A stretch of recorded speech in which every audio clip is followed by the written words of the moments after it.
한국외고대학교 러시아연구소가 주최하는 2015 IRS 국제 심포지움을 시작하겠습니다.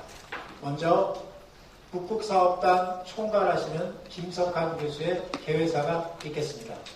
교수님 부탁드리겠습니다.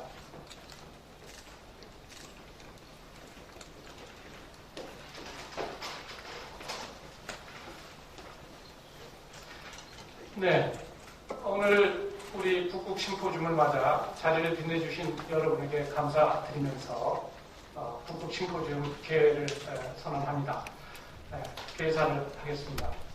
존경하는 정의화 국회의장님, 존경하는 미하일 니콜라예프 사하공화국 초대 대통령님, 그리고 멀리서 한국을 찾아와 주신 여러 참석자 여러분, 내외 기빈 여러분, 감사합니다.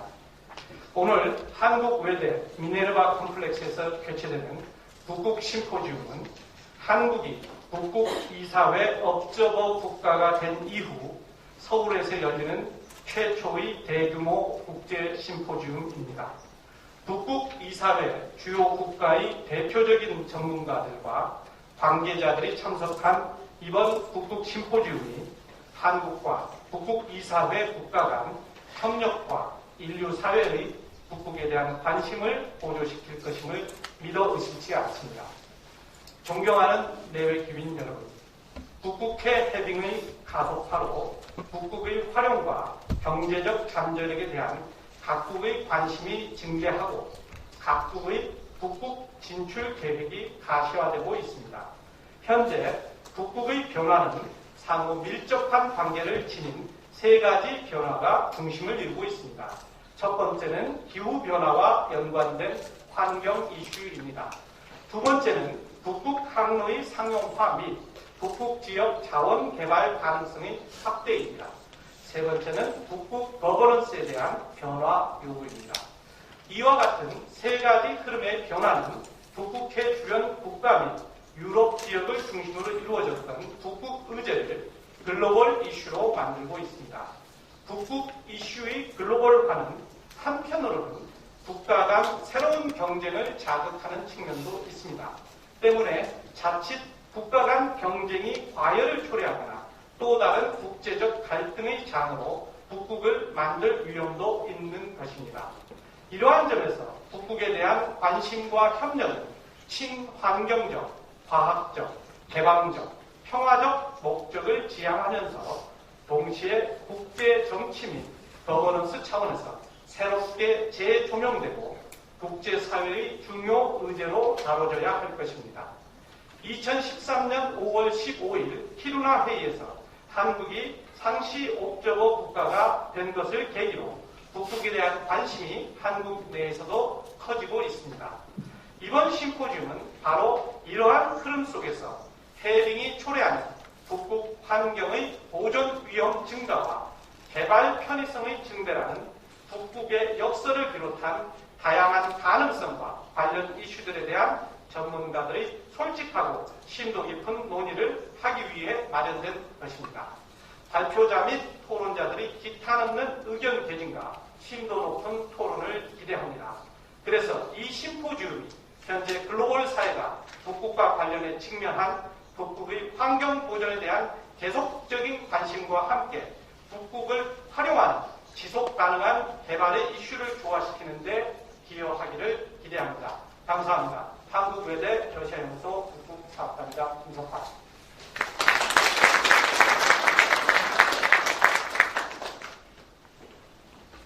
고맙습니다, 교수님. 그럼 다음으로 한국외고대학교 김인철 총장님의 환영사가 있겠습니다. 네.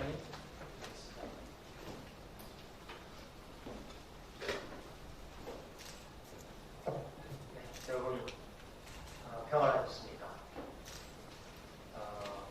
존경하는 정의화 국회의장, 금년 여름을 알릴 때 오셔서 저희들에게 여름이 왔다는 것을 말씀해 주시고 또 이렇게 많은 추위의 계절에 다시 학교를 방문해 주시니까 저희 한국외고대학으로서는 더없이 영광 생각입니다. 러시아연방 사하공화국 미카일 니콜라예프 초대 대통령, 토마스 리만 주한 덴마크 대사님, 손성환 전 스웨덴 대사님, 러시아연구소 김현태 소장님, 김석환 단장님과 관계자 여러분, 동교를 방문해 주셔서 감사하고 환영의 말씀을 드립니다. 오늘 북극의 미래 도전과 기회에 관한 국제심포지움을 할 때 여기 미국, 러시아, 캐나다, 노르웨이, 핀란드의 전문가들이 참석을 해주셔서 감사합니다. 최근 북극은 해빙이 가속화되고 있습니다. 이 해빙은 양면의 얼굴을 가지고 있다고 합니다. 이 얼음이 높기 때문에 지구의 기후변화를 초래해서 우리 인류의 광범위한 그런 위협이 되고 있다. 그렇게 전문가들이 말씀을 하십니다. 또 다른 한편으로 이게 해빙이 되기 때문에 이 물류가 결정입니다. 항해가 가는 항로가 열리기 때문에 물류를 확장하는 기회를 제공한다. 이렇게 전문가들이 말씀을 하십니다. 그러니 도전이면서 동시에 기회를 제공하는 것이 북극이다. 이렇게 볼 수가 있겠습니다. 우리 한국은 2013년 5월 15일 북극이사회 강요회의에서 제8차 강요회의라고 하는 정식으로 옵서버 자격을 획득을 했고, 그 옵서버 자격은 곧 북극에 우리 대한민국이 해야 하는 역할이 늘어났고 국제사회의 구성원으로서의 의무사항이 늘어난다는 것을 알 수가 있습니다. 그래서 우리 한국외국어대학 러시아연구소를 중심으로 해서 정부와 우리 주요한 공공기관들이 이러한 북극에 기여하는 사업을 추진해 나갈 때 대학으로서의 사명을 성실하게 지속적으로 수행해 나갈 각오를 가지고 있습니다. 북극은 협력과 공존의 장이 되어야 되겠습니다. 경해 관할권을 둘러싸고 많은 나라들이 이제 갈등의 소지가 있겠습니다만 러시아와 노르웨이가 보여준 평화적 공존, 이것은 국제사회의 점검, 모델이 되고 있다. 이렇게 말씀을 드릴 수 있습니다. 다른 한편 북극의 고음의 개체수가 10년 동안 절반가량으로 줄었다는 말씀을 들을 때 역시 실제 상황도 이게 상반된 기회와 도전의 그런 상반된 현상을 우리가 목도하고 있다. 이렇게 보겠습니다. 그래서 정말 전문가의 지혜를 서로 나누고 또 국제사회의 협업을 통해서 우리가 이와 같은 상반된 양면성이 있는 문제들을 치유하거나 개선하거나 솔루션을 찾아나가는 일에 서로 마음을 한데 모아야 되겠다는 생각을 하게 됩니다. 오늘 한국외국어대학교 학술 심포지움을 계기로 북극에 관련된 국제협력 네트워크를 구축하는데, 협업사업을 증진시키는데 한국외국어대학이 지속적으로 참여하고 동반자가 되어서 일을 해나갈 것을 총장으로서 약속을 드립니다. 그래서 오늘 이 세미나가 지식을 공유하고 또 북극에 대한 미래에 초석을 다지는 그런 작은 의미 있는 그런 이벤트가 되기를 소망합니다. 학술대회 참여, 학술대회 준비에 노고를 아끼지 않으신 우리 김현택 러시아연구소 소장님. 한국외국어대학은 러시아연구소가 선도연구소입니다. 이전에 동부 및 소련연구소로부터 출발해서 가장 대표적인 연구소입니다. 거기 또 김석환 북극연구단장, 그리고 관계자 여러분께 감사의 말씀을 전하고, 특별히 우리 국회의장님 먼 길을 방문해 주셨는데 감사의 말씀을 전하고, 또 우리 사하공화국 초대 대통령께도 감사의 말씀을 전하면서 인사해 주시겠습니다. 고맙습니다.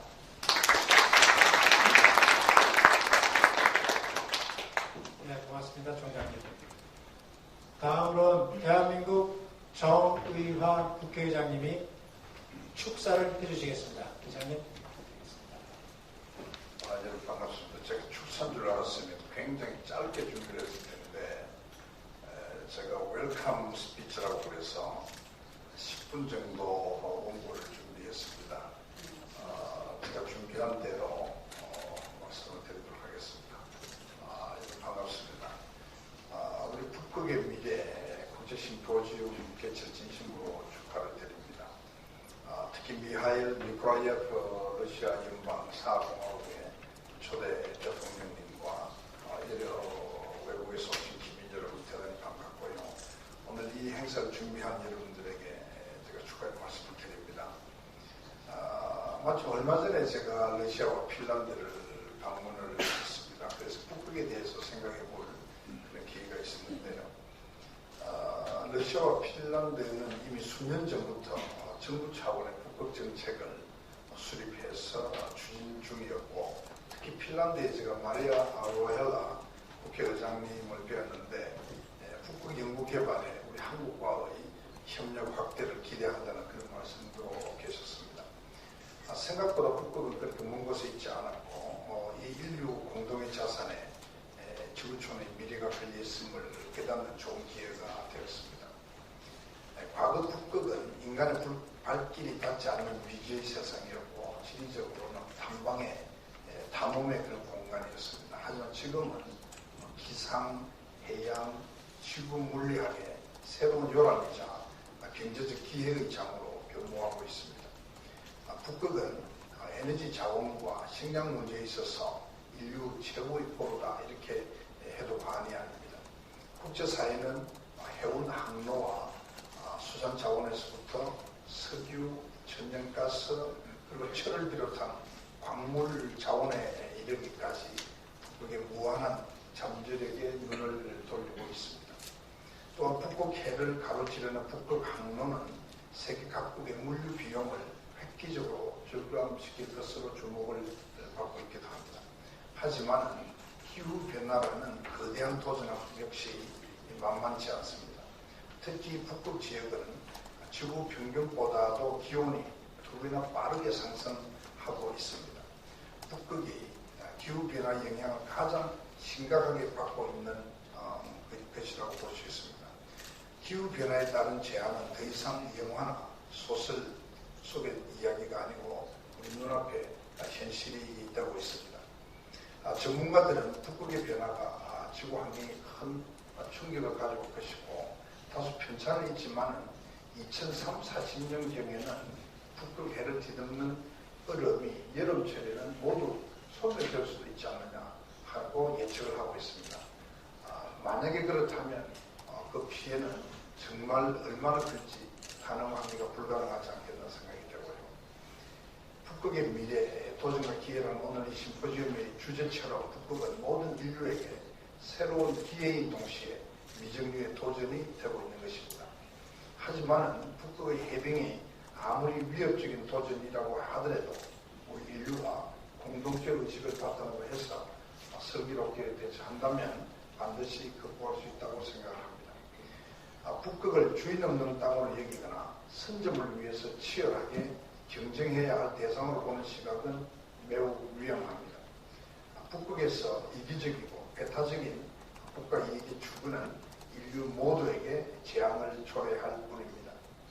북극의 기후변화가 전 지구적으로 위협이 되고 있는 상황에서 환경 보존과 지속 가능한 개발이 균형을 맞추도록 조절을 해야 합니다. 국제사회의 지혜를 모아서 다자간 협력의 모범도 보여야 할 것입니다. 그렇게 할 때 인류의 역사는 도전과 응전의 과정이라고 말한 토인비의 말씀처럼 우리는 북극의 도전을 극복하고 전 인류의 공동 번영으로 가는 새로운 기회를 맞이할 수 있을 것입니다. 내외 기빈 여러분, 삼면이 바다로 둘러싸인 대한민국은 해양국가로서의 훌륭한 이점을 보유하고 있습니다. 지정학적인 장점뿐만 아니라 해운, 조선, 중공업, 수산업 등 북극 개발을 위한 충분한 노하우와 경험을 가지고 있습니다. 탐험가 최종열 씨가 1991년에 세계에서 18번째로 북극점에 도달을 했고 지난 2002년에 다산화학기지를 건립함으로써 북극 연구의 거점을 마련했습니다. 2009년에는 동아시아국 중 유일하게 쉐빙선인 아라운호를 자체 제작하면서 남북극을 오가는 극지 연구에 적지 않은 기여를 해오고 있습니다. 이러한 노력 덕분에 2년 전에 스웨덴 키루나에서 열린 북극 이사회 강요회의에서 우리나라는 북극 이사회 오브저버로 정식 가입하는 영광을 얻기도 했습니다. 하지만 한국이 북극 이사회 연구 오브저버로 승격될 수 있었던 것은 단지 기술과 지식을 보유했기 때문만은 아닐 것입니다. 아라운호나 다산화학기지를 활용하여 북극 연구에 매진해왔고 그 결과를 국제사회와 공유했기 때문이라고 생각합니다. 전 인류가 함께 북극의 도전을 극복하고 미래를 위한 기회를 창출해야 한다는 국제사회의 기대에 한국이 부응해왔기 때문이라고 생각합니다. 한국의 극지 연구 능력이 향상이 되고 또 그 결실이 쌓일수록 우리에 대한 국제사회의 신뢰는 더욱 커질 것입니다. 먼 미래를 내다보며 인류의 행복에 기여하겠다는 자세로 북극의 문제에 접근한다면 우리나라의 위상을 한 단계 끌어올릴 수 있는 기회가 될 수 있을 것으로 확신합니다. 대한민국 국회도 종합적 극지 정책 수립 추진을 위해서 극지활동진흥법안을 심사 중에 있습니다. 기후변화 등 국가적 장기 과제를 연구하기 위해서 우리 국회 내에 국회 미래연구원 설립도 추진하고 있습니다. 앞으로도 대한민국 국회는 우리 정부는 물론이고 각국 의회와 긴밀히 협력해 가면서 북극 문제와 같은 인류 공동의 아젠다에 적극적으로 대처해 나갈 것입니다. 저는 21세기를 문명의 시대라 이렇게 정의를 합니다. 경제적으로 부를 쌓아서 무기를 개발하고 핵근국가나 군국국가가 되려는 시대는 이미 끝났다고 말씀드립니다. 21세기 문명의 시대는 각국이 인문과 문화의 꽃을 피워서 상부상조하고 상호협력하는 그런 시대가 되어야 합니다. 전 인류적, 전 지구적 가치의 중요성을 바탕으로 해서 국제사회의 보편적 이익과 국가적 이익을 조화시켜 나가야 합니다. 저는 21세기 문명의 시대에 전 세계가 평화롭게 상생하기 위한 핵심 요소로 라이처스니스와 하모니를 특별히 강조해 왔습니다. 이 의와 화는 함께 살고 함께 번영하며 함께 나아가는 공생, 공영, 공진의 세계를 위한 지름길이 될 것입니다. 여러분들 인류는 정의의 화합을 공동체 유지의 기본으로 여겨왔습니다. 의로서 화를 이룬다는 주역의 말처럼 동양사상에는 의를 행하는 것이 화합의 기초라는 인식이 자리 잡고 있습니다. 성경의 이사야서에도 보면 정의의 결과는 평화가 되고 정의의 성과는 평온이 되리라 하는 구절도 있습니다. 둘은 정확하게 같은 의미입니다. 인류는 이와 같이 의와 화를 바탕으로 해서 미래로 나아가야 합니다. 특히 북극이 우리 인류 공동체 화합의 상징이 되어야 할 것입니다. 북극을 과학과 연구, 그리고 협력과 조화, 그리고 공동 번영의 공간으로 만들 수 있을 것으로 저는 확신하고 있습니다. 지속 가능한 발전과 천혜의 자연이 함께하는 북극, 이것은 어떠한 상황이 있어도 세계가 지향해야 할 과제입니다. 북극이 인류 재앙의 근원지가 아닌 인류 발전의 새로운 발상지로 영원할 수 있도록 우리 모두 함께 나아갑시다.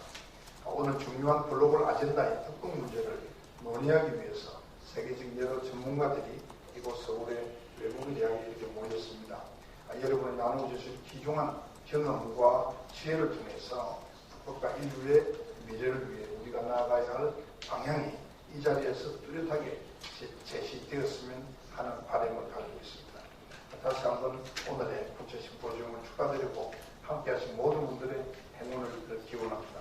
대단히 감사합니다.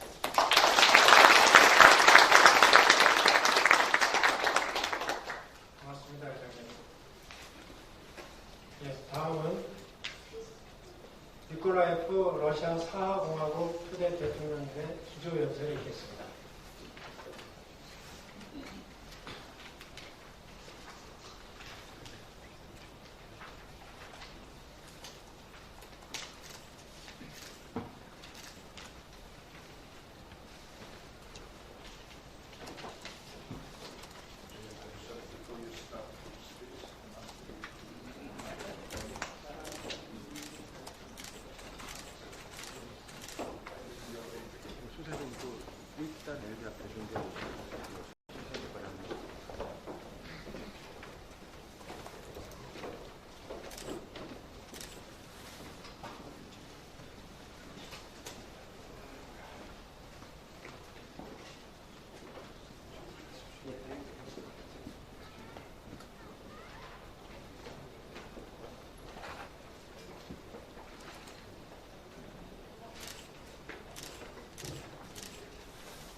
делать в столице промышленной сферы в Сеуле. И в феврале 1995 года я был удостоен исключительной чести подписать от имени правительства Российской Федерации соглашение об экономическом сотрудничестве между Республикой Корея и Российской Федерацией, которое действует в настоящее время. Тогда с корейской стороны документ подписал министр промышленности Пак Дже Юн. Более 20 лет успешно развиваются наши связи. Особенно последние годы, благодаря усилиям уважаемого профессора Ким Сек-Хван, в этом году, благодаря ему, его коллегам, у нас в Якутске проведен первый арктический симпозиум «Новое поколение и арктический бизнес». Необходимо такие мероприятия проводить систематически, сделать ежегодными, расширяя круг интересов с каждым годом. Уважаемые господа и дамы, мы знаем, что из себя представляет Арктика сегодня. Но можем ли представить Арктику в будущем? И знаем ли, какая она была в далеком прошлом? Представьте себе бескрайнюю степь, покрытые ковром нежных цветов и сверкающей зеленой травой, по которому носятся стада антилоп, мирно ёрзают на солнцепеке грозные носороги, медленно бредут, сверкая своими огромными бивнями и махая длинными хоботами стада гигантов, и далеко за горизонт уходят дикие толпища бизонов. Вот какой была зона Арктики более 10 тысяч лет тому назад. И она была заселена человеком тоже более десятки, сотни тысяч лет тому назад. Через эти земли, через Лаврентию шло заселение американского континента. С низвержением всех вышеназванных сушей остались только люди, и они создали свою циркумполярную цивилизацию, которая позволяла им выжить и развиваться в экстремальных условиях Арктики. С самого момента ее становления российская государственность, ее политика, его стремления были предопределены воздействием этой циркумполярной цивилизации. Россия всегда на генетическом уровне имела северное измерение и арктическое притяжение. Убежден, что нет более такой страны в мире, которая бы отдала так много усилий в изучении, исследовании и развитии Севера и Арктики. Результат очевиден. Россия за полярным кругом расположены выстроенные населенные пункты, выросли города, живут и работают люди, существует инфраструктура, логистика, научные центры, центры наблюдений, накоплен колоссальный пласт знаний и культурных традиций и многое другое, что определяет современную цивилизацию. Жизнь в арктической зоне трудно вообразить обычному, рационально думающему жителю средней полосы. Перепады температуры диапазона более 100 градусов по Цельсию не выдерживает даже сталь, а человеческий организм, испытывая чрезвычайную нагрузку, подвергается воздействию синдрома полярного напряжения. Это действительно последняя изведанная граница человека. Сегодня эта граница становится частью мировой экономической системы, с ее огромными потребностями и требованиями.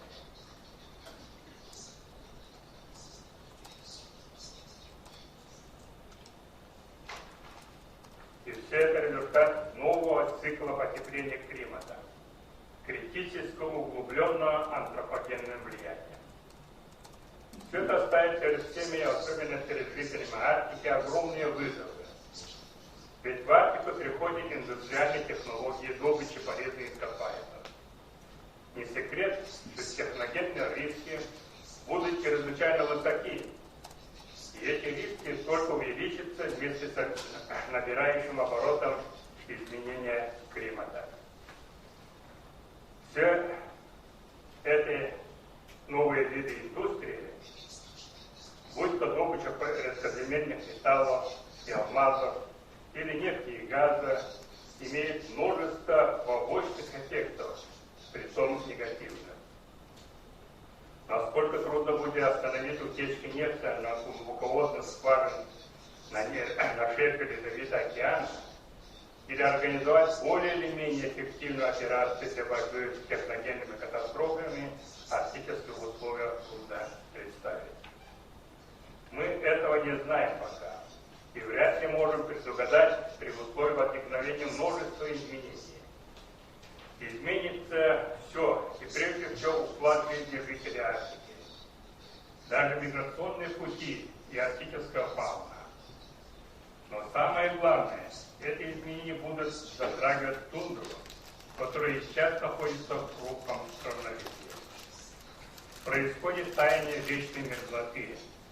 Изменениям подвергается гидробаланс тундры, что меняет форму и расположение термокарстовых озер.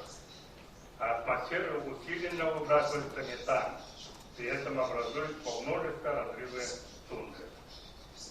В результате повышения уровня моря меняется вся береговая линия арктической зоны. Изменения происходят в результате глобального потепления. Уже сейчас носит драматический тектонический необратимый характер, не говоря о том, какими они будут, когда эти изменения наложатся непосредственно на воздействие человека. Веками арктическая природа находилась в своеобразном равновесии. Медленно, миллиметр за миллиметром, жадно цепляют за жизнь и расти тундровые растения. Теперь, благодаря воздействию человека, судьба тундры может меняться решительно, очень быстро, даже за сутки и часы. Стоит лишь пройти по этому хрупкому полосу в летнее время тяжелому транспорту, и навсегда будет разрушена ее тонкая защитная пленка. Изменения, которые зависят от деятельности человека, мы называем развитием. Существует три основных драйвера этих изменений. Это в первую очередь природные ресурсы, особенно углеводородное сырье, которое с технологической революции начинается с информационных технологий и генетической инженерии, включая зеленую революцию и новую энергетику и так далее. В-третьих, политическая конфронтация и углубление процесса глобализации. Арктика снова становится частью мира, где будут происходить изменения не только обусловленных климатом, но и затрагивающие будущее мировой политической архитектуры и глобальной экономики. Какое значение будет иметь Арктика для России будущего? Нынче ничто в природе не происходит на пустом месте. Всегда есть предчувствие. Более 600 миллионов лет назад территория, которую сейчас занимает арктическая зона, была покрыта теплым океаном, где происходил бурный рост геологических сушеств, из которых в дальнейшем возникло его биоразнообразие мира. Этот процесс называется Кембриджским взрывом. Огромные биомассы, оседая на дне океана, превращались со временем в ископаемое топливо, нефть и газ.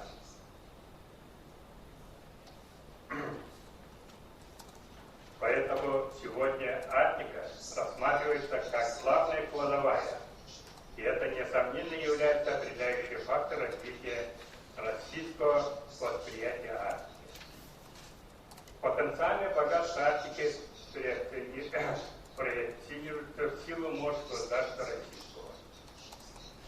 Недаром великий наш ученый, отец русской мысли Михаил Ломоносов говорил, что российское могущество прирастать будет в Сибири и студенными морями и достигнет главных поселений европейских в Азии и Америке. В этом предложении есть основная идея развития. Это идея Северного морского пути, ставшая национальной идеей Российской Федерации. Россия связывает свое развитие в Арктике, в этой последней границе человечества, продвижением этой идеи, которая должна связать воедино все существующие инфраструктурные, логистические системы, стать локомотивом научно-технического прогресса и спровоцировать развитие инновационной экономики и экономики знаний.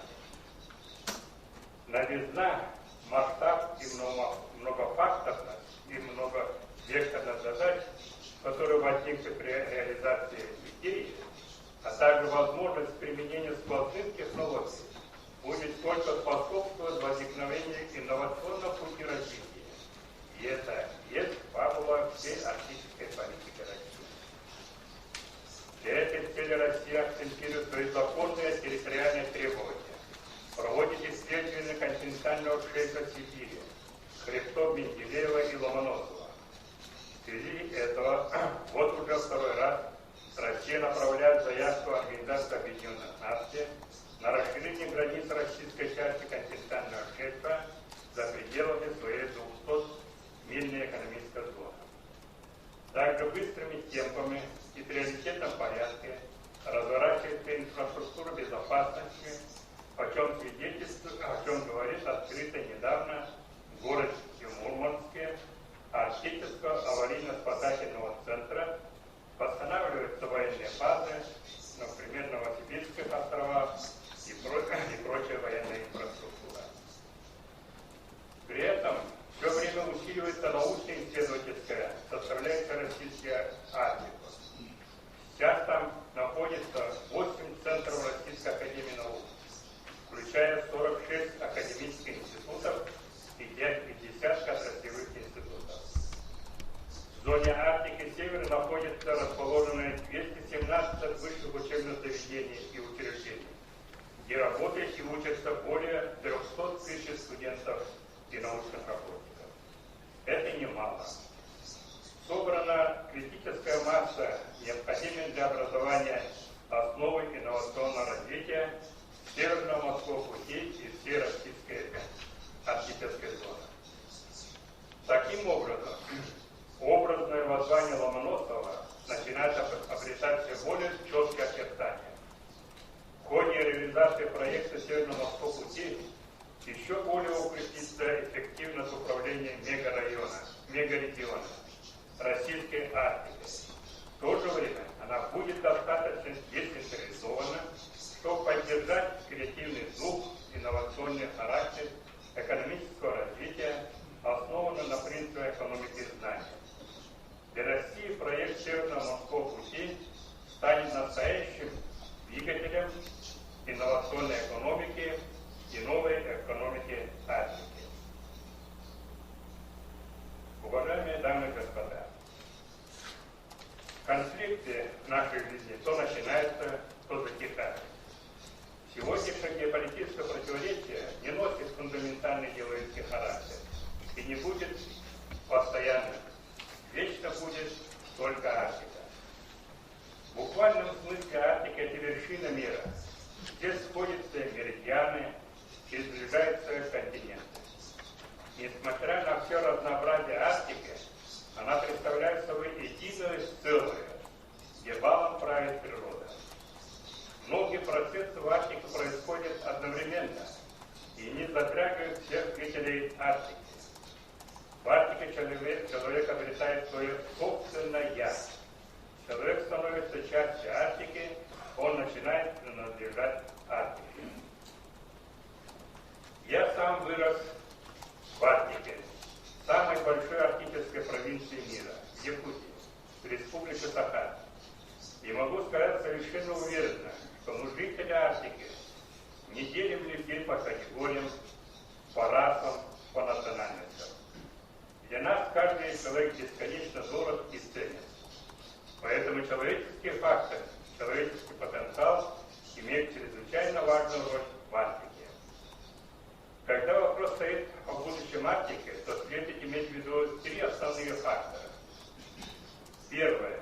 Большая капиталоемкость.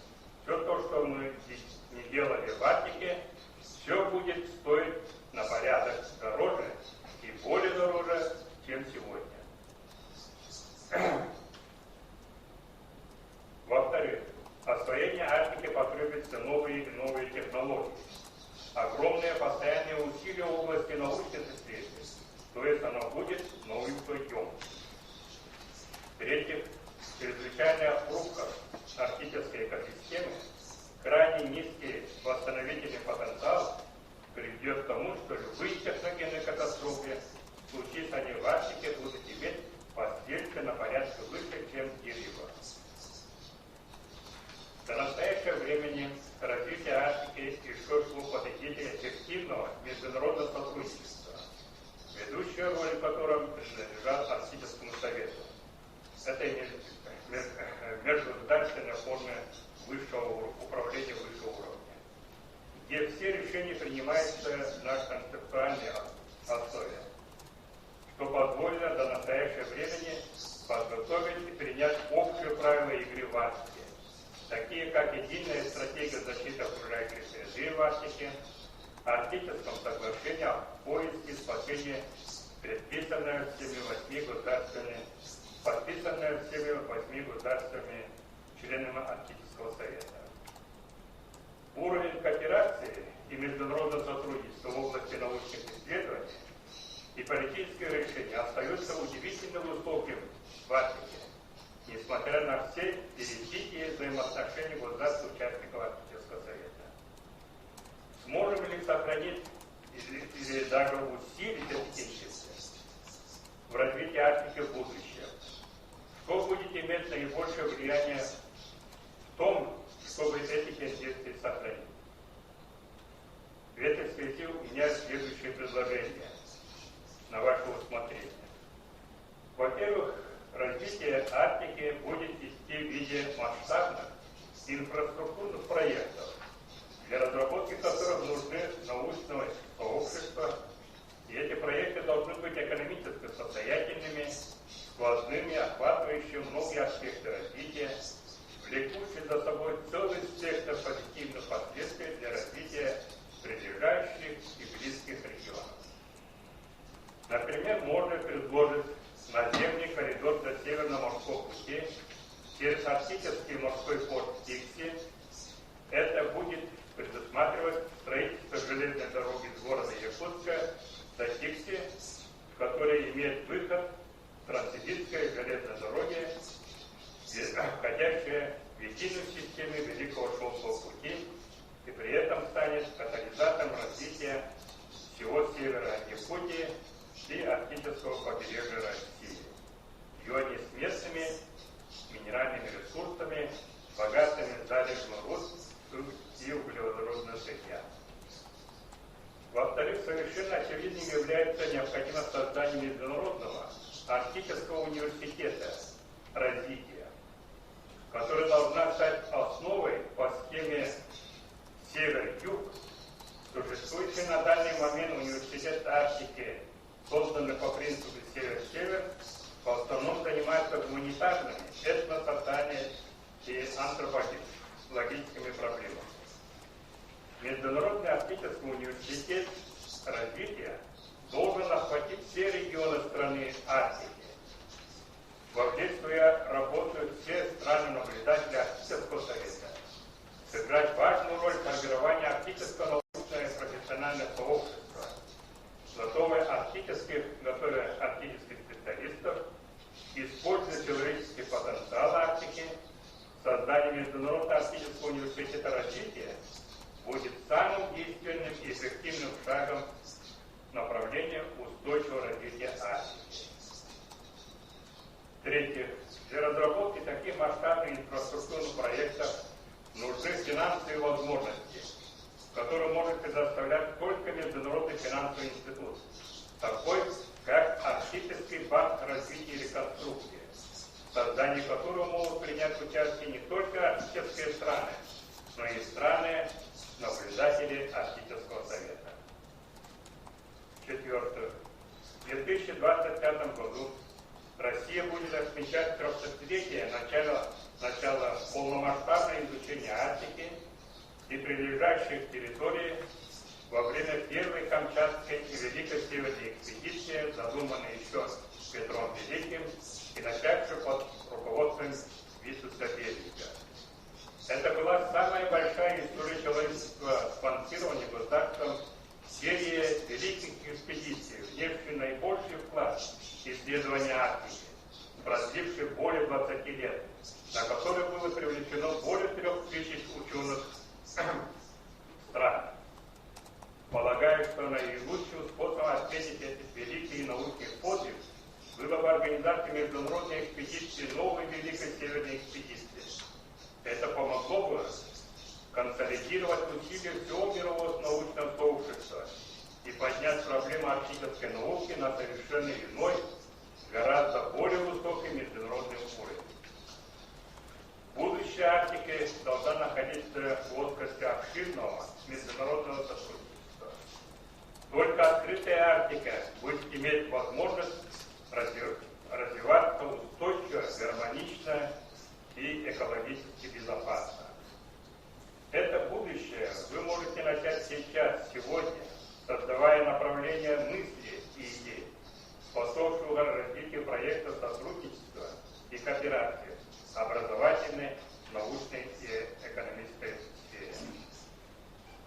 Возможно, в недалеком будущем будут воссозданы могучие мамонты, гибриды слона с участками восстановленных генома мамонта, созданные руками корейских ученых-генетиков вместе с своими арктическими коллегами из Якутии Северного федерального университета. Но будет ли они свободно пастись на просторах Арктики, это будет зависеть от матушки природы. Благодарю за внимание.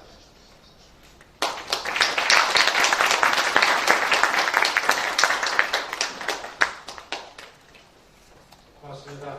미하일 니콜라예프 대통령님. 자, 이것으로 오전 세션을 마치도록 하겠습니다. 죄송합니다. 오후에는 12시부터 본관 13층 스카이 라운지에서 점심 식사가 준비되어 있습니다. 점심 식사를 하시면 되겠습니다. 그 학생들은 별도로 그 나눠진 티켓을 따라서 식당으로 움직이면 되겠습니다. 자, 이어서 오전 세션을 마치도록 하겠습니다. 고맙습니다. 네, 그 오후 세션은 1시 20분 이 자리에서 시작합니다. 그리고 안내는 우리 조교가 그 본관 13층 라운지까지 해줄 겁니다. 네, 고맙습니다.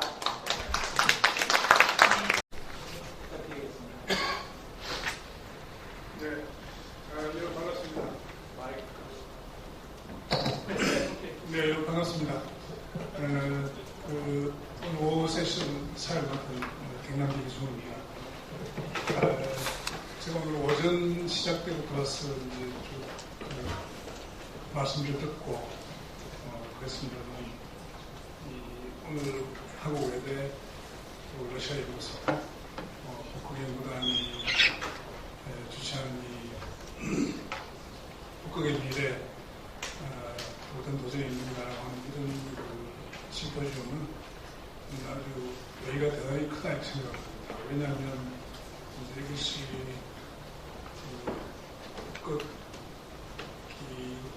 항상 무슨 아닌 게 아니라 멀리 있는 우리 일상생활과 좀 무관한 그런 과학의 세계, 또 아주 지리적으로 먼 곳이 있는 그런 문제, 일상과 좀 무관한 그런 생각을 갖고 있었는데, 이게 이제 그런 게 아니라 우리 일상사에 매우 밀접하게 다가오는 그런 중요한 이슈가 됐다. 이렇게 봤을 때, 우리 한국이 국가적으로 이런 이제 논의에 좀 활성화를 해야 되겠고, 또 더구나 상당히 전문성이 높은 외대 러시아연구소에서 이런 공론을 선도하는 것이 대단히 의미가 크다 이렇게 말씀드릴 수 있겠고, 그런 공론에 오늘 더불어 참여하게 된 것을 아주 뜻깊게 생각을 합니다.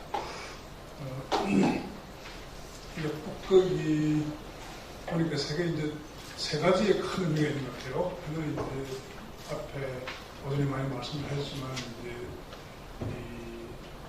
우리 지구의 온난화, 기후 변화, 환경 이런 관점에서 상당히 큰 의미가 있고, 두 번째는 이제 그 해상 해로, 항로, 또 더불어서 여러 가지 천연자원, 여러 가지 종류의 천연자원의 프론티어로서의 또 의미가 상당히 크고, 마지막으로는 오늘 이런 논의가 많이 되겠습니다만, 이제 그러면 이런 북극을 우리 인류가 어떻게 앞으로 가버넌스를 만들어내서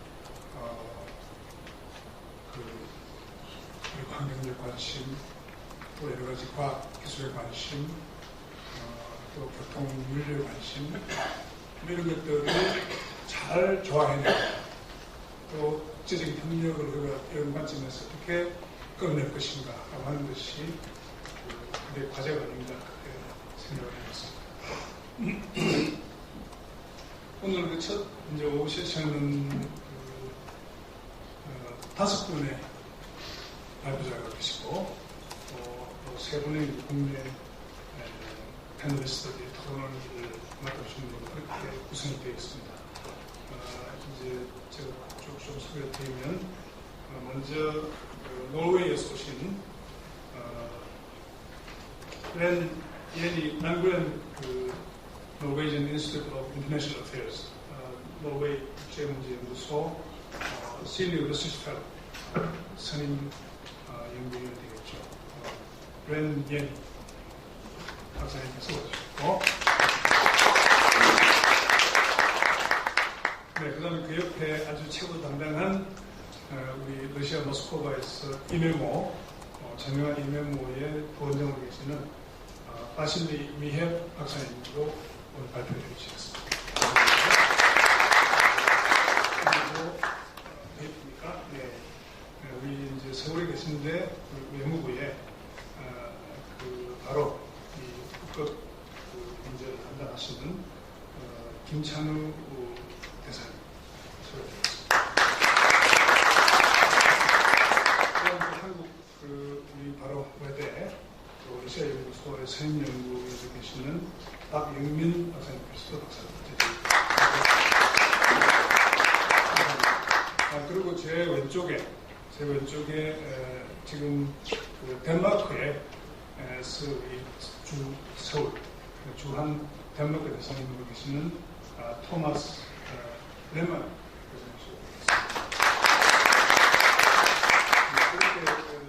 발제 5분이 한국 2분하고 북부의 2분, 또 바로 중요한 국가인 러시아에서 한 분, 이렇게 상당히 밸런스가 잘 맞지 않는 것 생각이 듭니다. 그리고 3분의 지정 토론자는 소개드리자면 우리 그 기업 그러니까 산업연구원이죠. 산업연구원의 선임연구원으로 계시는 김학기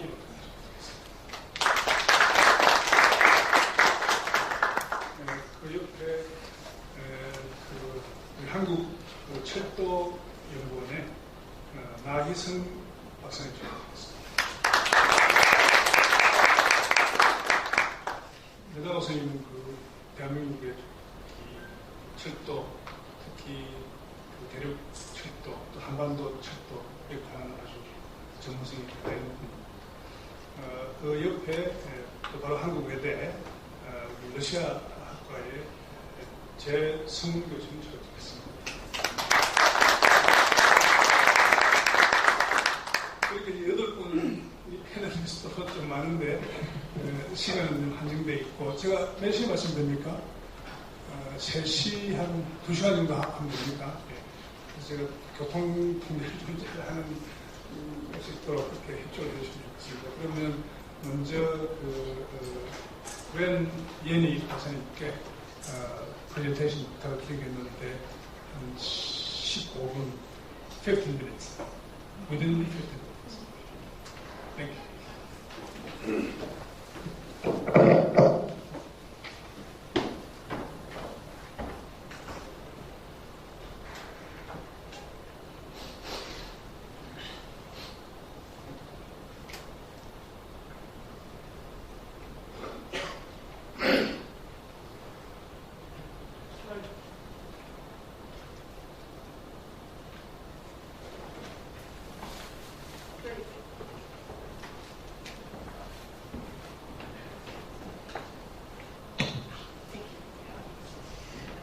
Great. Thank you so much for the introductions, and thank you also to all of the symposium organizers for organizing this great opportunity and for including NUPI, the Norwegian Institute of International Affairs. We are very pleased to be here today and to speak about a region that's very dear to us and also to you, and the work that we have done so far in this region, which is really quite impressive, but also the opportunities for collaboration to come.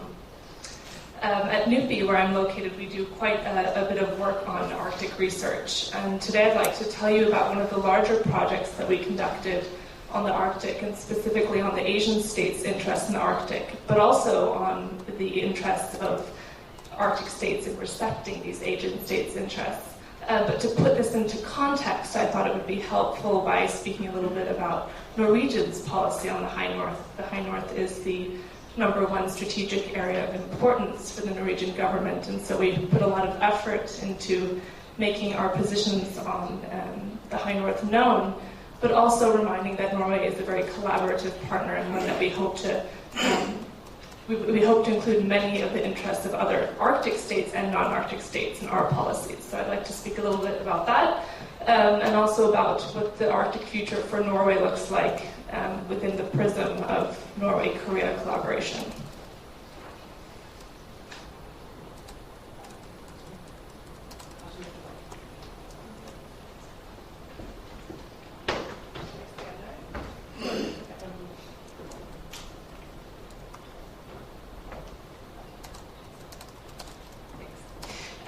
Since I'm the first presenter, I think everybody in the room knows this, but I thought I'd quickly give you a brief visual for the 8 Arctic states: Russia, United States, Canada, Denmark, Iceland, Norway, Sweden, and Finland.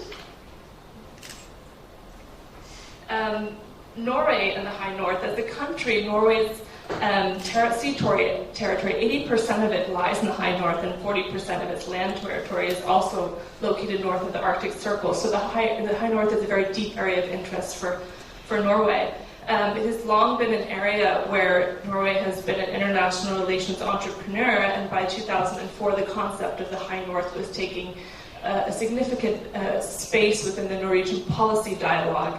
And we've seen 2 very important policies come out of the Norwegian government relating to the High North. First, in 2006, they developed their High North strategy, and then just last year they came out with Norway's Arctic policy, which comes in somewhat of a magazine form, which informs not only visually but also through text about the importance of the High North for Norway. And I should mention that this text also included the recommendations and comments from the Korean government, the South Korean government, as well as the French government, and the US government. And the subtitle in this report reads, "Creating Value, Managing Resources, Confronting Climate Change, and Fostering Knowledge. Developments in the Arctic Affect Us All." And I'm telling you this because this is really one of the main messages that Norway is trying to send. It's that the Arctic isn't just limited to the Arctic states, and isn't just limited to non-Arctic states. It's really a worldwide issue, and the issues we face in the Arctic are issues that we're going to face in many other parts of the globe, and so we should really take a collaborative approach to addressing them. For Norway, Arctic matters do not stop at certain borders. So as such, Norway has been very much a convener in Arctic affairs, bringing together all different kinds of actors and interests, and a bridge builder, and this is a reputation that Norway takes very much pride in, and one that it has worked very hard to maintain, both within the Arctic Council and beyond. So as epitomized by the Norwegian Foreign Affairs slogan, "High North, Low Tension," Norway does not see any impending security threats or challenges in the region. Rather, it emphasizes the safety aspect of the Arctic. And in one discussion I had recently with a member of the Ministry of Foreign Affairs in Norway, he said if we had to have a mantra or a slogan for the Arctic, on an everyday level it would be safe, secure, and predictable. So the Ilulissat Declaration of 2008 established a common framework for maritime sovereignty in the Arctic Ocean, and this is a declaration that Norway very much stands by.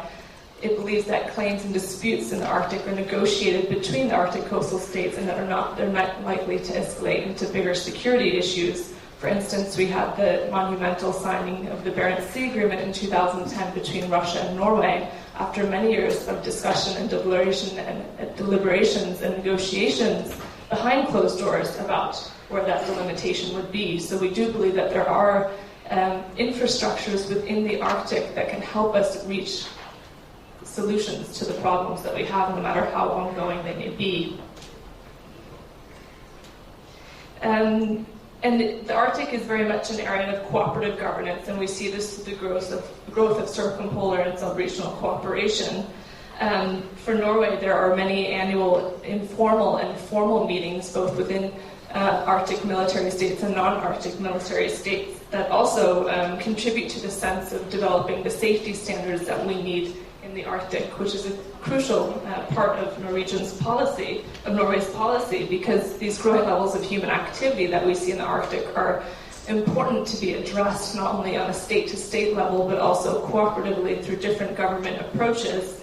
As I mentioned, a lot of the traffic that goes through the Arctic goes through Norwegian waters, so we're very much concerned about being able to provide the right safety regulations for human capacity within the Arctic. And on this end, the Arctic Council has also been a very important and supporting actor. They have their new search and rescue agreement in 2001, and as well as their oil spill preparedness and response agreement in 2013.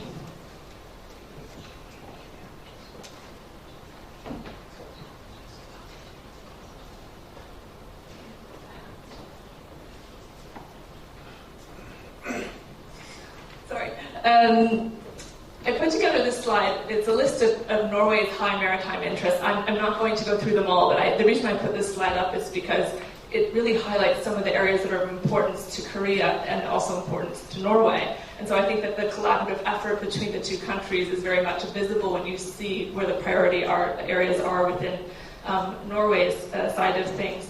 And on a general level, South Korea is a crucial trade partner for Norway, ranking as the country's 7th most important trade partner and the 2nd most important in Asia. An area of particular growth has been in the fishing industry, where we've seen a 40% increase in imports from South Korea just within the past year.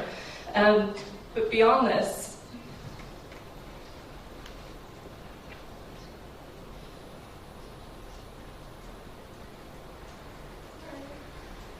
here we go.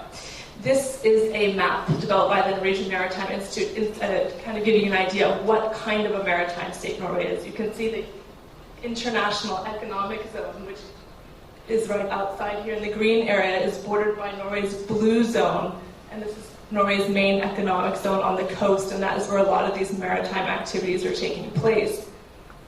There's also the fish region around Svalbard. This is a major part of Norway's economy. And Norway has the most lively Arctic in terms of human population. 1/10 of Norway's population of 5 million people lives in the Arctic. And so this is very much a day-to-day issue and day-to-day activity for the people to maintain this these economic areas, but also in a sustainable development manner. So this has been very much a focus for Norway and its policy in the north.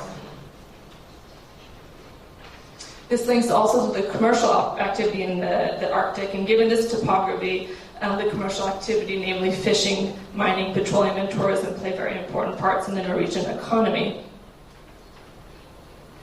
This slide's showing different sea routes through the Arctic, and as we all know, the Arctic may be an even more promising area for commercial opportunities.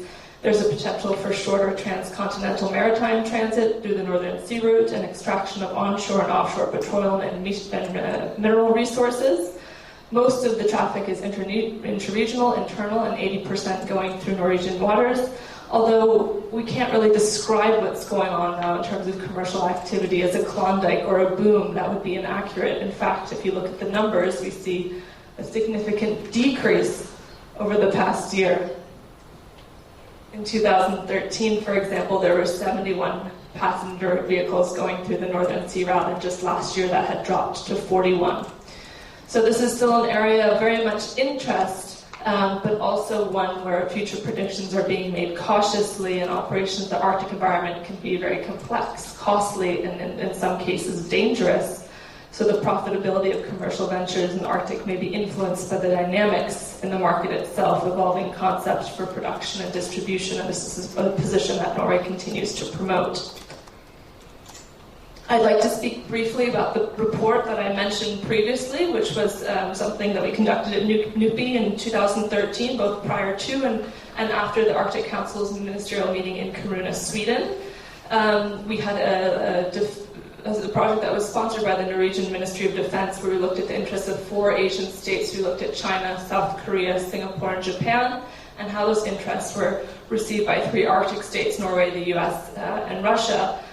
We did many interviews, including interviews in Korea with various actors within the maritime domain, and also in the other Asian countries that we studied. But given time limitations today, I'm only going to speak a little bit about the South Korean case and also Norway's reception of the East Asian countries. So as you can see from this slide, and I'm sure many of you in the room are already familiar with, China, South Korea, and Japan all have long-standing polar traditions, including, for example, research stations in Svalbard, and all 4 countries have well-developed stakes in participation and development of maritime law and maritime cooperation more broadly. Over the past 5 years, however, Arctic questions have garnered increasing attention domestically in these countries, and the Asian states' Arctic interests have been more strongly advertised internationally, especially for an audience of the Arctic states, and in light of their recent applications to the Arctic Council, which were approved in 2013. All of the 4 East Asian countries we studied emphasized environmental and scientific concerns as well as commercial interests, and they vary in the extent to which and how the accent is played on political and security concerns, if at all. This may be a reflection of how key actors within these countries conceive of their Arctic interests, but it may also be a clear definition or reflection of the ground rules that have been laid out by the Arctic Council states in Nuuk at the 2011 ministerial, where they demonstrated that they expect observers to be very participatory in the Arctic Council and make contributions. South Korea has identified a number of factors as underlying their growing interests in the Arctic region. Economic interests include shipping routes and energy opportunities, mostly out of a desire to be well positioned for shipbuilding, shipping, and energy opportunities in the distant future, as we found that Korean actors are keenly aware of the lack for immediate commercially viable options for Arctic shipping. From a more purely political perspective, being involved in Arctic politics is a way for the country to play a role in global governance and enhance the country's international profile.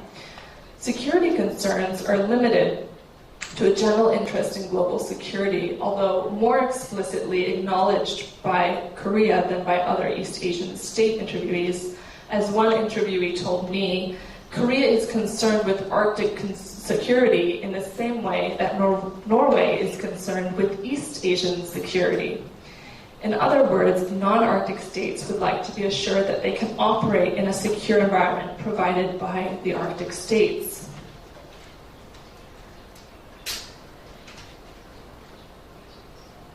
Moving on to the reception by Arctic states, and again, I'm focusing primarily on Norway here, but if you'd like to read our report, we have more detailed information about the reception of the United States and Russia as well. Although the East Asian states clearly do not have a radical agenda when it comes to the Arctic governance, and permanent observers have a relatively marginal place in the formal workings of the Arctic Council, the question of observers was hotly contested prior to the Korean ministerial, and points to some interesting junctures and tensions within Arctic governance. This is particularly interesting given the agreement that it is obvious across Arctic coastal states' policy documents in the understandards of the drivers of Arctic change, and these are mainly climate change, natural resources, increased activity, and attention to the peaceful nature of the region, support from the primacy of international law. While Denmark, Norway, Finland, and Sweden were openly welcoming of non-Arctic states' applications to the Arctic Council after the Nuuk ministerial in 2011, Russia and Canada were clearly more skeptical, and the US position was not actively communicated. Prior to the Kiruna ministerial in 2013, meeting a dynamic process took place within and among Arctic states. IGOs, NGOs, and a lot of the media attention took place right before and after the ministerial meeting, and a lot of this attention focused on the application of China. Ultimately, all 4 Asian states became permanent observers, as I'm sure many of you are aware.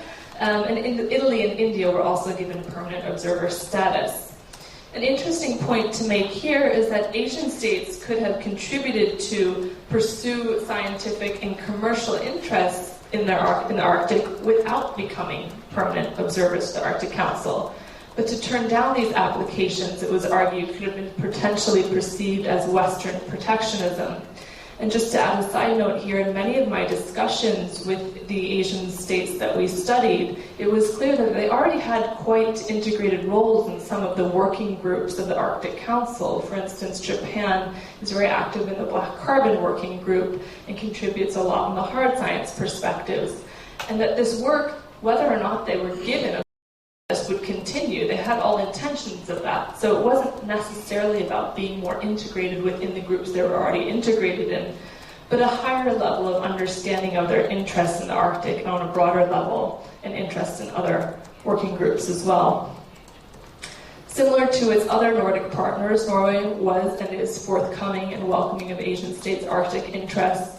The Arctic state proclaimed its support of the Asian states' inclusion in the Arctic Council prior to the ministerial, and they played a really important role right up to the last minute when decisions were made in Kiruna behind closed doors.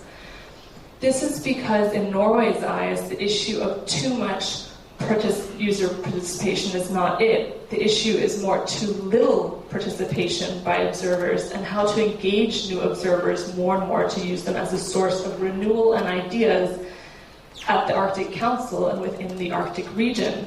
On their end, Norway intended to initiate bilateral dialogues with the new observer states, as well as some old observer states, in order to overcome this perceived hurdle and to ensure that observers do manage to make and contribute to Arctic policies. As our then Foreign Minister, Barth Eide, puts in Kiruna, there is no such thing as a free lunch. The issue of how observer countries in the Council can further integrate is of particular interest to Norway and is often the theme of conferences and symposiums taking place on the Arctic that are taking place in the Arctic now in Norway, but in many other parts of the world. So this is an ongoing challenge and one that I know that the Arctic Council is addressing very specifically now. Norway's receptive attitude towards the Asian states can in part be explained by an interest in revitalizing the Arctic Council, but also Norway's position as a small state in international relations. The Arctic, where Norway has invested a significant amount of political and economic capital, can be seen as a very unique area for the country. In fact, the Arctic is an important place for Norway to meet Asian states with rapidly growing economies. And these states, Norway believes, have a good set of cards to play and is seen as increasingly important for Norwegian foreign policy as well. I'd just like to take a few minutes to talk about Norway-South Korea Arctic collaboration. South Korea has actually prioritized Norway as an Arctic partner, and recent bilateral interactions between the two countries have strengthened collaboration commitments and interest in the region.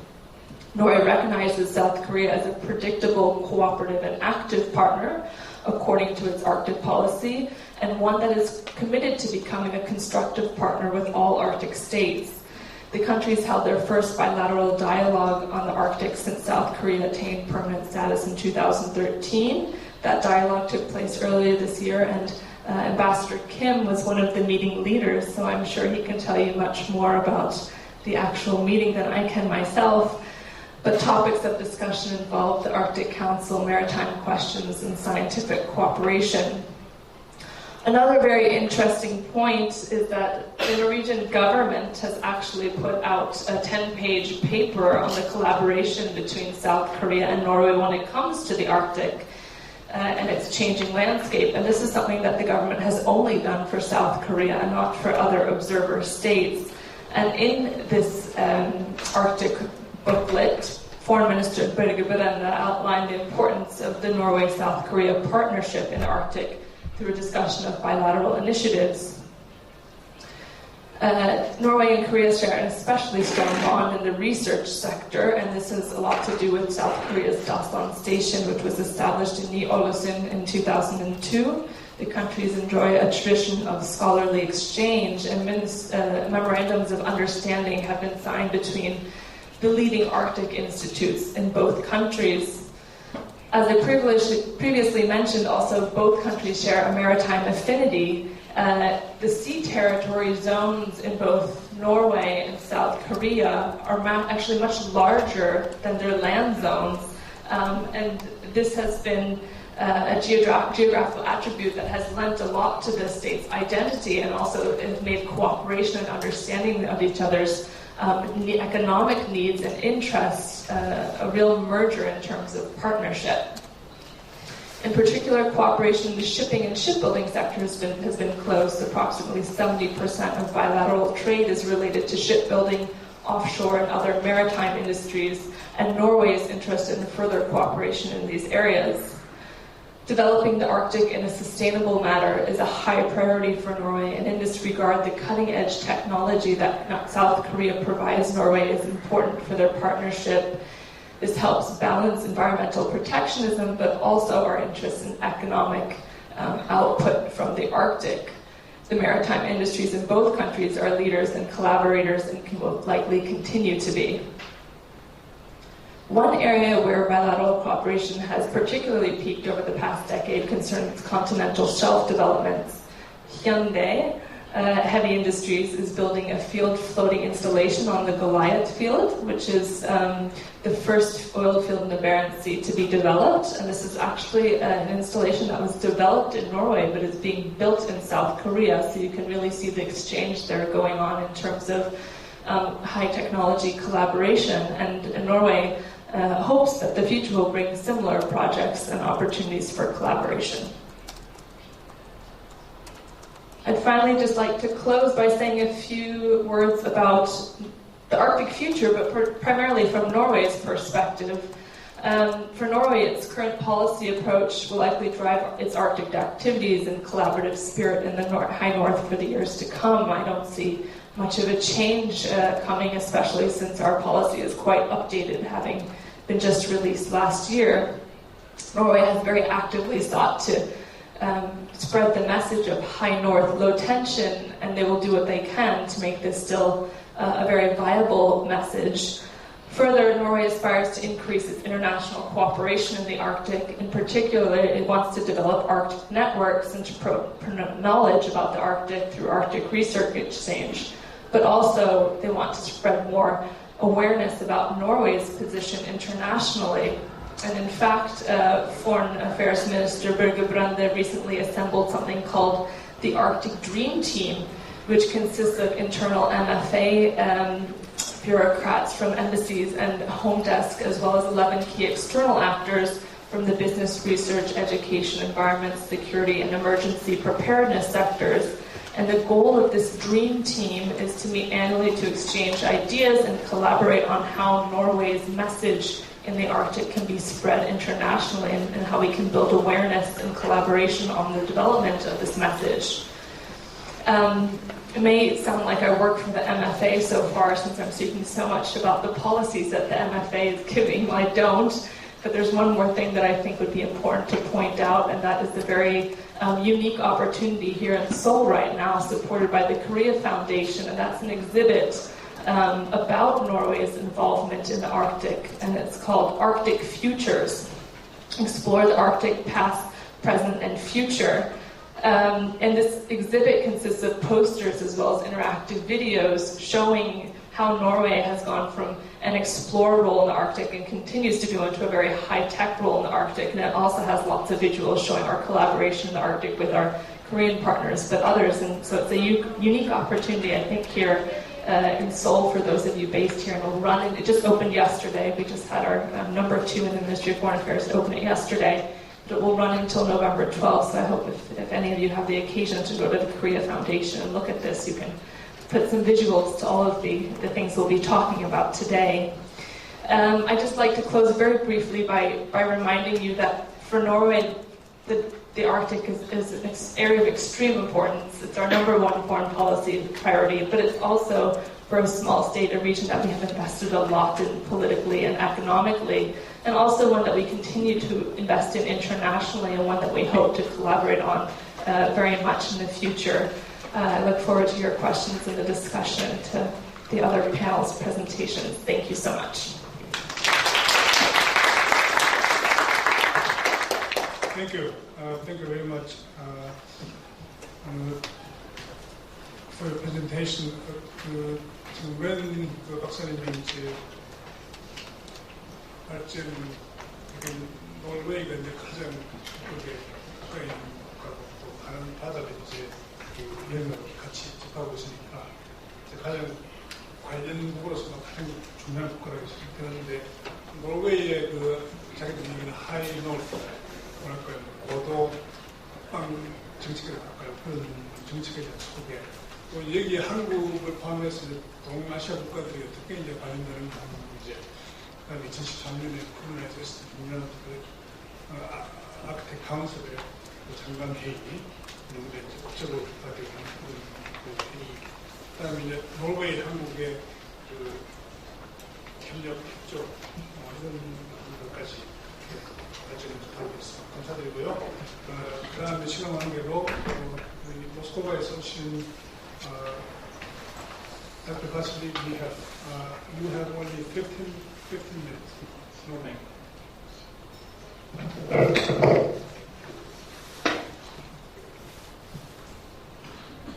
Thank you, Mr. Chairman. In my presentation, I would like to touch the security, the Asian-Pacific security aspect of the Arctic development. My first point is that nowadays the problem of Arctic development is politicized. Relationship between Russia and the West are deteriorating, and Russia is looking for alternative variants of cooperation, alternative to cooperation with the West, and Arctic, and Russia makes take on Arctic as on a new transport corridor to Asia Pacific. And the main goal of this Russian approach is to deliver goods to China and other Asia Pacific countries, including South Korea, but first of all to China. So now Russia tries to link the Arctic security aspect with Asia Pacific security aspect. Before Russian approach was different, but now because of looking for alternatives on the east to deterioration of relations with the West, Russia is working out on new approaches to our Arctic future. By this, Russia is ready for cooperation with so-called out of the region economic powers, but including South Korea, of course, China and South Korea. But Russia tries to play the leading role. Russia is very sincere in this issue. Russia wants to be the leader in such kind of new alliances on the Arctic area. So the formation of new multilateral structural cooperation and security in Arctic is developing against complicated background. First, deterioration of the relations between Russia and the West. Second, clear leadership ambitions of Russia. And third, the priority to China in working with the so-called out of the region countries. This creates new strategic challenges to South Korea. South Korea will need efficient, in my understanding, will need efficient strategy of maneuvering among the three powers, Russia, the West, and China. But my second point is that I think that Seoul does have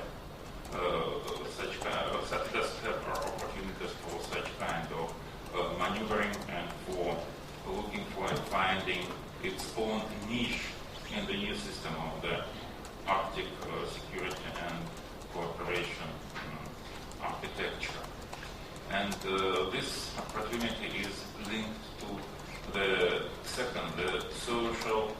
economic aspect of the realization of the Arctic projects. Working on the Arctic direction and paying now more attention to the Arctic vector of development, Russia understands that it will be very difficult to realize any project of transportation or other projects in Arctic without development of the Russian territories along land territories along these sea or ocean routes. The problem is that this so-called the Northern Sea route was created in the Stalin times, and it was used to bring to the Siberian concentration camps prisoners and food and other things.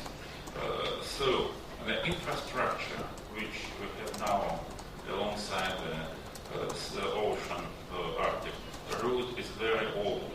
It's absolutely out of date and was built for absolutely different purposes connected with the concentration camps and prisoners rather than with the helping to deliver goods and commodities to Asia Pacific. Social conditions for Russian people who live alongside this route are very poor and absolutely not enough to attract new working power. And the demand for this new working power will grow up if the Arctic area really constitutes an area of cooperation and growth. But the problem is that financial resources of Russia nowadays are concentrated on the Crimea, Eastern Ukraine, and Middle East, as well as they are concentrated on solving the social problems of Russian people in the situation of deepening economic crisis in Russia. Under such kind of situation, for Russia it will be very difficult to find funding for financing Arctic initiatives. And this deficit of money opens the door opportunities for South Korea, which can, if South Korea can find financial resources for cooperation with Russia on the Arctic direction. And there is also another side of the story. This is the China activity, the last China initiative. As you know, China proposed a very ambitious strategy of so-called One Belt, One Road, or we call them also the Silk Road to Europe, or Sea Silk Road to Indian Ocean and South Pacific. On the expert level in China, they started to discuss an issue of the so-called Arctic Silk Road, and China now pays more attention to the projects which I have just mentioned, that China shows intentions to invest in the area alongside the Arctic Sea Road, so to improve social conditions in this area.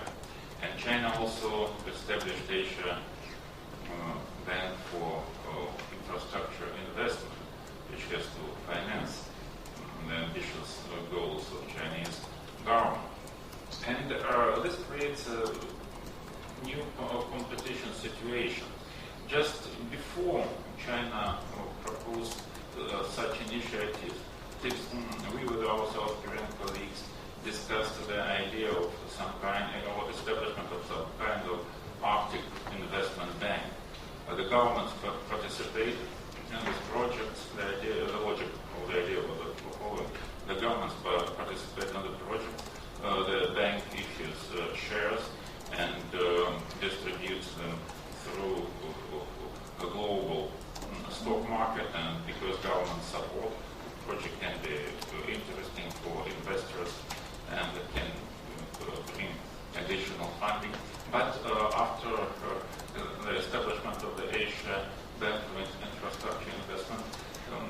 such kind of idea, I'm afraid, doesn't have big perspectives, because investors can say, oh, why do we need new bank if we have already Asia Development Bank? So under such situation, Russia and South Korea, it is very important for Russia and South Korea to cooperate with each other in order to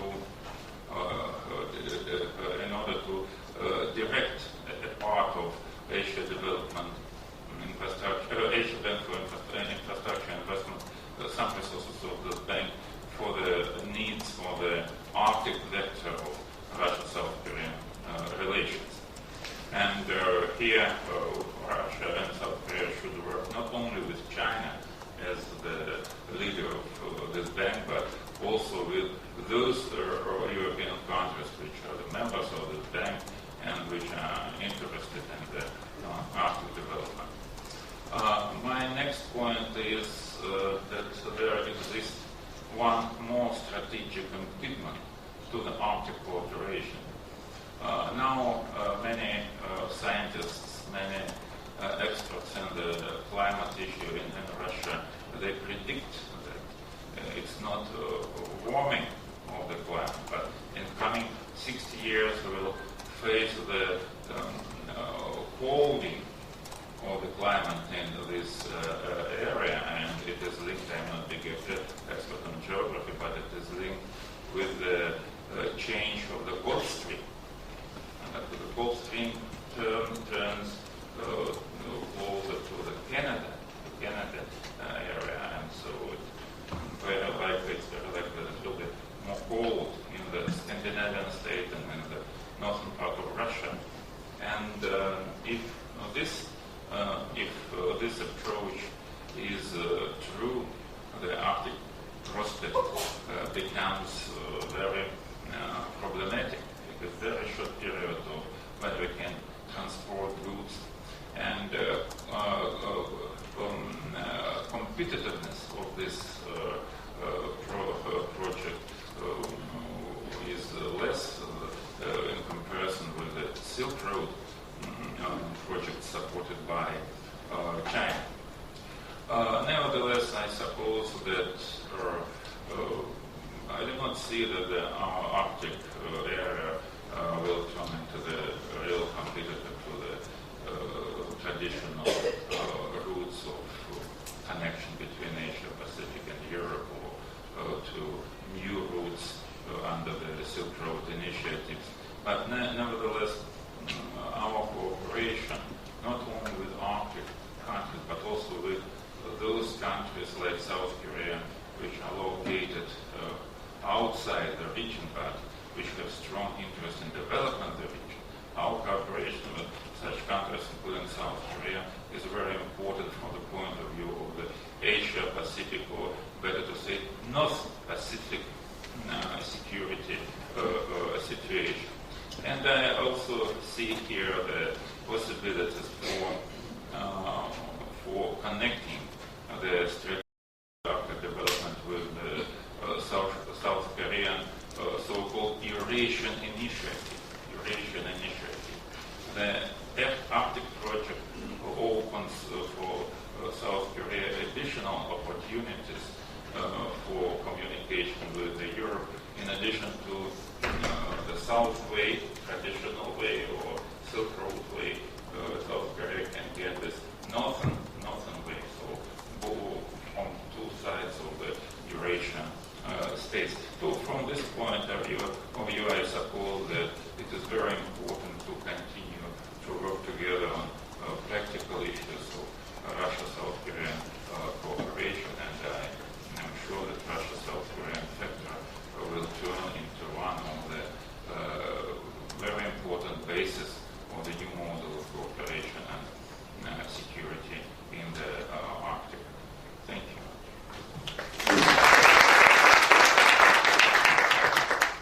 Thank you very much, Dr. Mikhail, for your presentation from the Russian 러시아연구 관점에서 이 북극 문제, 그렇게 이제 봐야 된다는 것인데, 안보적 그 관점에서 이제 하나 봐야 되고, 또 하나는 이제 경제력 차원에서 있고, 또 중요한 것은 한국과 러시아가 그 협력의 파트너십을 구축하는 이런 문제에 관해서 발표를 했습니다. Thank you again. I'd like to move on to 다음 우리 외교부의 김대수입니다. Thank you very much, Professor Lee. Let me briefly explain the Korea's Arctic policy. In 2013, the current government, Park Geun-hye government, drafted a master plan for the Arctic. On the basis of that master plan, we established implementation plan this year. So two basic documents. The first one is our master plan, master plan for the Arctic, and then this year implementation plan. Those two are two pillars for our pursuing Arctic policies. Around 7 ministries are involved in Arctic activities. The overall coordination and the overall responsibility is borne by the Ministry of Oceans and Fisheries. My ministry, Ministry of Foreign Affairs, is in charge of international cooperation.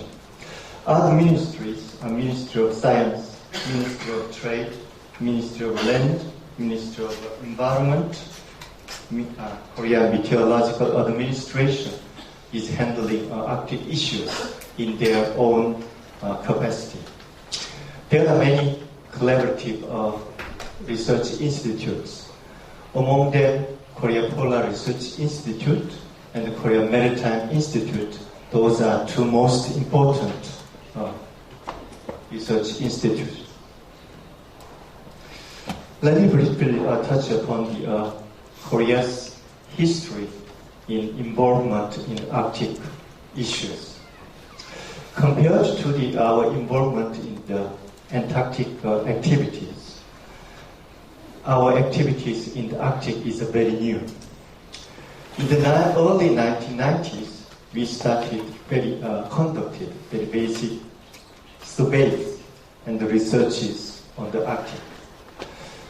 In 1999, we used Chinese research vessel Snow Dragon, and then we conducted together Arctic research activities. On the basis of those surveys and researches during the 1990s, in 2002, in Svalbard, Norway, we established our scientific research station. We call it Dasan Research Station. In 2008, we applied for observer status in the Arctic Council. In 2009, we constructed our icebreaker research vessel, Aram. In 2012, we joined the Svalbard Treaty, and then finally, 2013, 2 years ago, we were welcomed by the Arctic Council as a permanent observer. While Korea are pursuing observer status in the Arctic Council, Nordic countries, especially Norway, played a very important role in supporting Korea's ambition. Among those three pictures, one picture is on the King Sejong Station, which was created in 1988 in Antarctica, King George Island. The last bottom picture is Jangogo Station in Terranova Bay in Antarctica. It was established in 2014. We are operating two research stations in the Antarctica. However, we are operating one research station in the Arctic. And then in terms of duration, Korea is involved in Antarctic activities and Arctic activities, and then our Antarctic activities are very short compared to in the Antarctica. Our vision for the Arctic policy, Arctic activities, is almost similar to those of other Arctic states. Korea is pursuing sustainable Arctic future. Under this vision, we are pursuing Arctic activities in four directions. The first part is on building a cooperative Arctic partnership, and the second track is on enhancing scientific research activities for the Arctic. A third track is on exploring new business opportunities in the Arctic. The fourth track is on securing institutional foundation for supporting our Arctic activities. The first track is on strengthening international cooperation. At the moment, Korea, as an observer to the Arctic Council, is actively engaging Arctic Council activities.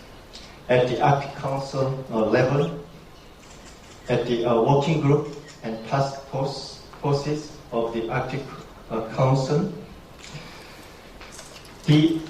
in 1996,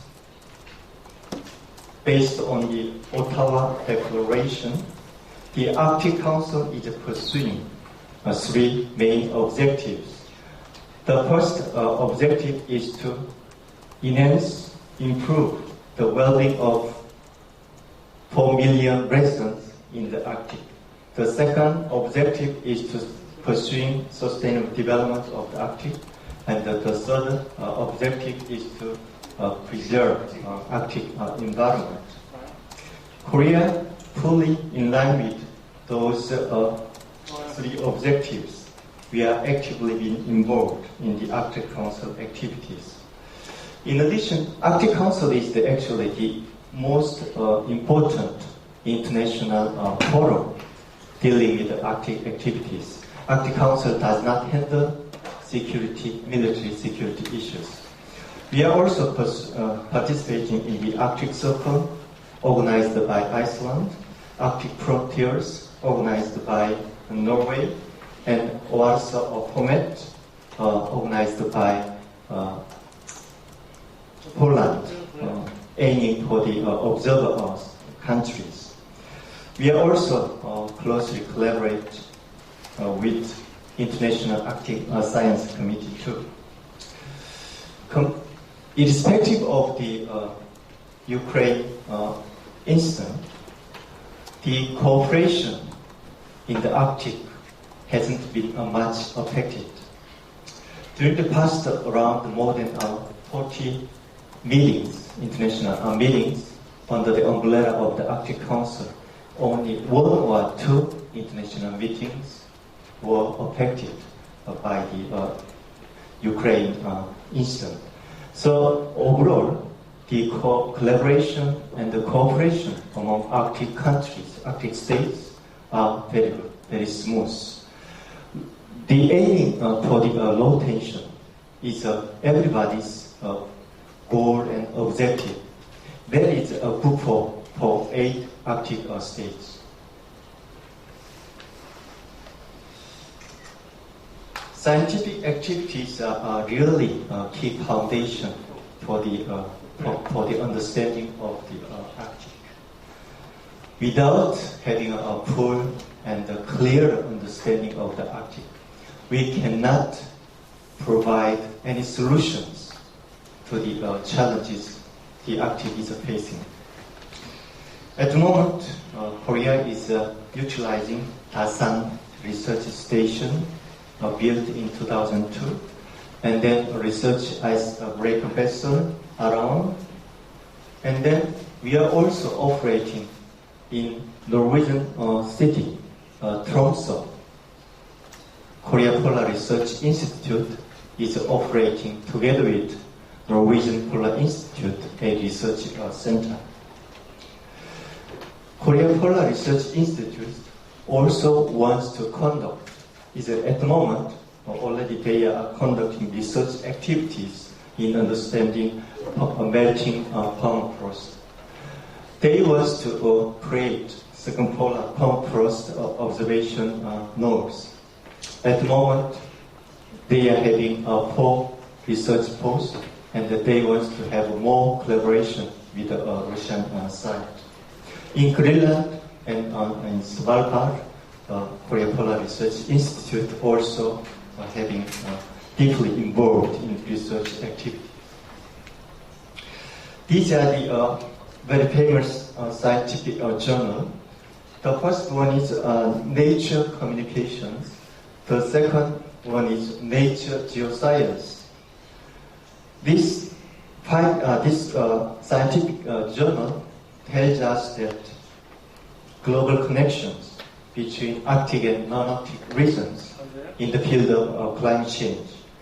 The gist of this finding is that the climate change in the Arctic, especially Barents Sea warming, affected severe cold winter in the northern hemisphere.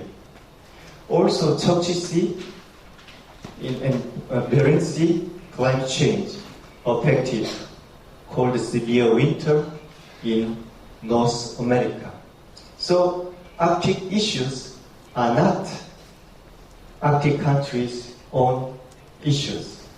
Those issues are closely related to the non-Arctic regions. In addition to the climate change, there are many more issues why observed countries, non-Arctic regions should contribute, should be deeply involved in Arctic Council activities. First, black carbon and methane partnership. Most of the black carbon is coming from the non-Arctic regions. Around 10% of black carbon is coming from Arctic region itself. So 90% comes from non-Arctic. So in order to address black carbon issues, non-Arctic countries' cooperation is very much needed. At the moment in Songdo, there is a secretariat for the East Asia Siberian flyways for the migratory birds. Migratory birds from Siberia, they are stop off in Korea and they are going to the Australia. If you look at this long flyway, non-Arctic countries' role is very much important. Arctic seaways and the Arctic sea routes, and then these sea routes will be used by non-Arctic regions, non-Arctic countries. So if we overall all the Arctic issues in some part needs non-Arctic states cooperation.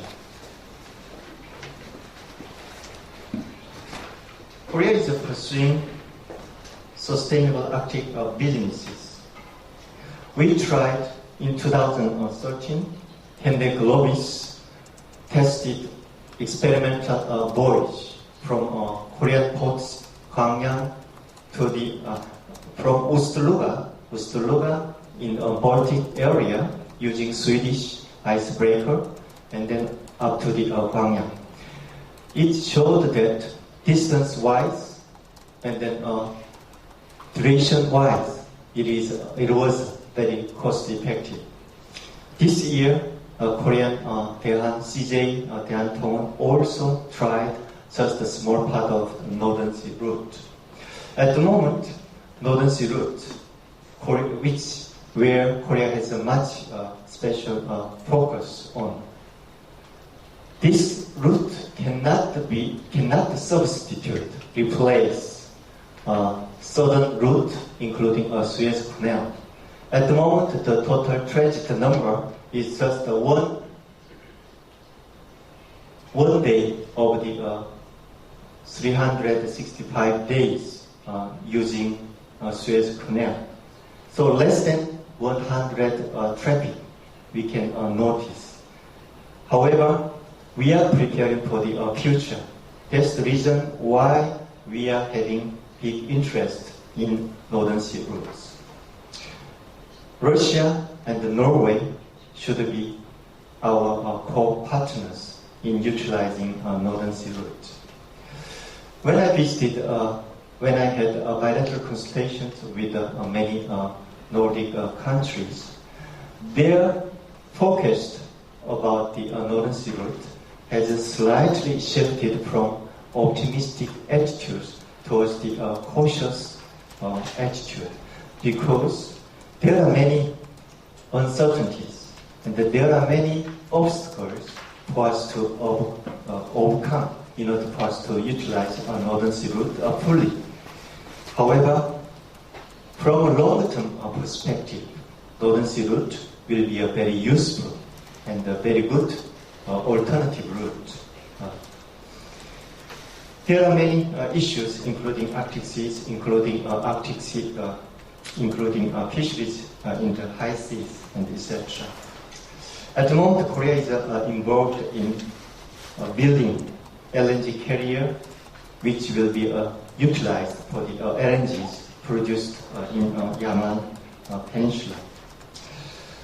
This exploitation of the issue of exploitation of the natural resources, including oil and gas, even though there are plenty of potential to be utilized for the future of the international community, at the moment the prices of oil and gas is very low to expedite exploration of the oil and gas.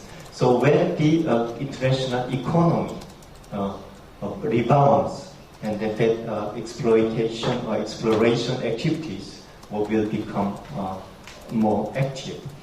When we are try to think of exploit natural resources, and then we should think of also environmental conditions, environmental situations.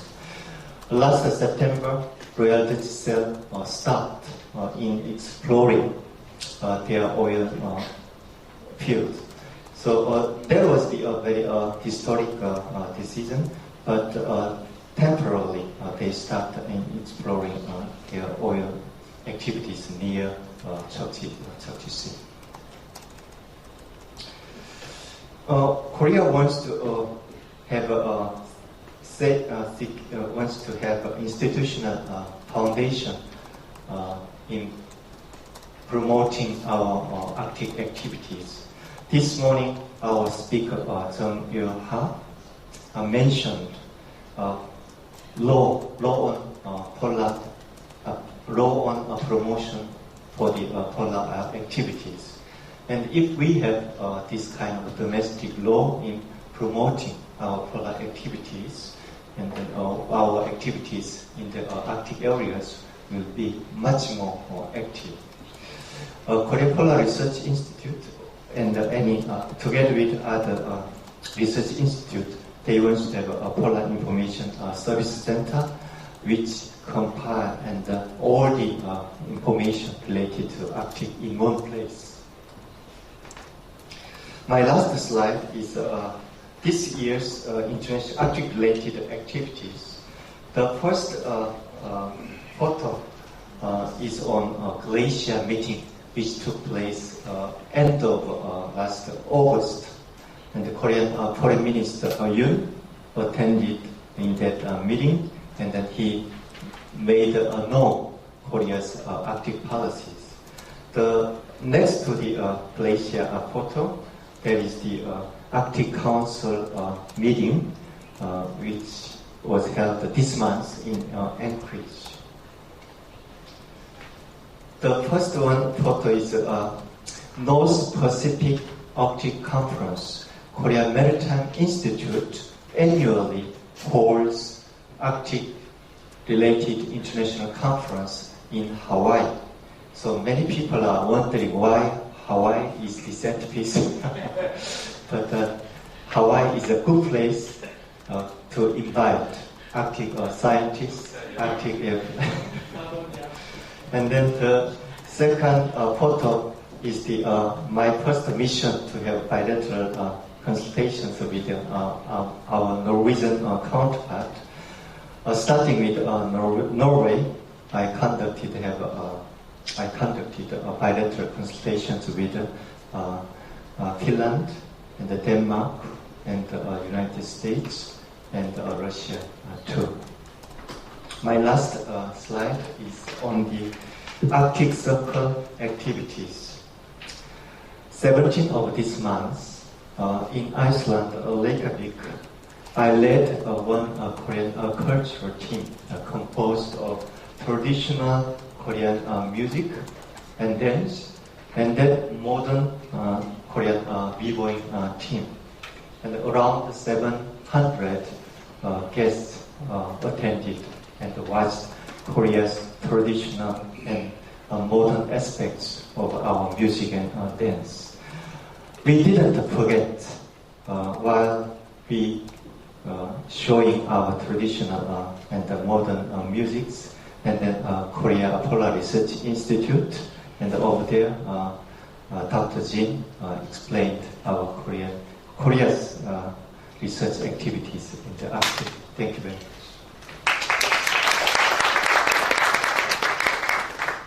네, 김대사님 감사합니다. 저희 이제 한국 정부의 정책, 또 이제 마스터 플랜을 또 수상히 발표를 해주시고, 또 현재 어떤 활동을 하고 있는지 하는 그 동향에 대해서도 좀 세세한 발표했습니다. 감사드리고요. 바로 박영신 박사님. 마이크를 넘겨받은 저는 한국외국어대학교 박영민입니다.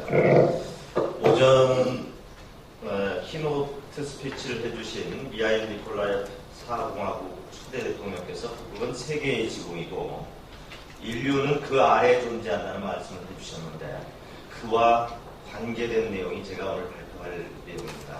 북극의 영유권 갈등과 아태 지역이라고 하는 주제인데, 즉 북극의 영유권 갈등과 해결 과정, 그리고 그 경험이 아태 지역에 어떤 의미를 제공해 주는 것인가 하는 문제를 말씀드리겠습니다.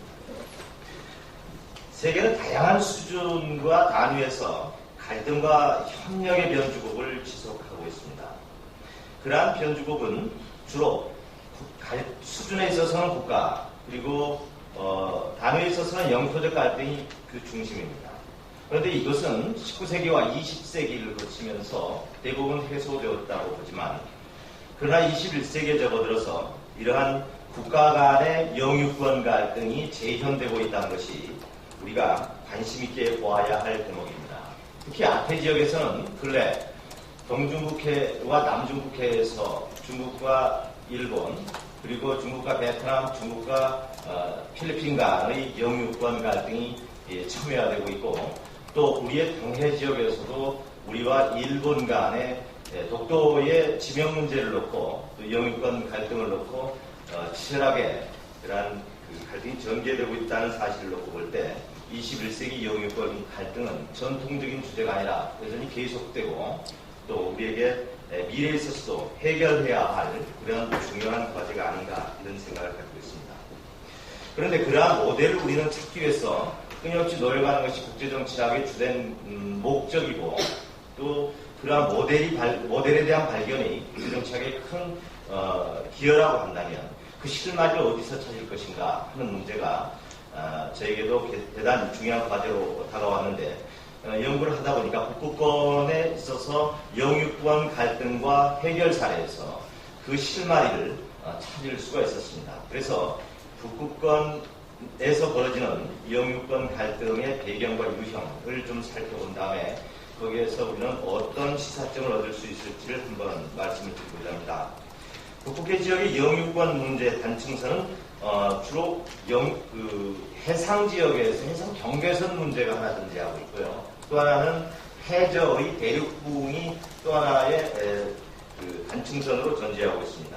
그리고 그 지역은 주로 북극해의 바렌츠 해 지역을 중심으로 해서 벌어지고 있다는 것을 말씀드립니다. 특히 이 바렌츠 해는 노르웨이 본토 북부와 그리고 러시아 사이의 대륙붕 지역이 중심인데, 풍부한 수산 자원과 그 광물 자원을 보유하고 있다는 점이 대단히 갈등의 원천을 두고 있다 이렇게 말씀드릴 수 있겠습니다. 러시아가 이 북극 지역의 특정 공간에 대해서 주권 행사와 권리 확보를 위해서 끊임없이 노력을 해왔는데요. 그 이유는 몇 가지가 있습니다. 첫 번째는 이 북극해 지역이 아까 말씀드린 바렌츠해 지역을 중심으로 해서 자원 개발을 할 수 있는 가능성이 점차 증대되고 있다는 점이고, 또한 물류 루트로서 부상하고 있다는 점이죠. 이것은 북극해의 해빙과 직접적인 연관을 가지고 있습니다. 또한 러시아는 1992년 이후에 이런 변화된 상황에서 국익을 확보하기 위해서 새로운 국경선 협정을 진행하였고, 또 이러한 이해지에 대한 개념의 정비에 착수를 했다는 점을 말씀드릴 수 있겠습니다. 이처럼 러시아는 북극에 대해서 지대한 관심을 좀 확산시키고 있다, 이렇게 말씀드릴 수 있습니다. 아까 말씀드린 대로 북극권 영유권 갈등은 세 가지 유형으로 구분해 볼 수 있겠습니다. 첫 번째, 합의에 이른 단계, 두 번째는 갈등 중인 단계에 있는 케이스가 있고요. 세 번째는 협의 중인 케이스가 있고, 또 굳이 말씀드리면 갈등이 잠재되어 있는 지역이 있습니다. 이것은 미래를 위해서 아직 협의가 진행되지 않고 넘겨두고 있는 것이죠. 첫 번째 합의를 이루는 케이스는 바로 슈토크만 개발 문제라고 할 수 있고, 두 번째 갈등이 심화되고 있는 지역은 러시아와 노르웨이의 그 바렌츠 내에서의 공해에 해당하는 지역인데 루프홀이라고 하는 지역이고, 협의 중인 지역은 로모노소프 해령인데 이는 러시아와 캐나다, 덴마크가 여기에 주된 회의자로 참여하고 있습니다. 그러면 첫 번째 바렌츠해 영유권 갈등과 해결이 어떻게 이루어지고 있는지에 대해서 좀 정리를 좀 해보고자 합니다. 바렌츠해의 일단 특성을 좀 말씀드릴 텐데요.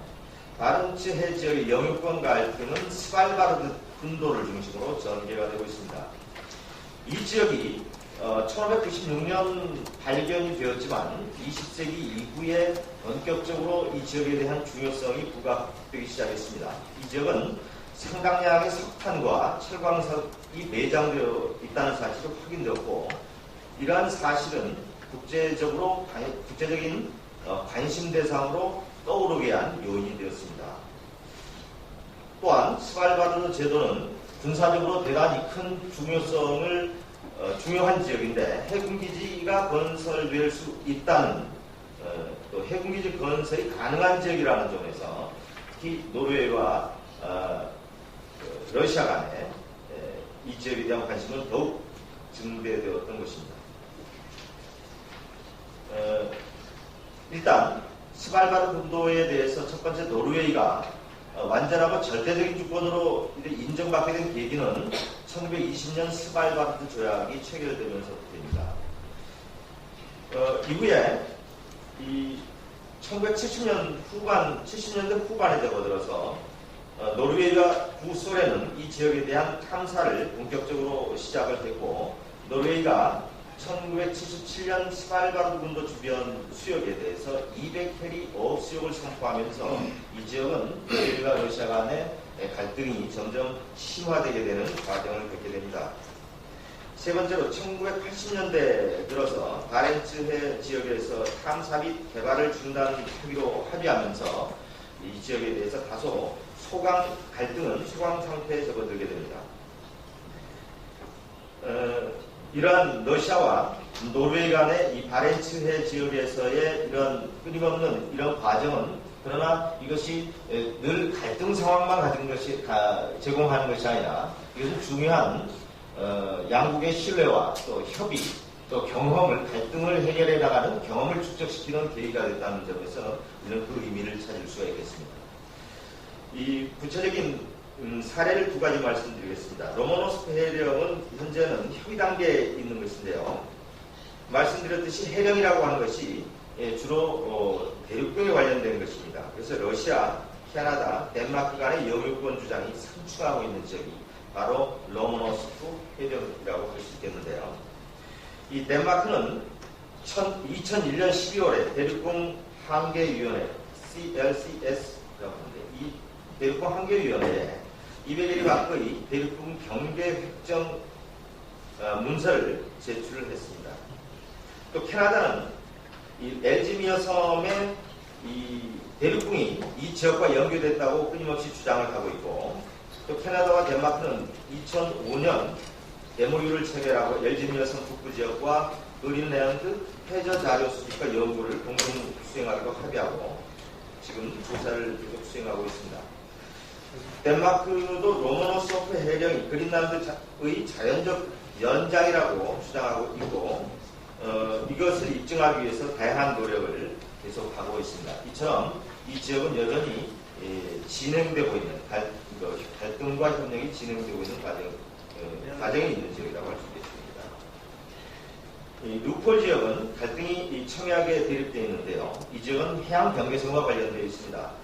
바렌츠 한가운데 위치해 있고 아까 말씀드린 바와 같이 동해인데요. 러시아와 노르웨이가 갈등하고 있는 지역입니다. 이 루폴 지역은 천연자원이 매우 풍부한 곳입니다. 이 루폴 영유권 갈등은 1958년 체결된 대륙공 협약의 해석을 둘러싸고 양국이 팽팽한 입장 차이를 보이고 있습니다. 노르웨이는 대륙공 협약 제6조 규정에 따라서 러시아와 해양 경계선으로 해역의 중간선을 주장하고 있고, 러시아는 선형 이론에 따라서 러시아 영토의 극서 지점에서 북점까지, 그래서 이 지역을 직선을 그을 것을 주장하고 있기 때문에 여전히 이 지역은 이 문제로부터 자유롭게 해결되는 과정으로 이어지지 않고 갈등이 여전히 첨예하게 대립되어 알 수 있겠습니다. 그런데 바렌츠 영유권 갈등의 해결 문제에서 아까 제가 러시아와 노르웨이 간의 구체적인 협력 모델이 있고 또 갈등 모델이 있고 진행되어가는 중인 협력이 진행되어가는 과정에 있는 케이스를 말씀드렸습니다만, 협력의 구체적인 모델은 수도권 개발이라고 아까 설명드렸습니다만, 큰 틀에서 볼 때는 바렌츠 해양 경계선에 관한 러시아와 노르웨이 간의 획정 합의가 가장 큰 문제, 중요한 점이라 할 수 있겠습니다. 보다 큰 틀에서 바라볼 수 있는 케이스를 알 수 있겠습니다. 이 바렌츠에서의 갈등은 1977년부터 본격화되기 시작을 했습니다. 노르웨이가 이지 선언을 하고 또 여기에 대해서 구소련이 주장한 200일이 어업구역이 겹치면서 이제 복잡한 양상으로 전개되기 시작을 했는데, 이런 러시아와 노르웨이 간의 갈등은 1990년대부터 2000년대 초반에 빈번하고 첨예한 갈등을 경험을 하게 됩니다. 노르웨이 해상경비대가 러시아선을 직접 탑승해서 검사하는 일까지 발생하면서 긴장이 첨예화됐기 때문이죠. 그런데 이것이 새로운 과정에 이제 접어들게 되는데, 이것이 2007년 들어서부터입니다. 러시아와 노르웨이 갈등은 이제 이 새로운 국면을 맞게 되는데요. 노르웨이가 주장하는 중간선과 러시아가 주장하는 아까 말씀드렸던 부채꼴선, 직선으로 떨어지는 그런 선이 이제 선에 대한 수정안에 합의하게 되는데, 이 2007년 이후에 노르웨이와 러시아는 새로운 이제 협력을 위한 한 걸음을 내딛는 그런 계기를 갖습니다. 2010년 4월 이제 이것이 협의되면서 지난 40년간 최대 현안이 됐던 이 북극해 경계획정과 협력협정이 이제 새로운 단계에 맺게 됩니다. 2010년 4월 노르웨이 옌 스톨텐베르크 총리하고 디미트리 메드베데프 러시아 대통령 간의 합의가 이루어지고, 이것이 2010년 9월 15일 날 협약이 서명됩니다. 그 양국 국회의 승인까지 받음으로써 이런 새로운 바렌츠의 해양 경계선 결정이 결정이 되고, 이것은 2011년 이후에 바렌츠 지역에서의 자원 개발이 보다 본격화되는 계기로 이어지게 됩니다. 이런 양국이 합의하게 된 배경에는 여러 가지 요인이 있어 보입니다. 두 가지 입장에서 차원에서 볼 수 있겠는데, 하나는 양국이 공동의 이해를 가졌다는 점이고, 또 하나는 그에 관련된 조건입니다. 그러한 조건과 공동의 이해가 결합되어 결국 합의에 이르게 되는 계기를 갖는다 이렇게 보고 있는데요. 첫 번째는 1982년 유엔 해양법 협약에 노르웨이와 러시아가 뒤늦게 여기에 가입을 하게 됩니다. 노르웨이가 96년도에 유엔 해양법 협약에 가입하게 되고요. 러시아는 97년에 가입하게 됩니다. 그럼으로써 대륙군과 이의지 경계선 결정에 적용된 규정을 수정하게 된 계기를 가졌다. 두 번째는 국제사법재판소의 원칙을 양국이 수용하게 됐다는 것입니다. 유력한 이런 국제기구의 결정을 수용하게 됐다는 데는 특히 러시아가 갖는 여러 노력들과 인내가 많이 있었다고 봅니다. 이것은 왜 그러냐면 이 2010년 협약 과정에서 러시아에서는 국내적으로 대단히 많은 비판과 반대가 있었는데요. 여기에 대해서 러시아가 탁월한 리더십을 보여줬다 이렇게 저는 평가를 하고 있습니다. 또한 그러한 조건은 노르웨이 아까 말씀드렸던 두 번째 조건 문제는 노르웨이에 있어서 찾아볼 수 있겠는데 2001년 이후에 노르웨이의 대륙붕의 원유 생산량이 줄게 되면서 새로운 대상 지역을 또 물색을 해야 했던 노르웨이의 전략적 이해가 거기에 개입됐습니다. 그러므로서 이 바렌츠해 지역에 대한 노르웨이의 관심과 러시아와의 협상을 빨리 타결해야 되겠다는 요인이 여기에 있다고 보여집니다. 무엇보다 중요한 것은 러시아와 노르웨이 간의 40년 동안 지속된 협상에서 가졌던 상호 신뢰와 경험, 이것이 타결의 중요한 배경이 되었다. 저는 이렇게 평가를 하고 있습니다. 결국 이것은 동아시아 영해 갈등에 주는 시사점이 적지 않습니다. 현재 동아시아는 앞서 말씀드렸던 대로 동중국해 내에서 다오이다오, 중국 명으로는 다오이다오, 일본 명으로는 시엔카쿠제도 이렇게 두 가지 이름을 동시에 말씀드려야 한다는 것도 참 아름답지 못한 그런 표현 같습니다만 어찌됐든 치열한 갈등 때문에 이렇게 표현할 수밖에 없습니다.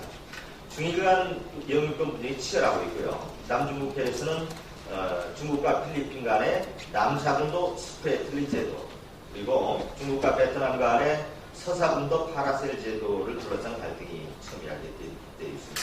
이 역시도 해상 경계선 문제가 원인이 되고 있고 또 이 지역에 대한 자원 문제가 개입되어 있기 때문입니다. 최근 뉴스에서 드러나듯이 오늘도 남중국해에서 미국과 중국의 해상 해군끼리의 그런 긴장 상황이 지속되고 있다는 점을 보면 이 지역에 대해서도 영유권 문제는 여전히 첨예한 갈등이고 우리에게 해결돼야 할 중요한 숙제라 이렇게 보고 있습니다.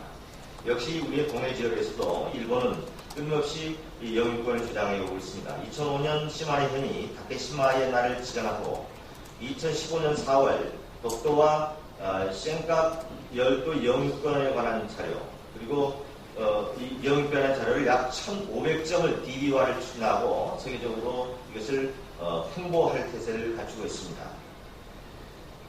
자, 이러한 과정 속에서 우리는 이 노르웨이와 러시아가 보편적 협약의 준수가 가능했던 것은 40년의 이런 협상 과정이었다고 저는 보지만 이 아태 지역에서는 이러한 오래된 영유권 분쟁에 대한 협상의 과정이 존재하지 않고 또 유엔 해양법 협약이나 ICJ와 같은 유력한 국제기구의 이 권고나 그러한 규정에 의해서 승복될 것 같지는 않다는 점에서 우려스럽습니다. 다만 그래서 북극의 모델을 참고해 볼 때 저는 이 지역의 기본적인 토대를 만들어야 되지 않겠느냐. 그래서 아태 지역의 모델로서 저는 아태 북극지역위원회를 구성을 통해서 이 문제를 해결해 갈 수 있다 이렇게 보고 있습니다. 즉 아태 북극지역위원회는 마치 바렌츠 지역위원회와 좀 유사한 개념으로 바라볼 수 있겠습니다. 그래서 이 지역에 새로운 형태의 이 협력 모델을 창출하고 이를 통해서 신뢰를 축적해 나가면서 북극이 가졌던 여러 협상 모델과 성공 모델 그리고 이 지역이 제공하는 다양한 러시아와 노르웨이와 러시아 간의 협상 과정에서 얻은 경험이 충분히 전수될 수 있지 않을까 이렇게 생각합니다. 저희 발표는 여기서 맺겠습니다. 감사합니다. 네, 감사합니다. 박영민 박사님. 이제 북극해 지역의 영유권 갈등 이런 사례들, 러시아, 노르웨이, 덴마크, 캐나다 이런 사례들, 노르웨이와 러시아 간에 타결이 잘 된 그런 이제 사례, 이것이 동아시아 지역의 어떤 함축을 되는가 하는 것까지 따지고 있습니다. 그 마지막 발표로 investor Thank you very much. Thank you very much, Professor Lee, and thank you very much for inviting me to join you here today. What I want to share with you is the Danish perspective on the Arctic, maybe to be more precise, the Kingdom of Denmark's perspective on the Arctic. Denmark in itself is a very small country, but our kingdom is very big. It consists of three entities, as you know: Denmark, Greenland, and the Faroe Islands. And this is why the Arctic is important to our kingdom, and this is why we have also spent a lot of time on research and debating this issue. Now, the point of departure for us, as with many other countries, is that we see challenges but also opportunities in the Arctic region. One of the first challenges is that this is really a low-tension area, but it's also an area with big potential for cooperation. That's the first possibility challenge. The second one is, of course, what's on everybody's mind and lips nowadays is climate change, biodiversity, and the environment. We need to care for that. We need to have that very much present in our mind. Then thirdly, it's very important also to create a sustainable economic development in that region with respect to the climate, environment, and not least to the local population in the Arctic region. That's very important. Then we have the possibilities of developing new resources, minerals, oil, other kind of explorations is possible in the Arctic region. And as many of you have talked about already, the new sea routes is also a possibility for the future. Now, on the basis of these challenges and possibilities, we, a couple of years ago, developed a strategy. And this is the strategy which is still very much valid today, and we have said that this strategy will be valid until 2020. Now, this is really the framework for the Kingdom of Denmark's engagement in the Arctic. And it was developed between the three entities in countries in agreement: Denmark, Faroe Islands, and Greenland. And it contains more than 75 concrete goals of where we want to work. And what is important here of how we work is that we work in a coordinated fashion. So every time we seek to do something in the Arctic, the three countries do that in agreement.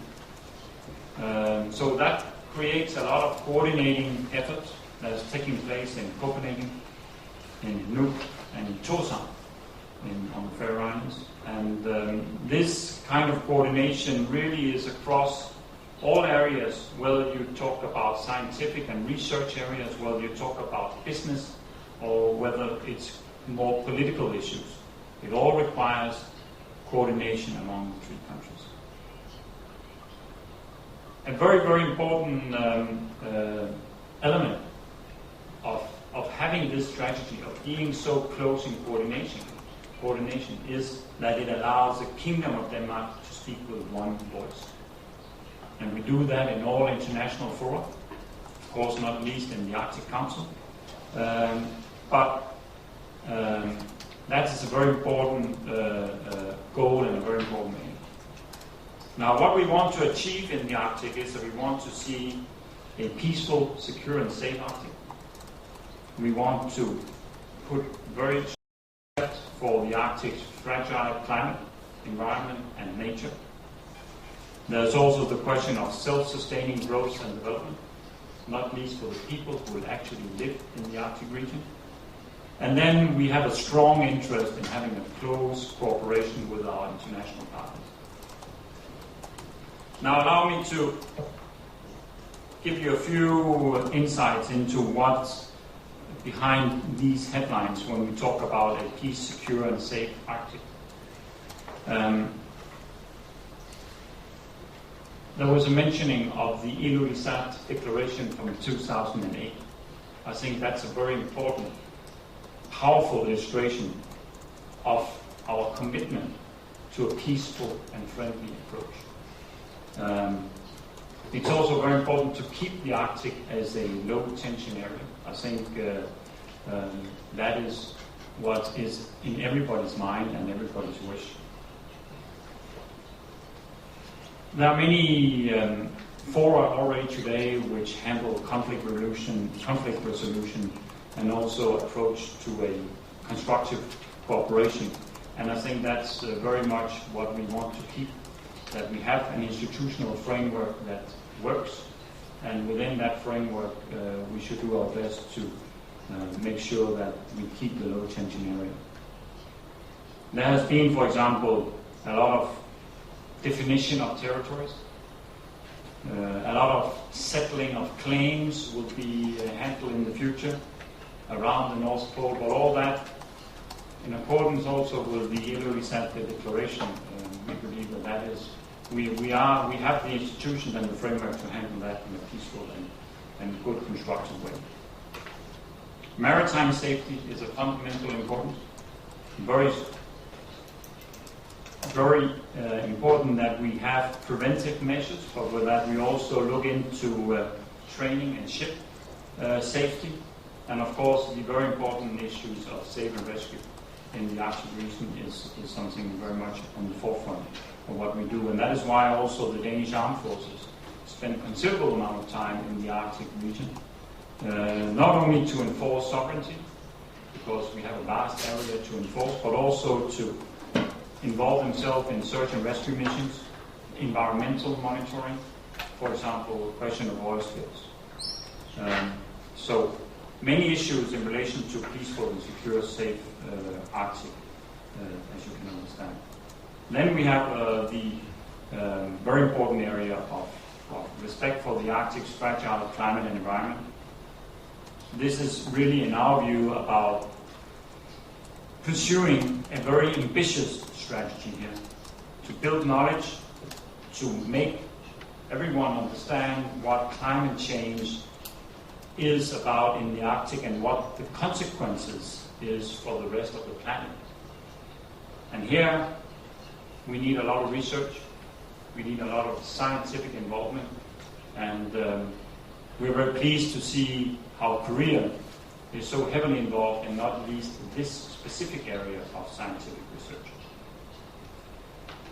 Also, there's a question of the Arctic nature, the Arctic environment, and how that should be managed and made use of, how we use that based on really the best scientific knowledge. And we need to also to create standards for protection and international cooperation so that we can make sure that we always look after the environment and nature in that very fragile region of the world.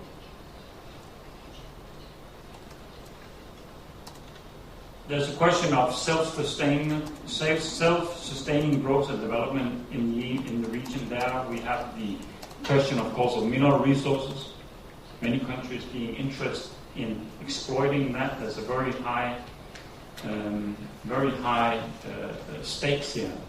But this is also why we have said and are saying that if exploration is going to be conducted, it has to be done based on the very highest international standards of safety, of health, environment, preparedness, and response, but also that we need to have very high degree of transparency of what's going on.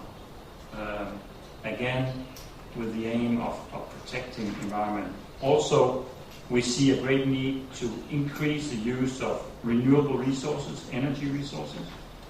There's a question of the living resources in that area. Everything from fish, shellfish, and marine mammals, things we need to also be very well aware of. And then, of course, there's the new opportunities, the new sea routes, the mineral resources, as I said. Here we want to have a close cooperation with industry in order to make sure that we have a very strong and optimal regulatory framework for this to happen in the future. And again, also research and development will be crucial to further develop the growth and economy of the Arctic region. Fourthly, the question of close cooperation with international partners. This is a high priority for all three countries of the Kingdom of Denmark, that we emphasize an ambitious focus on climate change, again, an ambitious focus on protecting nature and environment, an ambitious focus on upholding strict global maritime rules. That will not least be essential when we talk about a Northern Sea route, but also that we continue, all of us, to give very high priority to the rights of indigenous people. So the people who live and come from that part of the world, they have rights, and we need to respect that and work very actively to secure those rights. The Arctic Council is very much in the forefront of what's going on and how that we develop our international cooperation. So the Arctic Council is very important for us. But also we have seen an upgrade in our bilateral cooperation, not least through the Arctic cooperation, and we had the pleasure only earlier this month of welcoming Ambassador Kim to Copenhagen for bilateral cooperation. So we see many interesting developments in that. Let me just say also that the Arctic Council being, as I said, the forefront of our cooperating mechanism here, and I think also the success of the Arctic Council is very much a result of the Arctic region being and continue to be a low-changing area. And the Arctic Council has very much succeeded in that. Now, the Arctic Council is not a forum for discussing security policy, but it has many other merits which can influence security policy at the end of the day. And if we keep moving on and keep moving forward the agenda of the Arctic Council, I think we can create many important results. There have already been important results, like the oil spill agreement, the search and rescue agreement, and we see many more potential here. Arctic is really the key when we talk about fighting global climate change, and that is also why Arctic will be high on the agenda in a month's time when we all move to Paris to hopefully conclude the COP21, which will be of extreme importance to our planet. Let me conclude by a few words on Korea, but also the observers that play an important role in the Arctic Council. Korea having just recently had or celebrated the second anniversary of your participation in the Arctic Council. And we really want to see observers like Korea pursuing a very active participation in the Arctic Council. You have shown that, and we really appreciate the substantial input that Korea has come with, especially when it comes to scientific cooperation.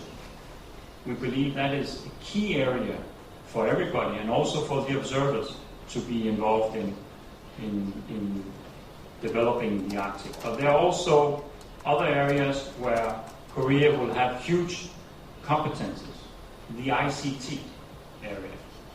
When we talk about telecommunication, when we talk about satellite monitoring, these areas that will become more and more important in the future, and where we see a very strong role also for Korean cutting-edge technology. So there you can, I'm very sure that you can play a very important role. So we are happy to see you playing an active role in the Arctic Council. We welcome working closely with Korea. There are many challenges that we all need to face and we all need to address. But I'm sure that with the already successful cooperation that exists within the framework of the Arctic Council, we are prepared to move ahead to keep it as a strong international cooperation and also securing the continuous low-tension area. Thank you very much for your attention.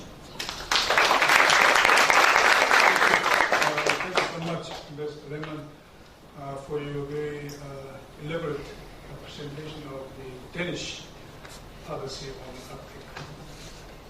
덴마크 처음에 강조하면서 덴마크 나라 조그만 밑에 뿐만 아니라 그린랜드하고 이제 또 그 파라와 제도까지 그랬는데 이렇게 5분의 발표를 듣고 나니까 시간이 말이죠. 3시 반이 거의 다 됐는데 3시 40분에 우리 조금 늦게 시작하더라도 토론자 3분께는 국내 문제니까 이게 지금 대단히 논쟁적 그런 이슈를 다루고 있는 건 아닌 것 같습니다. 그러니까 한 5분 안에 좀 3분이 발표를 했으면 하는 그런 말씀을 드리면서 누가 먼저 할까요? 우리 김학기 박사님 먼저 할까요?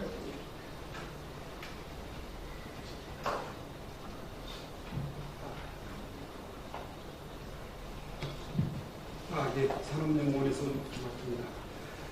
앞서 우리 북극 문제에 관한 전문가 여러분들의 좋은 의견을 항상 잘 들었습니다. 범북극 시대라고 해서 용어가 자주 나오죠. 태평양, 대서양 이런 것처럼 범북극이라는 용어가 자주 거론되고 있는데 범북극 시대를 대표하는 한국의 그 대비책은 북극 이사의 국적 참여하고 여러 가지 방안들이 제기되고 있고 우리 정부에서도 이미 그런 그 추세에 대비해서 여러 가지 방안들을 짜고 있죠. 저는 이제 우리 그 경제적 측면에서 우리 기업들 입장에서 이런 좀 문제에 대한 예측이라든가 관련된 우리 정부의 대응책 이런 측에서 좀 한마디 드리겠습니다. 최근 그 우리 기업들 입장에서 북극 개발에 대한 관심은 초창기에는 주로 이제 자원개발, 북극권에 위치한 자원개발 쪽에 관심을 가지고 있다가 점점 이 항로라든가 이런 쪽에 운송 문제에 관심을 기울이고 더 추가적으로 북극 항로와 관련된 그 사회 인프라 건설 이런 쪽으로도 점차 관심을 기울이고 있겠죠. 최근 들어와서 이 북극 개발 문제에 거론할 때 사실 극동 개발 문제가 항상 이제 뭐 구체적인 문제로 거론되고 있죠. 오히려 극동 개발 문제를 얘기할 때 우리가 항상 북극 문제를 다시 거론하는 양자 간의 어떤 협력, 상호 관계가 계속 부각되고 있다고 볼 수 있겠습니다. 문제는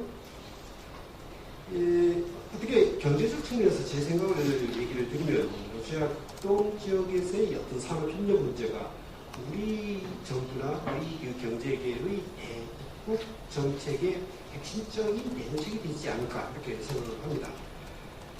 극동 지역에서의 한국이 어떤 산업 협력 문제가 잘 해결돼야지만 북극을 통한 러시아와의 협력, 북극 운송을 통한 서유럽 제국과의 우주 운송 문제들이 다 같이 해결될 수 있을 것이라고 생각을 합니다.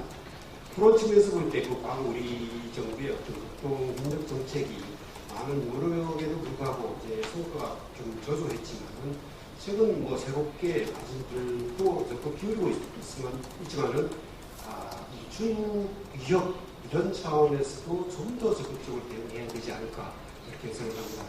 이 우크라이나 문제로 이 동북아 갈등이 좀 깊어지고 있지만은 중러 간의 관계가 확대되고 또 중국의 극동 진출이 더 확대되고 있기 때문에 우리가 이런 시대의 대비책으로 러시아 극동 지역에 좀 더 적극적으로 진출하지 않으면 중국이 극동 지역에서의 지위가 점점 강화되고 중국의 지위가 강화될수록 우리가 극동 지역을 통한 북극 협력 문제나 유럽 지역의 협력 문제가 점점 악화되고 늦으면 늦을수록 그만큼 많은 비용을 치게 되지 않을까 이렇게 생각을 합니다.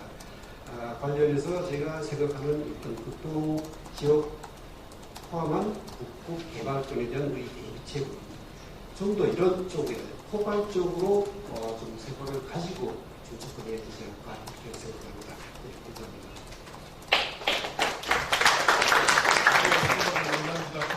네, 다음 이어서 철도 전문가이신 나이신 목사님 시작하도록 부탁드리겠습니다.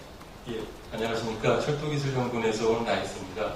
네, 저는 토론은 주로 미에프 부소장님께서 말씀하신 북극 항로라든가 또는 그와 관련된 북극형 개발, 또 코리도 이런 부분에 대해서 간단하게 토론을 하도록 하겠습니다. 잘 아시다시피 북극 항로는 수에즈를 통하는 인도 항로에 비해서 거리도 절반이고요. 그러다 보니까 운송 시간도 절반으로 단축되기 때문에 향후에 20, 30년 후에 이것이 상용화될 경우에는 사실상 유라시아 대륙의 물류 혁명이 앞으로 예고되는 그런 큰 비전이다 이렇게 생각을 합니다. 하지만 20, 30년 이후에 상용화되기 이전에 우리가 또 고민해야 될 것이 바로 북극권 개발이고 북극권의 어떤 그런 자원과 경제라고 얘기할 수 있겠습니다. 특히 지금 북유럽 쪽에 노르웨이라든가 핀란드는 함께 협력을 통해서 북극권 개발이 이루어지고 있습니다. 특히 핀란드의 라플란드 지역을 중심으로 해서 북극 항로뿐만 아니라 이것을 유럽까지 광물을 운송하는 아크틱 레일웨이, 즉 북극철도 운송 회랑을 현재 디자인, 개발하고 있습니다. 이와 같이 서유럽에서는 이렇게 북유럽을 중심으로 해서 진행이 되고 있고요. 또 러시아를 중심으로 해서 야말반도, 사베타항이죠. 이 지역을 통해서 다시 또 아크틱 레일웨이라는 컨셉으로 내륙으로 이와 같이 운송 코리도를 현재 디자인을 하고 있습니다. 다시 말하면 북극 항로와 또 이러한 내륙으로의 아크틱 레일웨이를 연계함으로써 보다 북극권을 개발하는데 상당한 시너지 또 활성화를 줄 수 있다고 생각이 되고요. 하지만 이런 동북아 극동 연해주 지역에서는 이러한 협력의 분위기가 아직 그렇게 성숙되어 있지 않고 이제 시작이라고 봅니다. 하지만 최근에 사하공화국, 이번에 초대 대통령님도 오셨습니다만 사하공화국의 야쿠티아까지 철도도로가 연결되고 있습니다. 그렇다고 하면 이 야쿠티아 지역을 통해서 다시 또 레나강이라는 내륙 수운을 통해서 북극 항로와 연계가 될 것이고요. 또 이 지역의 어떤 북극권 개발이 또 가시화될 수 있다고 생각합니다. 다시 말하면 향후에 이런 20, 30년을 내다보면은 북극 항로의 상용화 가능성이 높다고 볼 수 있고요. 또 이런 북극 항로의 상용화와 더불어서 이런 동북아 지역에서 또 극동, 북쪽 지역에서의 새로운 자원 개발의 기회가 충분하다고 생각합니다. 그래서 이제는 우리 한국도 이런 유라시아 대륙을 철도로 연결할 경우에 TKR, TSR이라는 횡축 인프라 연계뿐만 아니라 북극권 개발을 연계한 그런 TSR뿐만 아니라 바이칼 아무르 철도 그리고 또 야쿠티아까지 어떤 철도의 어떤 종축 인프라 건설 전략에도 우리가 적극적으로 참여하고 또 이와 같은 종축, 횡축의 어떤 방향 추진이 필요하다고 볼 수 있겠습니다. 다양한 협력 방안을 통해서 한반도뿐만 아니라 동북아 그리고 더 나아가서 북극권 지역까지의 어떤 동번 선장 그리고 또 공동 번영을 추구하기 위한 영내 국가 간 협력이 필요하고요. 또 이를 위해서 산업과 인프라의 어떤 공동 개발, 투자와 이익의 공유라는 초국경 협력 메커니즘이 바로 동북아 또 북극권 개발 동쪽에서의 북극 개발에도 함께 이루어지길 기대해 봅니다. 예, 감사합니다.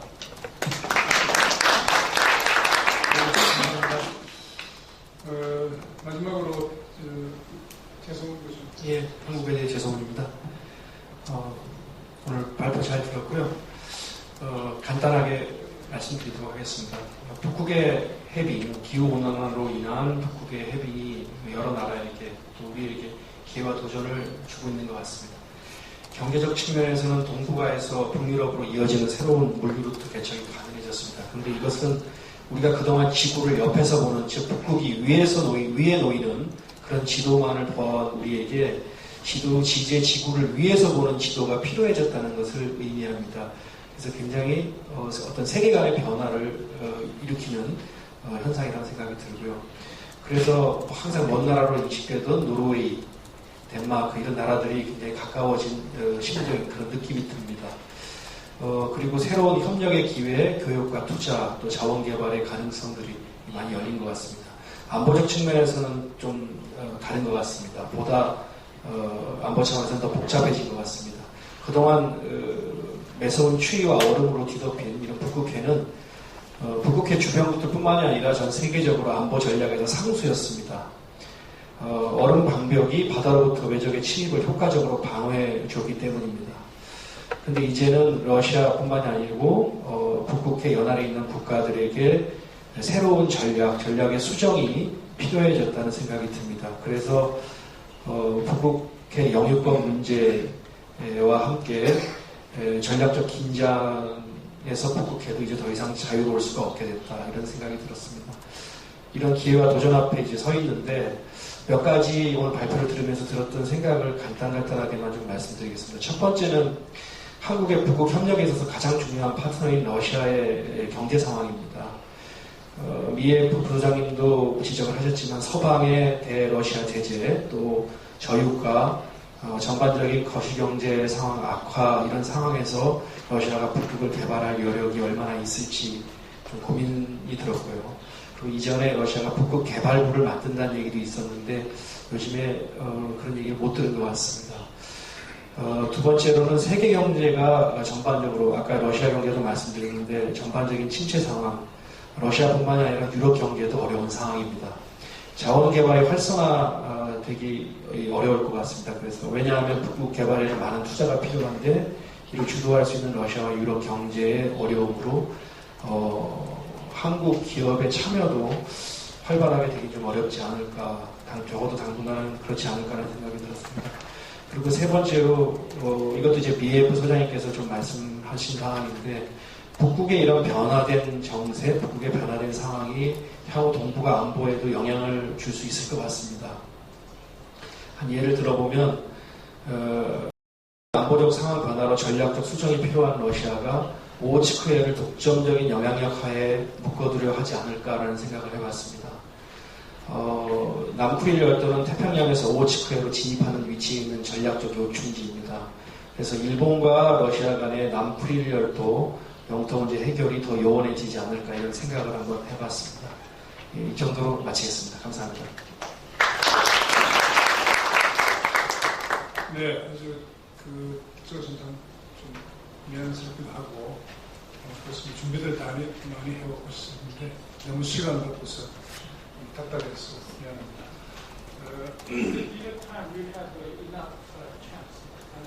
예. 3시 40분이기 때문에 이제 미합 보장님이 좀 말씀해 줄 것 같아요. 내일 또 이제 종합하는 그런 세션이 있는 걸로 알고 있기 때문에 오늘 이 첫 first session of afternoon is as for each important countries to present its own policy. The Korean case, Russia, and Norway, and Denmark. It was so useful to us. And then the second session of the afternoon, we will continue on to hear from U.S. and other members of the Arctic Council. 그래서 이 1세션은 제가 이런 정도로 정리하면 좋지 않을까 이렇게 생각이 듭니다. 그래서 특별히 주민 여러분들 감사드리고 또 이 발표를 준비해 주신 발표 선생님들, 특히 외국에서 몰려오신 분들께 네, 굉장히 감사합니다. 네, 고맙습니다. 이렇게 제 1세션을 끝내겠습니다. 지금 약간 시간이 지체됐습니다. 큰 문제는 아니라고 생각을 하고요. 3시 50분, 10분간 커피 브레이크를 갖고 3시 50분에 세션 2를 시작하겠습니다. 고맙습니다. 네. 손성환 대사님이 서해를 맡아 주시겠습니다. 대사님 부탁드리겠습니다. Thank you for the participant to this very important symposium. I think we have only a number of poor people who stays until the end of this symposium. Thank you for your patience and enthusiasm. My name is Song Han-son. I'm ambassador. I'm with the Foreign Affairs, Ministry of Foreign Affairs. I was, until 2 weeks ago, I was ambassador to Sweden and came back to Korea after terminating my mission there. And as an ambassador of Korea to Sweden, I also very much interested in the Arctic issues. So first thing I had as a project was a seminar on the Arctic in Sweden. So I'm very happy to be invited to this very important get-together. And also, I'm very happy to know that many experts from the members of Arctic Council have found their time to come together to contribute their expertise and knowledge. So, but I have some limitations. As a third session moderator, I have to make it clear at the outset that I have to I need to very keep the tight time management. So to make everybody happy.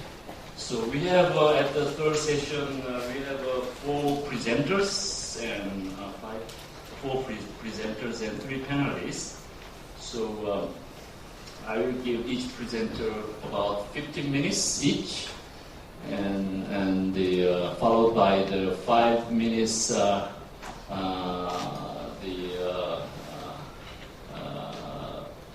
Short presentation by three discussants. So I think the second session, preceding session, we covered already visions and different strategies from different countries. So, but this session is almost the same. So each participant represent the perspective of each countries they belong to. So without further ado, I will ask the first presenter, Professor Robert O'Toole, Professor of George Washington University of the United States. He has very interesting themes, which is titled "Creating Index of Arctic Urban Sustainability." Right? So very, it has something to do with human dimension of the Arctic objectives, and it also related to the indigenous people well-being, encompassed that issues related to the well-being of the northerners and indigenous people there, right? Yeah. Okay. Yeah. Floor is up. Thank you very much for inviting me. I don't exactly have the view of the United States on the Arctic, because if you look at the United States, the only reason we're a member of the Arctic Council and participate in Arctic affairs is because of Alaska. And of course, Alaska is really separate from the rest of the country. So most Americans don't really think about the Arctic, perhaps maybe like most Koreans don't think about the Arctic on a day-to-day basis. And if you look at our policies there, for example, on one hand we want to develop the energy resources to provide more energy for the United States.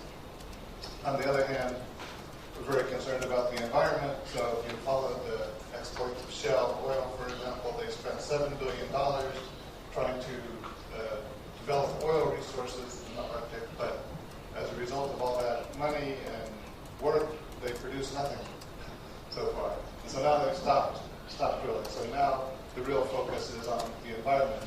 And so what I want to do is take the idea of the future of the Arctic seriously and look at some of the research projects that we're conducting at George Washington University in Washington and with a lot of partners around the world. So what I want to focus on is the creation of an index of Arctic urban sustainability. And so to take seriously some of the ideas that we've discussed so far already about how do you maintain the sustainability of the Arctic in the future. And so actually what I'm focused on is not so much the indigenous people in the Arctic, but the people who live in the Arctic, and particularly the people who live in the cities in the Arctic. Because if you look at the Arctic population, most people actually live in the cities. And if you look at the future of the Arctic, it's a very complex problem that from an academic perspective is going to have to include people working from the natural sciences, chemistry, environmental science, climate science, and then also from the social sciences in terms of politics, sociology. And so we focused, a group of us at George Washington University started to focus on Arctic urban sustainability as a way to bring together all those different fields. So we just won a big grant from our National Science Foundation in the U.S. And so this project, rather than present the results of the project is actually just going to start at the beginning of next year in 2016. So I want to present the idea of the project, and hopefully it'll be interesting to many of you so that we can work together on this project, because there's lots of opportunities for international collaboration built into the project. So basically the idea is to look at all the Arctic as a whole. But if you look at the Arctic in terms of cities, most of the cities, of course, are in Russia. And that's a result of the way the Soviet Union developed its Arctic resources. So Russia developed big cities in the Arctic, whereas the other countries, Canada, US, etc., didn't really develop those kind of cities. There's one or two big cities, but the rest of it is relatively small cities. Nevertheless, you have urban development throughout the whole Arctic. And so what I want to do in my presentation quickly is define how we can measure urban sustainability, and then produce an index to see if we're making progress toward achieving that goal or not. And so the reason we decided to create an index of urban sustainability is several. For one, if you can define sustainability in a scientific way, then you can measure it and tell if you're making progress toward achieving that goal or not. So the first thing is sort of define it and figure out ways to measure what's happening. And the second, if you can do that, you can figure out what's the most urgent needs in terms of transportation, environmental concerns, human development, social life. So that's the second goal. The third is to see which cities in the Arctic are doing these things the best, which ones are doing the worst, and sort of find a way to compare across, from Russia to Norway to Canada to US and other areas, see how it works together. And then look at the opportunity costs, where we're spending the money now. Does that make sense? Should we be spending our money in different ways? So I think the index will help us figure that out.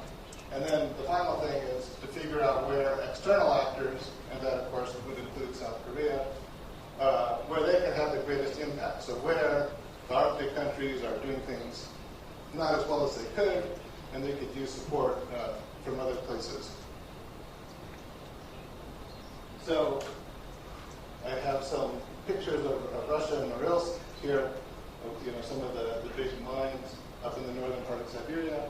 But so what the key issues are that we've been focused on at George Washington University and that I want to develop in this index is the impact of climate change that we've discussed already, resource development, particularly developing the oil and natural gas resources, as well as mining other kinds of resources, and then the migration flows, and that might be one of the most important human factors that's affecting the Arctic, because as we develop more oil and gas up there, lots of people are coming up from southern parts of the world to work in the Arctic. So the population is changing as the process evolves. So we need to understand how the migration flows are affecting the Arctic. And even now we can see Syrians, for example, fleeing the Middle East, coming across the border from Russia to Norway, for example, or different from Sweden to Norway, different ways. So it's not just a matter of people coming for jobs, it's people fleeing some of the problems in the south that's having a big impact on the north.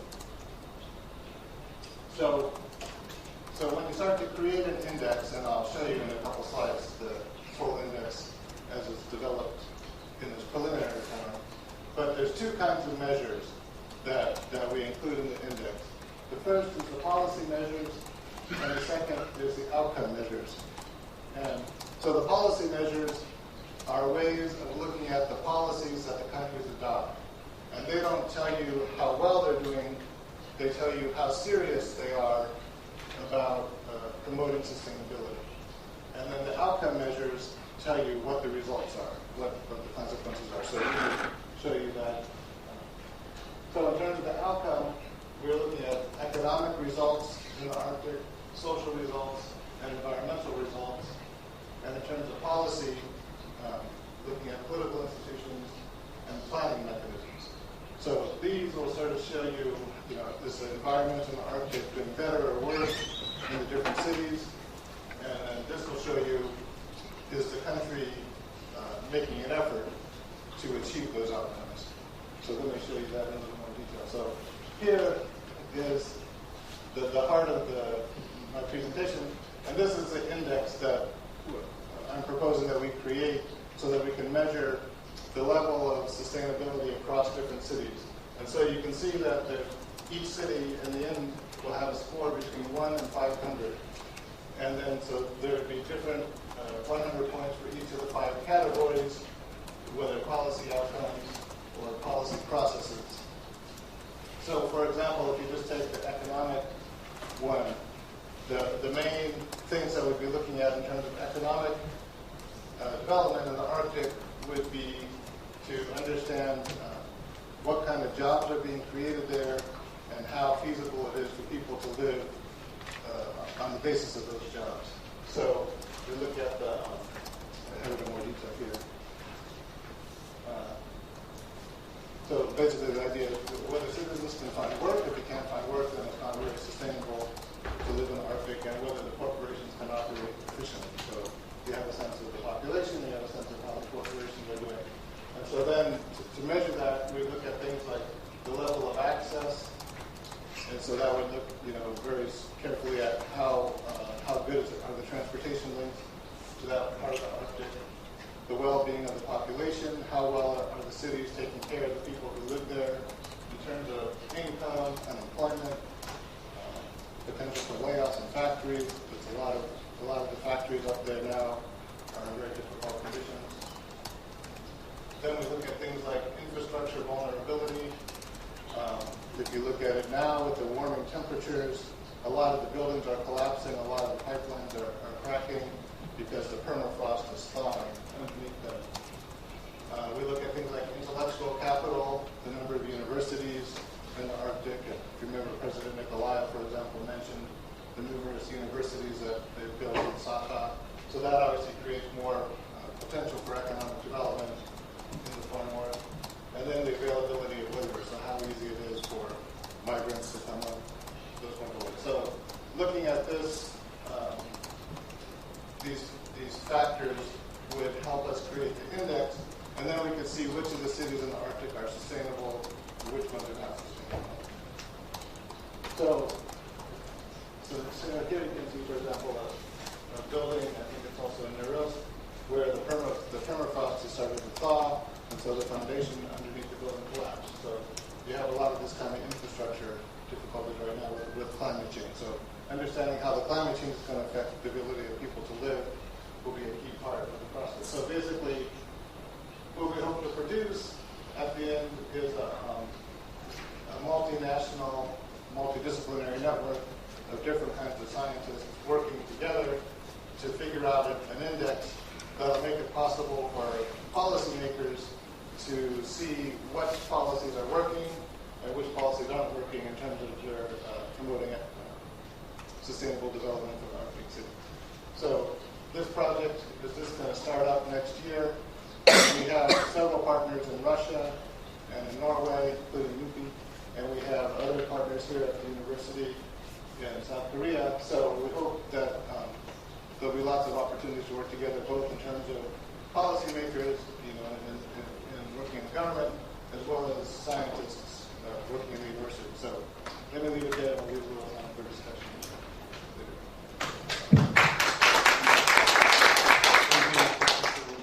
You presented a very interesting perspective on not only every other participants touch upon the environment or the economic gains out of the project which you opened with a new situation. However, you focused on the human factors. That is very impressive.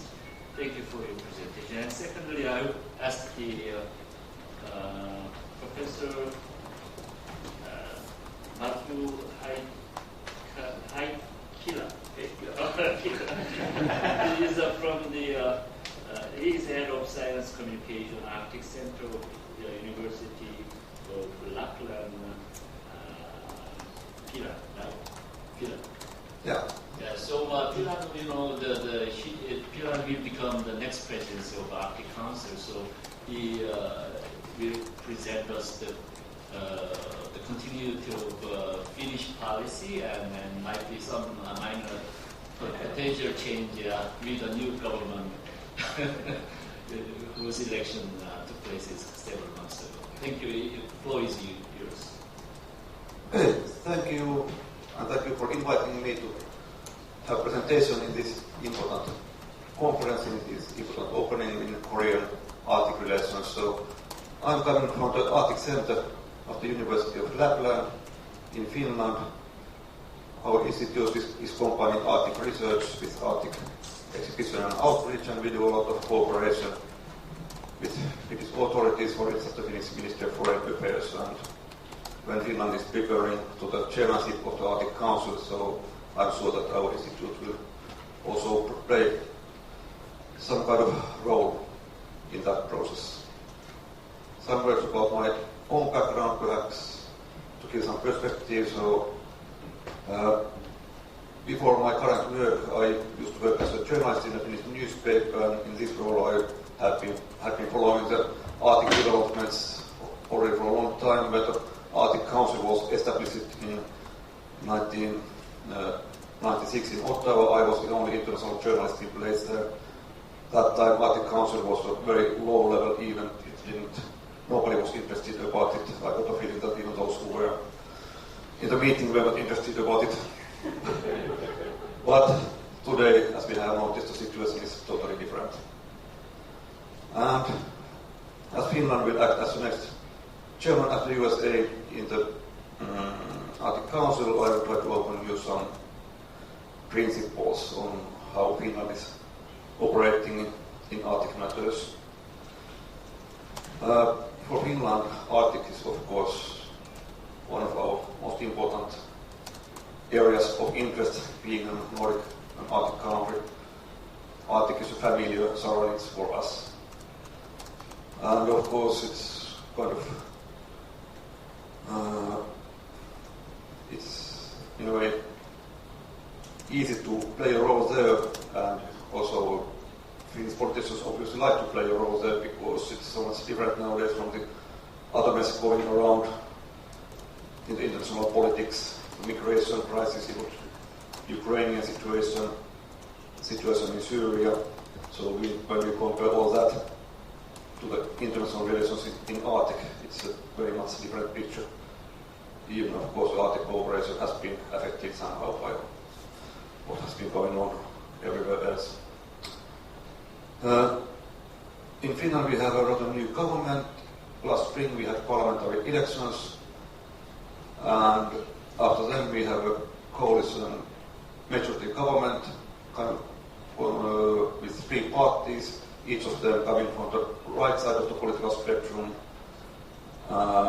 center party is leading, and the second party is the populist Trufin party, and our new foreign minister Timo Soini is a leader of that one.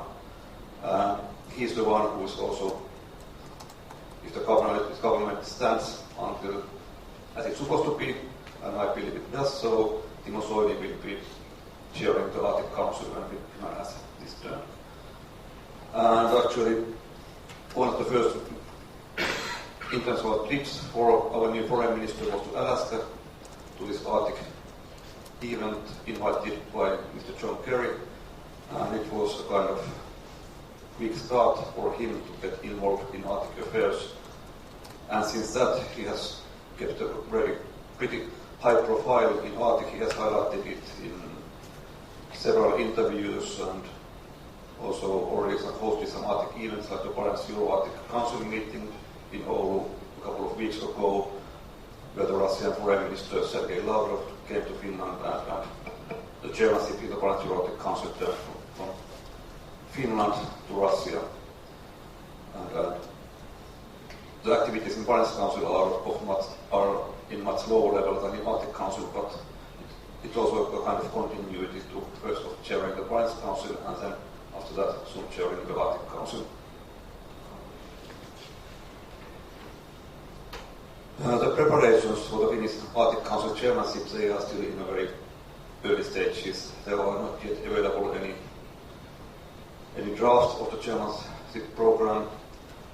Some meetings are going on here and there to discuss about contents, but at the moment I cannot tell when Finland will get its first papers that we can refer to.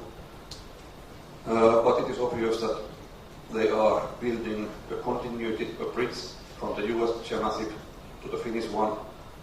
Actually, while we are speaking, the Finnish Arctic ambassador is in Alaska, and from that he goes to Washington to discuss this continuity between the two chairmanships. And as an Arctic country, Finland has a good tradition to build on, because Finland can honestly say that the Arctic Council in international political level was originally a Finnish initiative. You may have heard of the famous speech which in a way started or opened the doors for Arctic cooperation by the Soviet leader Mikhail Gorbachev in Murmansk in 1987. It was a speech that in a way marked the end of Cold War in the Arctic. After that, Finland took the initiative to establish international environmental cooperation in the Arctic. And after some stages, that initiative led to the first ever Arctic meeting on ministerial level held in Rovaniemi in Finland in 1991. It was that time called the Rovaniemi process. And that process, together with Canadian initiative, led to the establishment of the Arctic Council in 1996.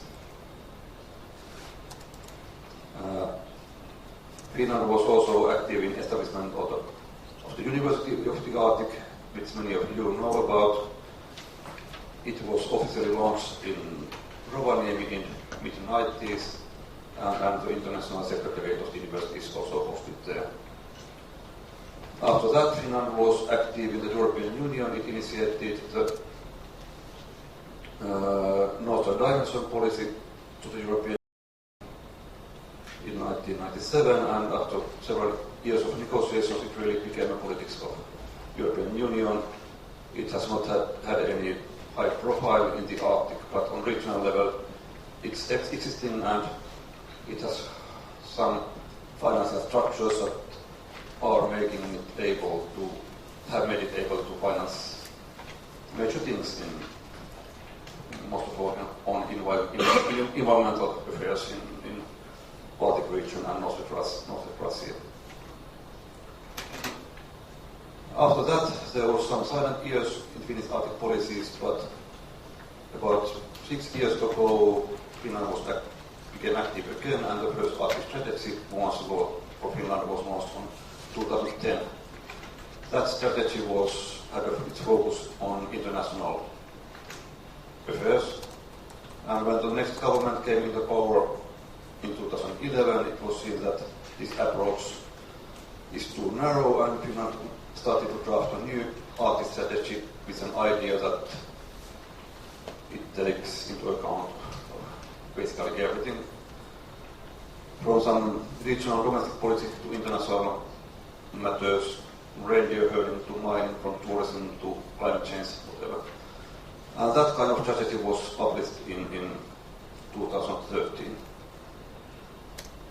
The current Finnish government is not going to make a new strategy, which means that elements from the 2013 strategy will guide Finland into the Arctic Council chairmanship.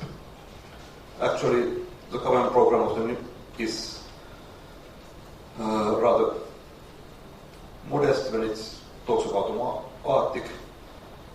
It's mentioned sometimes here and there, but only not so visible. So the main focus of the government seems to be to seek some economical benefit from the Arctic cooperation, while remembering sustainable development. The word sustainable development is always attributed to everything that is said from the Arctic. So we have been talking about the Arctic paradox, and it's clearly obvious. In Finland as well, it's complicated when the country is trying to combine the economical benefits with the sustainability. So in the government program, both Arctic and the neighborhood of Russia are seen as an opportunity. For instance, it says that being part of the EU's international market and a neighbor of Russia represents opportunities for the Finnish economy. Finland's geographical position enables good connections with Asia and responsible exploitation of the Arctic regions. On the other hand, when talking about the Arctic, Finland has some problems actually, because the usual attributes that are connected with the Arctic are floating icebergs, polar bears, that kind of things, and we don't have any of them.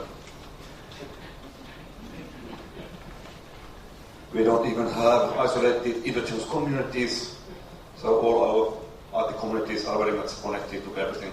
And you can drive there with this kind of clothing whenever. But still, Finland calls itself as an Arctic country for a good reason. One part of the country is above the Arctic Circle. It is usually seen the southernmost border of the Arctic regions. And the Finnish Lapland, it is scarcely populated. It has scattered small town and villages and radios and Islamic culture, ski resorts, magnificent sceneries, that kind of things. But it doesn't have polar bears or melting permafrost. Finland is calling itself as an Arctic country, and in here I will illustrate some principles that guide the Finnish thinking. First one is the location. Finland sees itself as connecting the European Union with the Arctic. That is the European Union, and here the Arctic starts. And actually, also Sweden has some parts of the country above the Arctic Circle, but Finland has more, and that's why Finland has had this strong profile of connecting the European Union and the Arctic. And as we don't have polar bears, we have to use reindeers. That's a strong Finnish of the image of the Finnish Arctic thinking. Also, Arctic maritime technology. Finland is the only country where all seas surrounding it can be frozen for the winter. We have a very good. We don't have Arctic waters, but we have icy waters, and we have a very good experience of Arctic shipping in Arctic conditions. For instance, here is a picture of oyster response exercise last winter. And Finnish maritime industry has very strong reasons to be active in the Arctic. Finland is also, well, as we don't have Arctic oceans, we have a lot of Arctic land areas, so the terrestrial connections are very important for Finland. So we must promote connections to the Arctic seas, to have connections. They were already mentioned here today. There is ongoing discussion of building a railroad through Lapland to the Arctic Ocean, but it's still on very initial phase and nothing concrete is yet on that proposal. Tourism is one thing. Finland is a kind of Arctic tourism superpower that has been branded. The Asian tourists are coming, a lot of them, not so many Koreans, but hopefully that situation is changing. And finally, Finland, when it thinks about the Arctic, it thinks it's as connecting modern living with Arctic conditions. That actually is the place where I work. But coming back to the Arctic strategy of Finland, so these ideas are in a way behind that paper, which has a very practical approach. The Finnish strategy, it does not outline any big visions or goals of the Finnish role. It's rather a collection of what different sections in the government are doing in the Arctic and what they want to do. And it really has a variety of topics ranging from very domestic issues to international things. And the government's vision of Finland as an Arctic country is totally Finland is an active Arctic player with the ability to reconcile the limitations imposed and business opportunities provided by the Arctic environment in a sustainable manner while drawing upon international cooperation. So once again, business, sustainability and cooperation, those are actually the key elements for Finland. The strategy is broken down into about 15 thematic sections, which I'm not going to go through, but I will pick some of them. I already mentioned that Finland has this long tradition in Arctic cooperation, and that's something that this country wants to build upon. I already mentioned also maritime industry and shipping. Mining is one thing. By the time when the strategy was written, there was a mining boom going on in Finland, not anymore, but the prices have gone down, and the mining projects are at the moment going anywhere, rather on the contrary. So the hype on the mining has been slowed down, but there are still a lot of potential mineral findings that would one day be utilized. Then the paper has sections on transports, energy expertise, regional cooperation, some domestic issues such as welfare and the rights of and situation of the Sami. Actually, the Sami discussion has been very heated in Finland recently because the government has not been, or the parliament has not been able to ratify the ILO Convention 169, talking about the rights of the indigenous peoples. It has been a very heated discussion in Finland about who actually is Sami and what kind of rights they would have because of their being a Sami. The cultural and linguistic rights are very, very well protected at the moment, but when we are going to the land use and this kind of harder things, I think it gets more difficult, and it's still an open and ongoing discussion in Finland. Also, universities and research are highlighted, but the fact is that despite what the strategy says, the Finnish economy is doing well, and also the universities are facing cut downs, and the Arctic research is not an exception of that rule. So at the moment, Finland is saying that Arctic research is important, but we are not really doing any extra investments on that direction.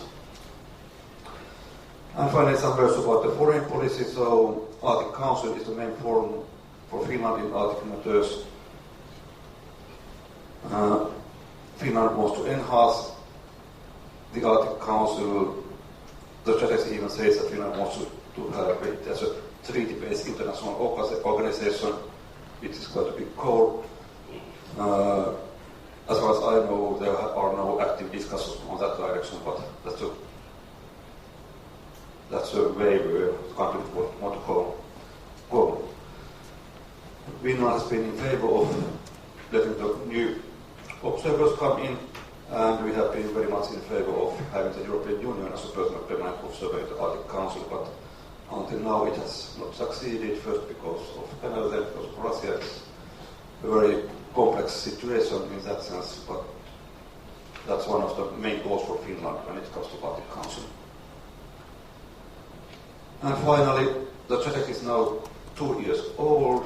The time the world around us has been changing, but I would claim that most part of the strategy are still valid, and no, it doesn't have big problems in contents when it's going to guide us to the chairmanship in the Arctic Council.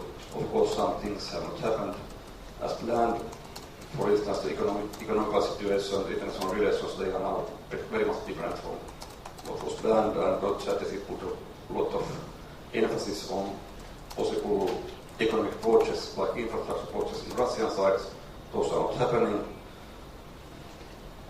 But in the principle, there are no major problems.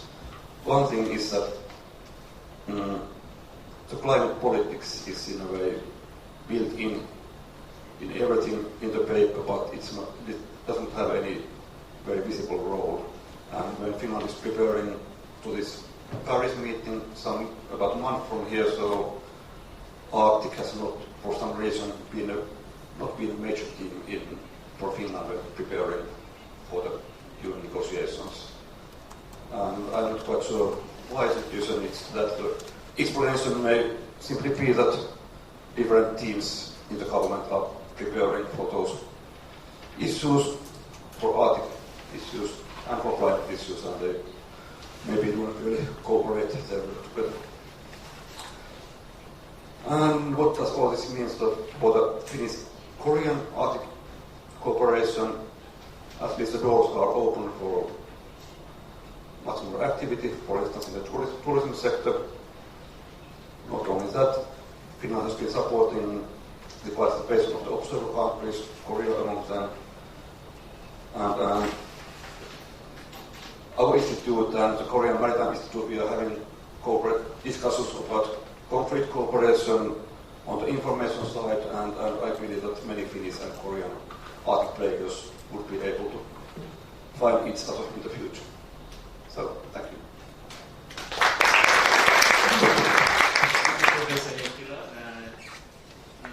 It is a nice orientation as education session, because every presenter introduced a very diverse perspective representing their countries, even though they are not governmental officials. It is nice for us to get a grip of the wide-ranging policy situation among the member countries.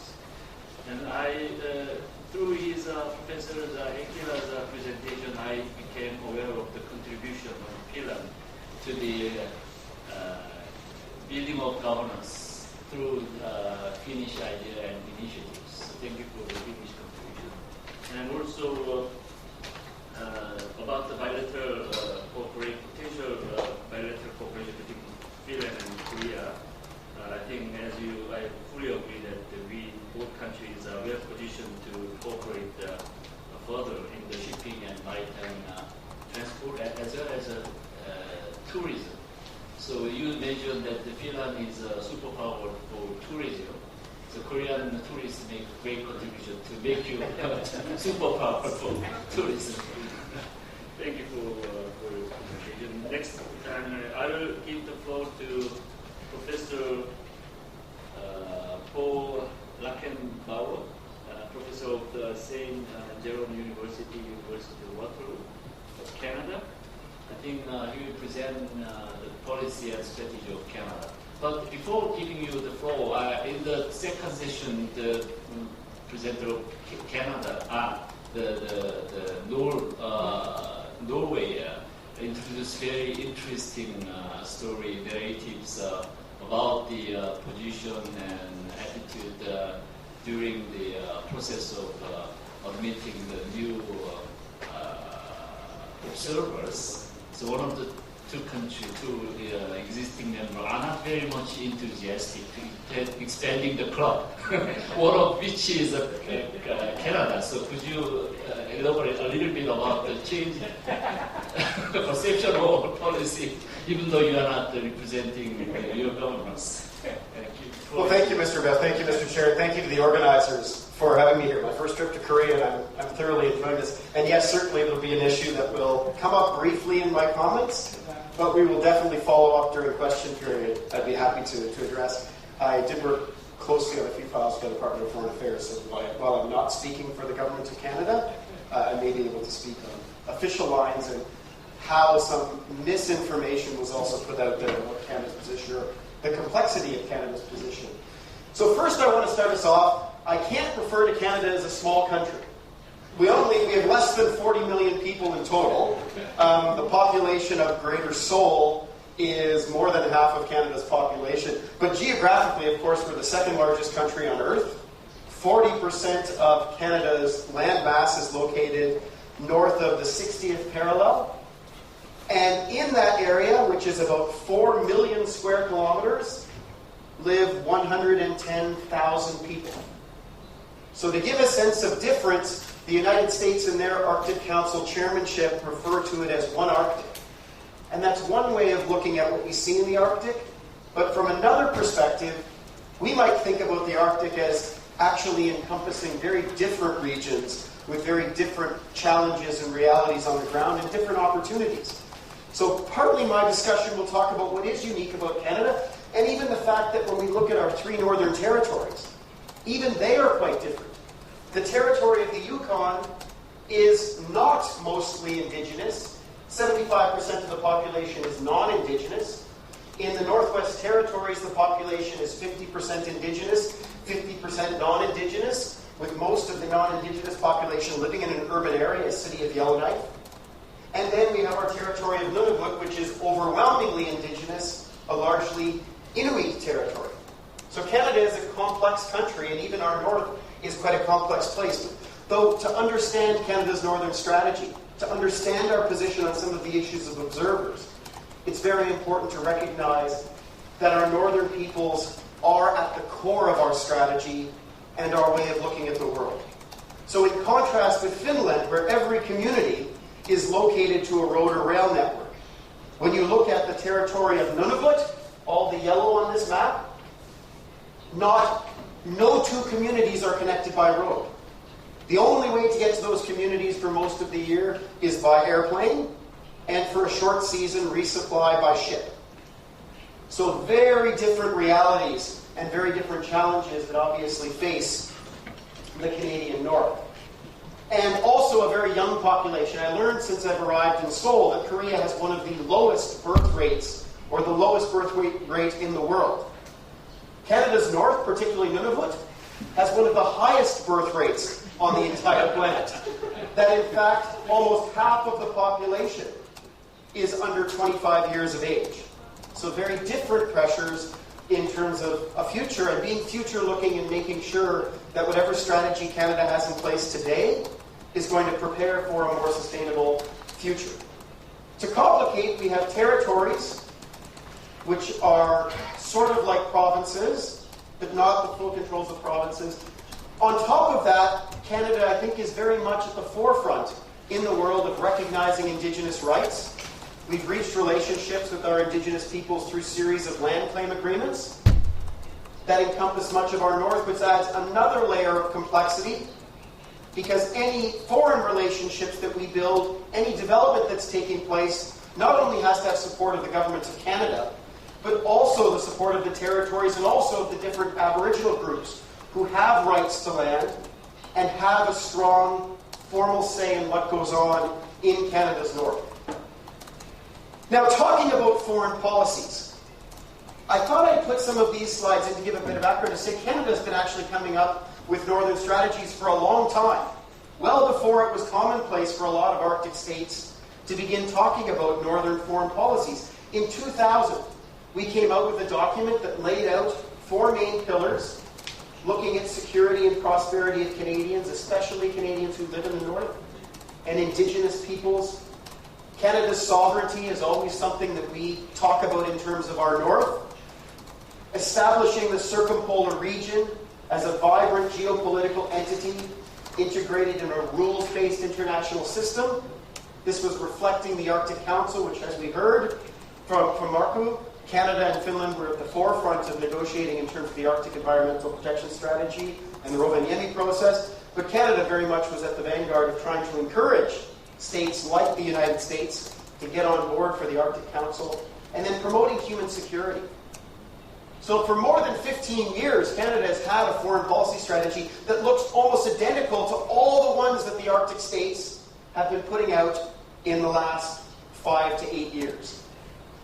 Now this got challenged a bit around 2003 to 2007 with all of the rhetoric of an Arctic race, with the Russian explorer planting his little flag at the North Pole in 2007, and the lowest sea ice extent on record. Canadians got nervous. And when our former Prime Minister, our last Prime Minister, Stephen Harper, was elected, he responded very strongly to say, sovereignty isn't about cheap political rhetoric. Canada will stand up and defend its Arctic sovereignty when countries like Russia are challenging it. Now, was Russia really challenging? Maybe not, but a very strong message from Canada. What's often forgotten, though, is that immediately afterwards, we heard earlier today, an Ilulissat Declaration in 2008, signed by all of the different Arctic coastal states, saying that there is a legal regime that applies to the Arctic Ocean. This is not a free-for-all. This is not a race for resources. That in fact it's a region that's rooted in law, and that we have legal frameworks that will ensure that any possible overlapping claims will be resolved. So I'm not sure that this scenario resembles the East China, South China Sea very much, in the sense that there is very much a driving spirit that's been acknowledged in 2008 to say it's not going to be adjudicated by naval vessels, it's going to be dealt with by diplomats and scientists.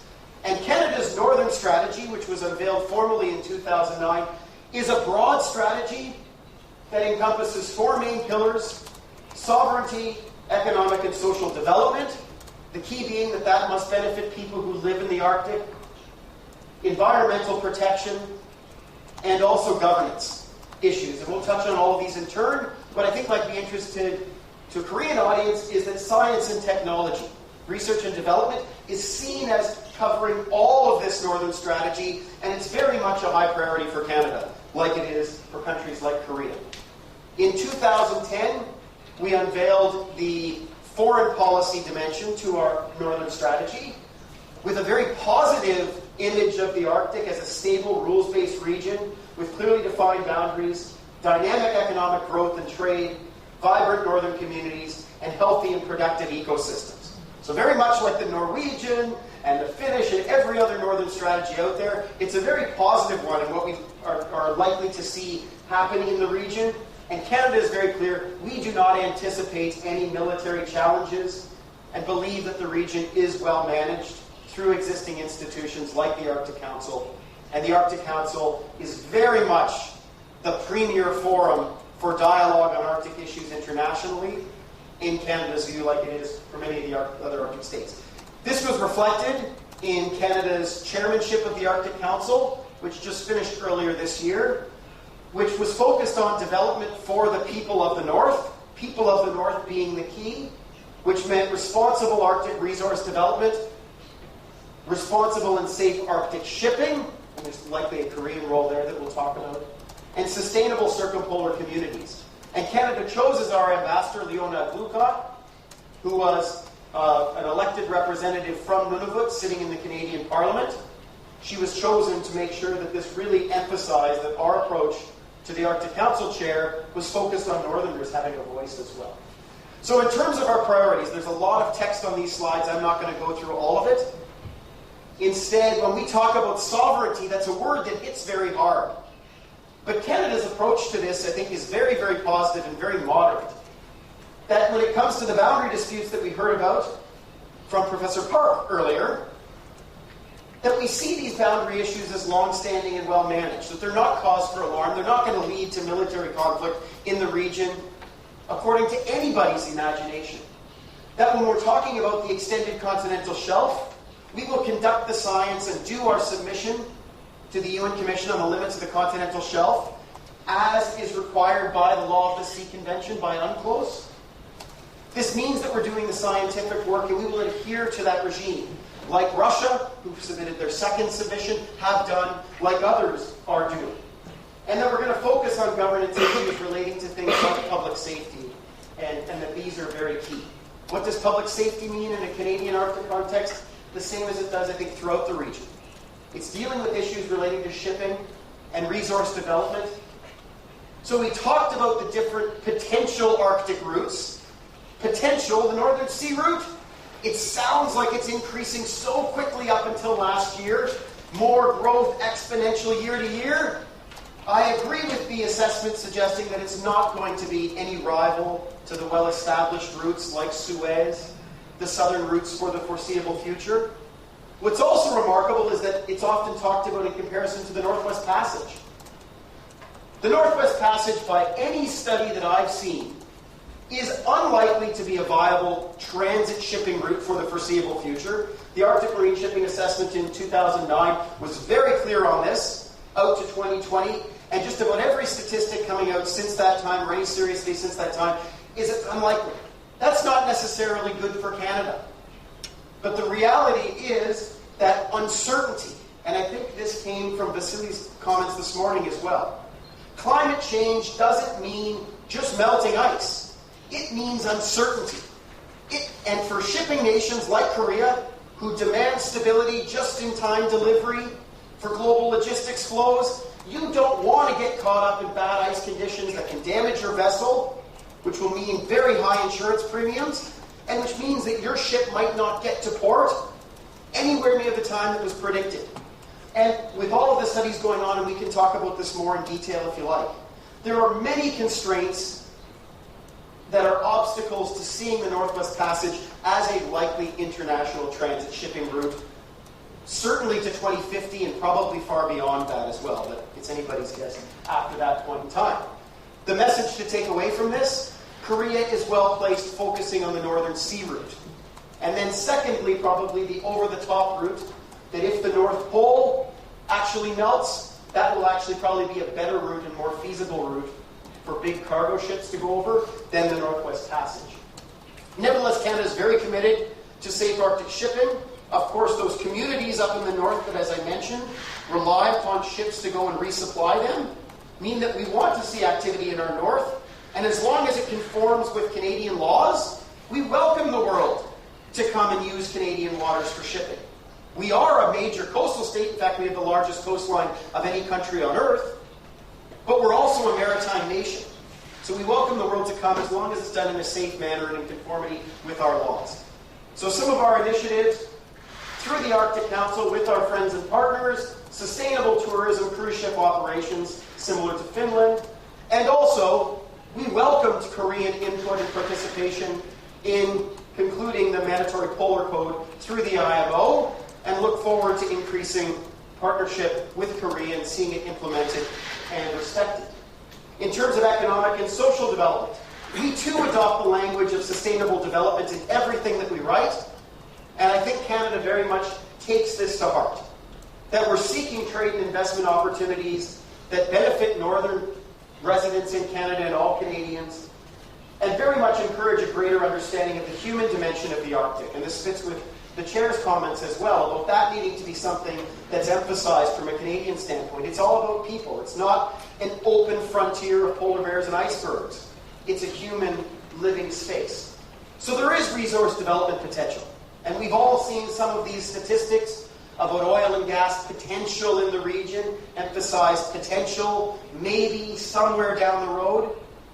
We heard from your Arctic ambassador that change from optimism about these resources to more hesitancy or concern about if and whether they'll become viable, which is probably well into the future. I think that's very true in terms of oil and gas, and particularly in the North American Arctic, with what's unfolded with Shell in the last few months. I think it's a good example.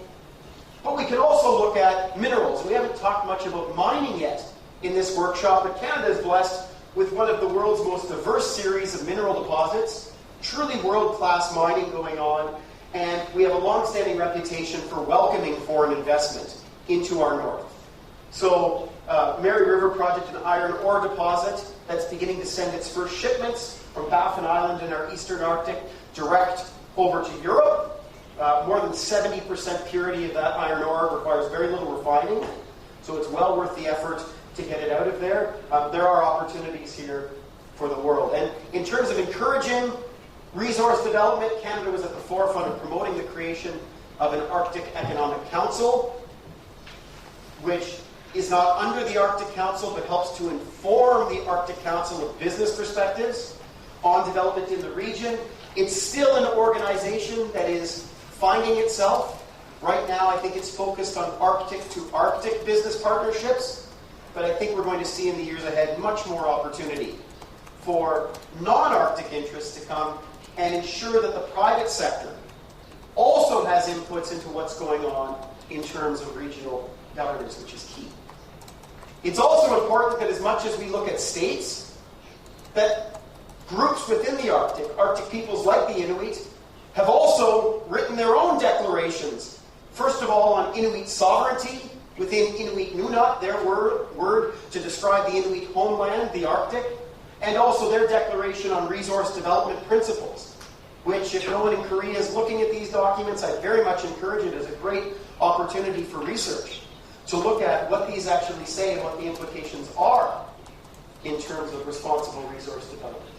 In terms of protecting the Arctic environment, Canada promotes an ecosystem-based management approach, addressing climate change, strengthening international standards for environmental protection, strengthening Arctic science. I put this slide up to remind you this is very much like what Korea itself is encouraging.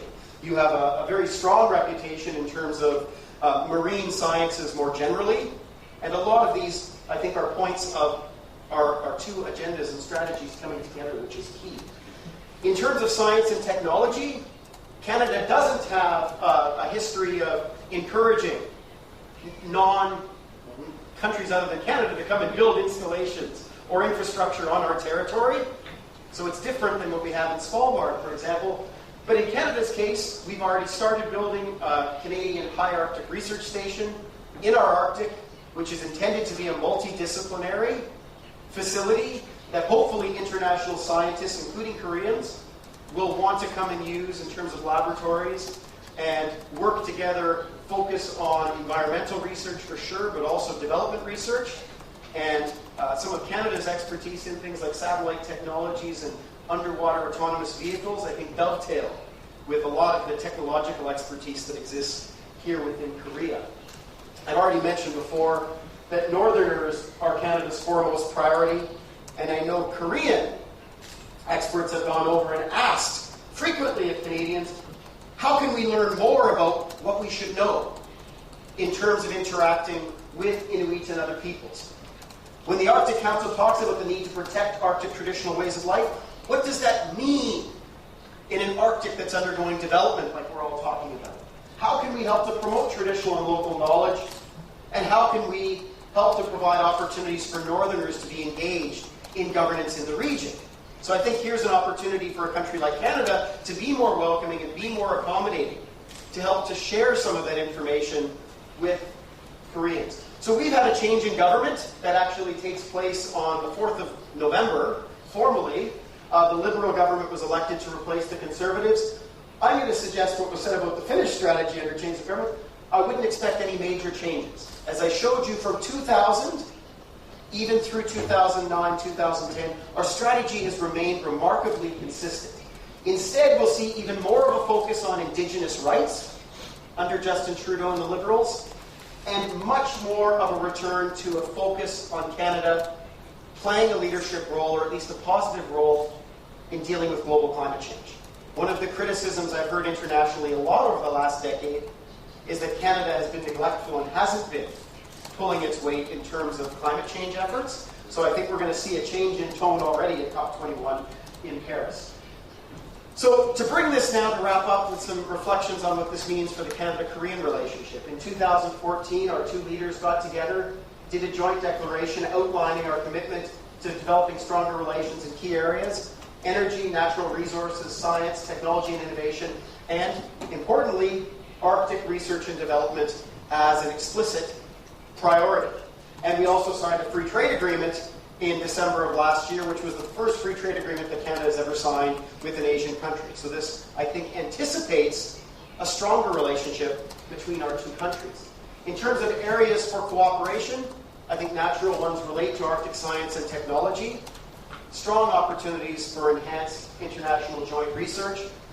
We already have agreements in place between Korea Polar Research Institute and various Canadian federal departments, which are strong. They've yielded Canadians being involved on several scientific expeditions on the Around. The Beaufort Geoscience Research Survey in 2013, field activities in the Canadian Beaufort Sea in October of 2014 as well.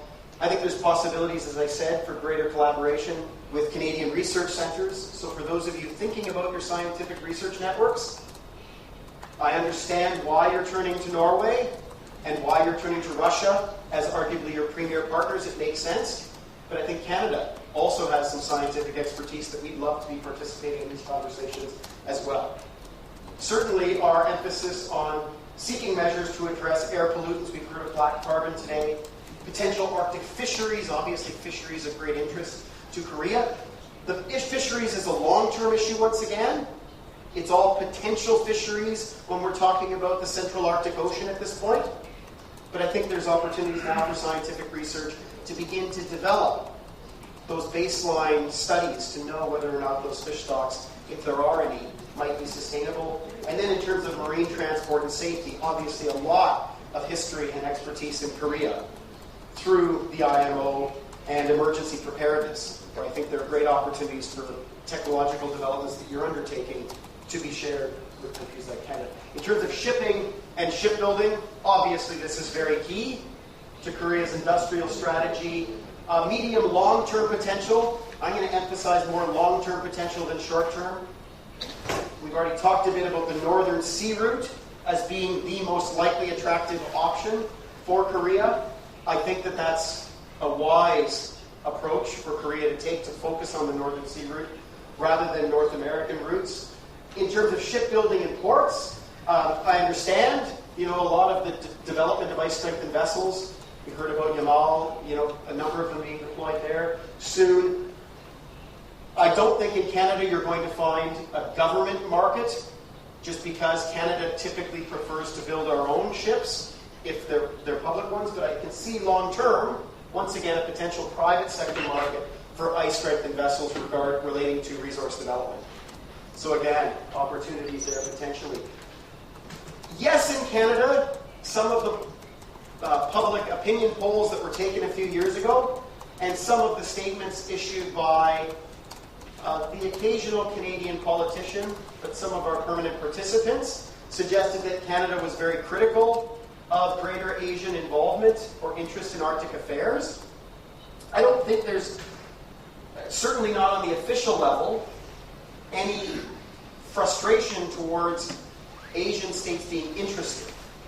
The bigger questions, I think, related to what does that mean? Is there a respect for sovereignty? Is there respect for the existing institutions that exist? I think Korea and Japan and China and India have all done a very good job of putting to rest those concerns and explicitly affirming and acknowledging our sovereignty and our sovereign rights. So I think a lot of those anxieties have gone away.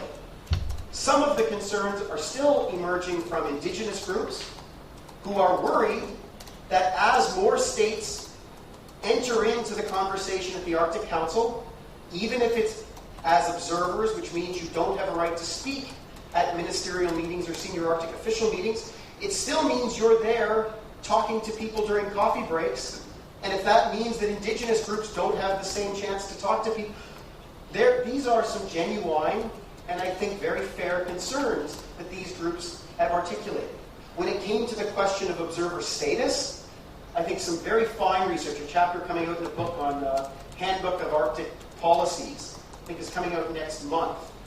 Great chapter by two British scholars, Duncan DePledge and Matthew Willis, on this process. He said actually most of the concern from Canada was definitely not about Korea. Some about China, but mostly it was about the European Union. And all of the discussions about observer states were dealt with generally. They weren't specifically looking at individual applications. So a lot of the hesitation was about the European Union and its issue regarding seals and them imposing a ban on imports of seal products, which is the lifeblood for a lot of the small indigenous economies in the Canadian North. So I think we still have a lot to learn about what actually went on behind the scenes. But I think there's a lot of misinformation as well about Canada's official position, which, as I understood it, was never one that was hostile to applications from countries like Korea. Sometimes maybe politicians made comments, but it wasn't reflective of the views, certainly within, as I understand it, from our Department of Foreign Affairs for sure. And then, in fact, people like Karen Holroyd, a scholar at the University of Saskatchewan, says, we've got resources. What we need is partnerships with the world to provide us with the foreign investment, the expertise, the partnerships, if we're ever going to actually develop them.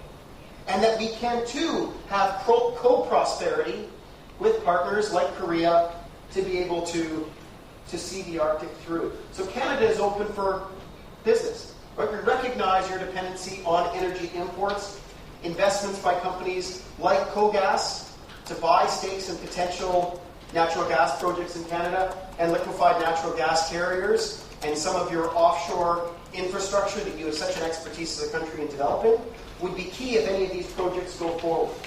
Given prices right now globally, I don't see any of this happening short term, but it's important to build relationships now, seeking potential long-term payoffs. I also think Korea's interests in green growth and climate change are very key.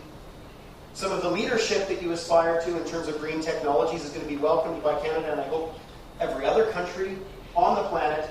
And as I mentioned before, you can expect a more receptive audience from our new government to contribute to global climate change mitigation efforts here, and a recognition that Arctic changes can't be separated from the broader ones going on around the country. So our vision for the Arctic is a positive one: stable, rules-based region, clearly defined boundaries, dynamic economic growth and trade, vibrant northern communities, and healthy and productive ecosystems. So I think it's fair to say that we welcome enhanced ties with Korea on Arctic issues. I don't think it's likely that we're going to be primary partners. I'm hearing that your focus is on Russia and is on Norway. I think that makes sense from a Korean standpoint. But there are opportunities still for enhanced collaboration. Canada is a middle power like Korea is a middle power. It doesn't mean that our relationship has to be the primary one, but we can still be partners on areas where our interests come together. We certainly welcome scientific research, investment in shipping in our lands and in our waters. As long as it conforms to their laws and regulations, you're welcome. And we adhere to international law in all of the actions that we're taking, and we recognize the rights of non-Arctic user states in the circumpolar world. Within our jurisdiction, of course, we're going to uphold our sovereignty, and we're going to insist that the world respect our sovereign rights, but that doesn't mean that we fail to appreciate your rights as a maritime trading nation, and we'll always insist that you must collaborate and engage with our northern indigenous communities. So the potential tension points: are you going to be content with your existing observer roles and Arctic governance more generally? Or is this something that's going to be challenged or come into question in the years ahead? How can Arctic state interests be balanced with non-Arctic user state interests in the region? And how can private sector play an increasing role in Arctic development? And I read in Korea's Arctic strategy statements the need for new business models. I think helping the entire world come up with new business models to actually achieve sustainable development in the Arctic is exactly the sort of thing that we need. And I think welcoming and opening of that conversation and seeing a role for Koreans to help to identify that through research and through best practices will benefit Canada and the rest of the world. So thank you very much.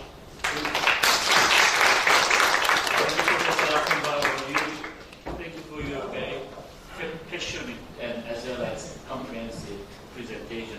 It is difficult to pinpoint any area you missed during your presentation. And also, I appreciate your dedication to my small mind questions. I became aware of some more sensitivity, domestic sensitivity associated with indigenous people from Canada. And also, I'd like to welcome Canada back to the climate community. On occasional Paris meeting starting December. Having said that, I will give the floor to the last presenter, Dr. Song Byung-ji. He's next to me. He is the advanced researcher of this university, Hanwha University of Foreign Studies. He will talk about Russia's legislation as a theory defending their argument and defending their legislation and something like that. Thank you. I will give you the floor to you. 앞선 교수님들의 그 유익한 말씀 잘 들었습니다. 2000년대에 들어와서 국제적으로 경제적인 위기와 함께 자원 가격의 불안정성이 결국에는 세계 경제의 불가측성을 심화하게 됩니다. 그러다 보니까 한국뿐만 아니고 지구촌이 그 자원 관련해서 북극에 주목하게 된 것 같습니다. 특히 한국은 북극에 있어서 북극해 항로의 어떤 상업 운항과 관련하여 관심을 갖고 있고요. 북극해 대륙군과 관련하여 자원 관련과 밀접한 관련이 있기 때문에 그거에 대한 관심을 갖고 있습니다. 그래서 정부에서도 그러한 정책들을 추진하고 또 실천하고 있는 것으로 알고 있는데, 그러한 정책들을 추진하기 위해서는 가장 기본적으로 선행돼야 될 부분들이 북극해에 관한 어떤 법률 규정들을 이해하는 게 우선돼야 된다고 생각합니다. 그래서 이제 본 발표 주제는 러시아의 북극해 관련 법령과 이론에 대한 내용인데요. 그 법령의 어떤 구체적인 내용들을 여기서 다 언급할 수가 없기 때문에 크게 쟁점별로 3가지 쟁점만 말씀드리고 마치려 합니다. 첫 번째 쟁점으로는 북극해에서 러시아가 주장하는 대륙붕의 범위와 유엔 해양법 협약과의 충돌 여부에 관한 문제입니다. 두 번째 쟁점으로는 북극해 항로를 따라 항행하는 해역과 영해 배타적 경제 수역에서 러시아가 배타적 관할권을 행사할 수 있는지에 관한 그런 문제가 있습니다. 마지막으로 3번째 쟁점으로는 러시아의 영유권과 관련하여 발생한 섹터 이론이지만 러시아가 해양 경계의 원칙으로서 모든 주변 해양의 섹터 분할을 주변국에 주장함으로써 발생하는 주변국과의 분쟁 관련 문제입니다. 그래서 이러한 문제들을 간략하게 말씀드리겠습니다. 먼저 첫 번째 쟁점인 북극해에서 러시아가 주장하는 대륙붕의 범위와 유엔 해양법 협약이 충돌 문제입니다. 러시아는 현재 유엔 해양법 협약에 가입하고 있고 실제로 비준을 하고 있습니다. 그래서 러시아연방 법률을 보면 해양 관련 연방 법률을 보면 유엔 해양법 협약을 따른다라고 규정을 하고 있습니다. 그래서 구체적인 연방 법률의 내용들이 있지만 유엔 해양법 협약과 관련해서 말씀드리겠습니다. 유엔 해양법 협약에서 보면은 대륙붕의 범위를 200캐리까지 규정을 하고 있습니다. 근데 특별한 경우 대륙붕 확장을 신청했을 때는 350캐리까지 신청할 수 있다. 그렇게 이제 규정을 하고 있는데, 러시아의 대륙붕법 제1조에 보면은 200캐리까지의 범위는 유엔 해양법 협약과 같이 명시적으로 규정을 하고 있습니다. 근데 그 외에 확장된 범위는 국제법의 규정에 따른다 이렇게 규정을 하고 있습니다.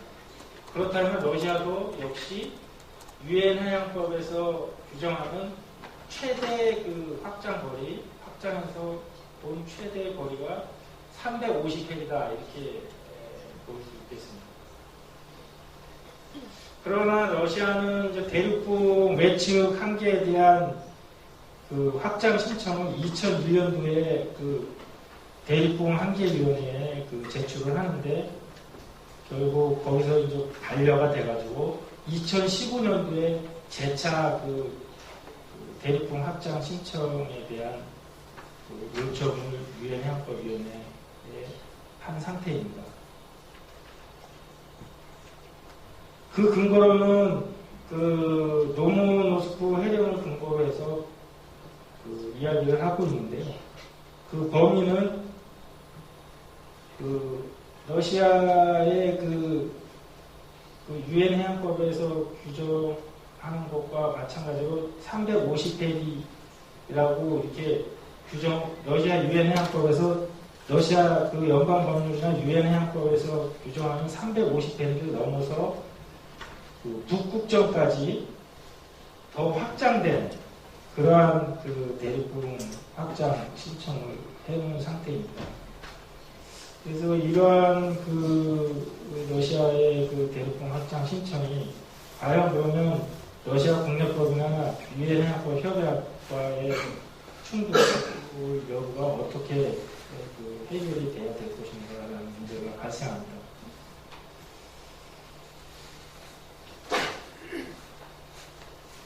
그런데 그 러시아 입장에서는 대륙붕에 대한 배타적 권리를 북극점까지 주장을 하고 있지만 그 규정이 무엇인지 정확하게 근거 규정을 내지 못하고 있는 상태입니다.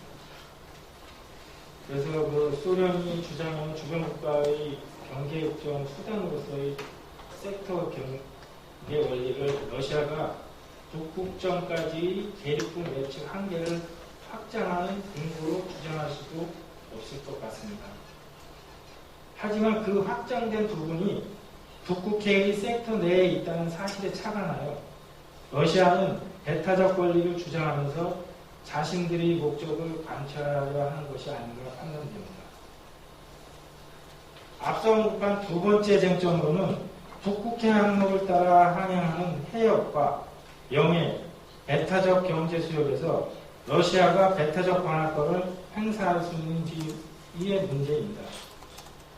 러시아 영해법 제14조는 북극해 항로를 역사적인 국가교통로로 규정하고 있습니다. 영해법 제14조의 내용에서 북극해 항로가 국가교통수단이라면서 그 앞에 역사적이라는 표현을 쓴 것은 두 가지 의미로 해석할 수 있겠습니다. 첫째가 러시아의 영해에 포함된 북극해 항로에서는 타국의 무해 통항권을 인정하지 않겠다는 의도로 보입니다. 다시 말하면 이것은 영해 내의 북극해 항로에 대해서는 일반적으로 영해에 주어진 관할권 이상의 권리를 확보하려는 것이 아닌가 그 판단이 됩니다. 더 나아가 배타적 경제 수역 내에 있는 북극해 항로 역시 그 수역에 주어진 관할권 이상의 권리를 주장하려는 것으로 보입니다. 두 번째는 미국과 유럽 국가들이 북극해 항로를 국제 해역으로 인정해야 한다는 주장에 대한 방어 차원에서 북극해 항로의 역사성을 영해법에 규정했다고 볼 수 있습니다. 그러나 역사적인 수역이라는 개념은 유엔 해양법 협약에서 인정된 개념이 아니기 때문에 그런 면에서 보면 러시아의 주장이 국제적으로 전적으로 수용될 수 있느냐의 문제는 남습니다. 세 번째 쟁점으로는 러시아의 영유권과 관련하여 발생한 섹터 이동을 러시아가 해양경계 원칙으로서 러시아 주변의 모든 해양의 섹터 분할을 주변국에 주장함으로써 발생하는 주변국과의 분쟁 관련 문제입니다. 먼저 섹터 이론에 대해 간단히 설명드리면 섹터 이론이란 극점을 정점으로 2개의 좌우선과 1개의 위도선에 의해 둘러싸인 지표상 구면 삼각형 내의 전역에 걸친 육지 및 도서에 대한 주권이 당연히 특정 국가에 귀속되어야 한다는 얘기입니다. 러시아는 제국 러시아 시절인 1916년에 시베리아 지역 외해의 타이미르, 세베르나야, 제문가, 노보파센의 등 여러 섬과 반도들에 대한 영유권 선언을 한 이래 북극해 연안 및 지역에 대한 영토 획정 및 주장 시 이 이론을 주장하다가 후에는 입장을 바꿔서 러시아 주변 모든 해양에 대한 경계 획정 의의로 활용하고 있습니다. 물론 국가적으로 이를 명확히 하고 국내법으로 이를 관찰하는 국가는 러시아와 캐나다가 대표적이라 할 수 있습니다. 북극해 영토 면적이 넓게 펼쳐져 있는 두 국가에서 섹터 이론은 대단히 매력적인 이론이다 이렇게 볼 수 있겠습니다. 실제 섹터 이론의 어떤 주장의 시발점은 캐나다로 보는 것을 정설로 하고 있습니다.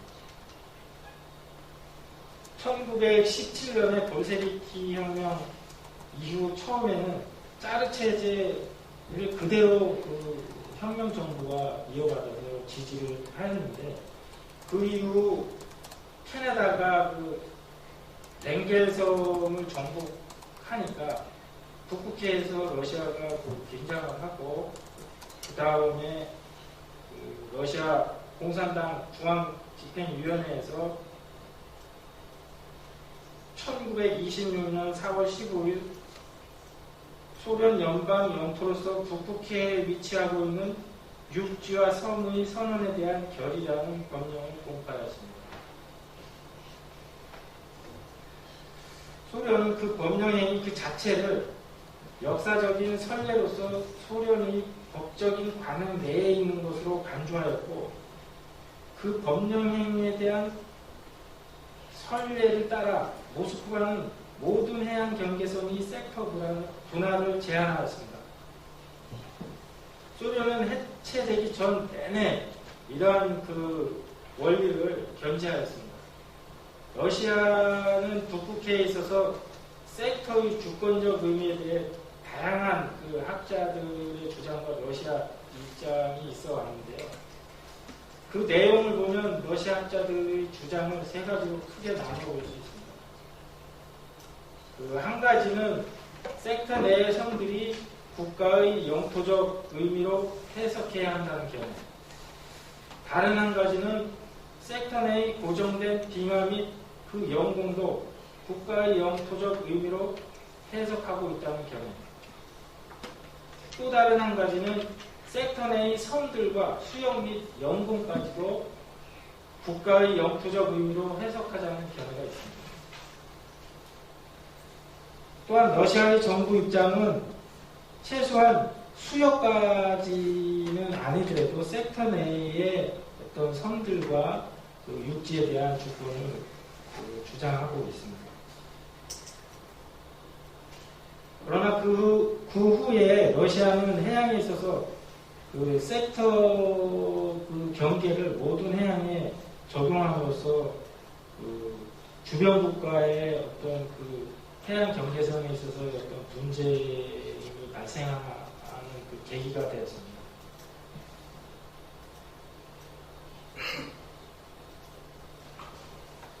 그러나 특히 주변 국가 중 미국이 해양의 해양에서 어느 국가나 항의할 수 있는 권리가 있다라고 하면서 미국과의 긴장 관계가 형성이 됐습니다.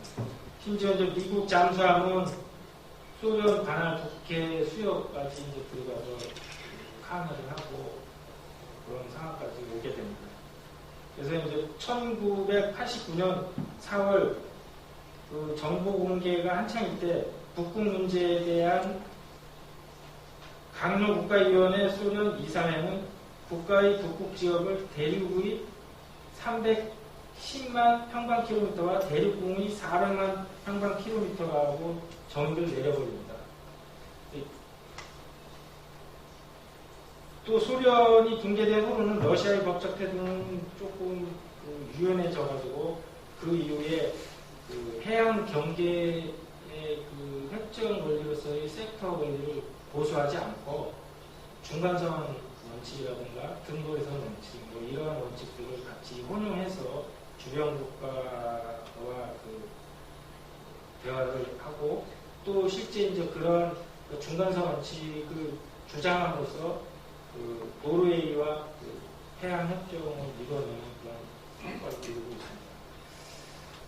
그 시간 관계상 제가 그 짧게 한 말씀만 더 드리고 마치겠습니다. 그 섹터 그 러시아에서 주장하는 어떤 섹터 그 경계 이론이라는 게 이게 세계적으로 그 인정된 이론이 아니고 러시아나 그 캐나다가 주장하는 이론이기 때문에 결국에는 그 이론 자체가 아직까지는 한계가 있다. 그 말씀드릴 수 있겠습니다. 결론적으로 말하면 2015년도에 들어와서 우리나라가 그 러시아의 대륙구 확장 신청 결론에 따라서 우리가 어떻게 대처하느냐의 그 문제가 있습니다. 그리고 그 북극해 항로에 있어서 우리나라가 어떻게 그 부분을 잘 대처해 나가느냐 그러한 부분을 같이 잘 활용하면서 한국은 그 러시아와의 어떤 양자 조약을 구체적으로 더 발전시켜 나가면서 어떤 그 인프라 구축이라든가 러시아의 어떤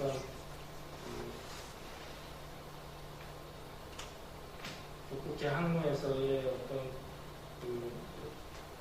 발생할 수 있는 여러 가지 그 문제점들을 같이 협의해 나가면서 한러의 그 양자 협의를 정리하는 그런 것도 하나의 그 한러의 발전된 방향으로 가는 하나의 방법이 맞습니다. 따라서 북극해에서 러시아의 대륙공유 확장 신청에 대한 결과와 북극해 항로에서 한국이 러시아와 어떻게 협력하느냐와 한러 양국의 신뢰 확보는 양국 협력의 패러다임에도 영향을 미칠 것이라고 생각합니다.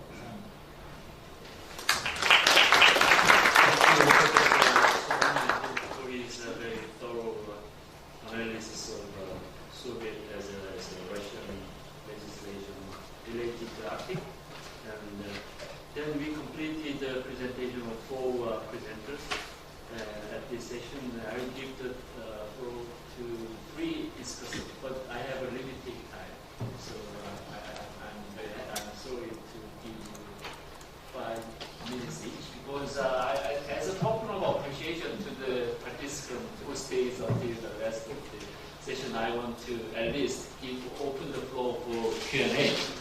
So that's why I'm limiting your time for any kind of comments and discussion. Firstly, Vice President of Lee Jae-young of the Korean Institute for International Economics. First, I will give the floor to the Dr. Lee Jae-young, Vice President of Korean Institute for International Economic Policy. Dr. Lee, please. Thank you, Chairman. It's my pleasure to participate in this meaningful seminar. Frankly speaking, I'm not expert on the Arctic, but Russian economy and Eurasian economy. So, through this session, I have learned a lot about the Arctic development situations. As we know, the wild is filled with ice caps, and the extreme cold is not the image of the Arctic anymore. Global warming changed the region significantly. While this poses potential environmental risks, the Arctic is emerging as an alternative source of energy supply and a new shipping route. Against this backdrop, non-Arctic countries as well as Arctic countries are devoting increased attention to the area. Only the ones who quickly respond to the geopolitical and geoeconomic changes will gain new growth engine for sustainable economic development. In May 2013, Korea, a non-literal nation, received a permanent observer status at the Arctic Council. This means now the country can more actively participate in international discussion on Arctic issues. Then in July, Seoul adopted the comprehensive Arctic plan. Korea is vastly interested in development of the Arctic and the Northern Sea route, particularly in the field of natural resource, new technologies, port modernization, shipping, and maintenance services. Instead, I think Korea paid less attention to the governance of the Arctic. To activate the Northern Sea route and develop the Arctic, consolidating institutional foundation at international level is significantly important. The Arctic Council, the current international governance in the Arctic, limits the role of non-Arctic states even if they obtain permanent observer status. Recognizing this, European coastal countries near the Barents and the Arctic Sea have established the Barents Euro-Arctic Council, so-called BEAC, to strengthen cooperation between nations and the regions and more broadly participate in the Arctic. Russia and Norway, Arctic states, are leading multilateral cooperation in the Arctic region. Meanwhile, Asia-Pacific countries, including Korea, and Korea have a direct interest in the Northern Sea route, which connect Asia and Europe. Therefore, we propose to form Asia-Pacific Arctic Council, APAC, modeled on the Barents Euro-Arctic Council to complement the current governance in the Arctic. Already the previous session about this, the Dr. Park Young-min mentioned very shortly about these issues. This idea, establishment of APAC, comes from joint research with Professor Kim Se-kwan there, which was sponsored by our institute Kyoto last year.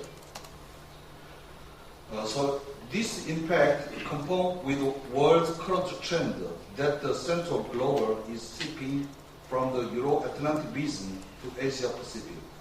Singapore and India, in addition to Russia, Korea, China, and Japan, can be members of APAC.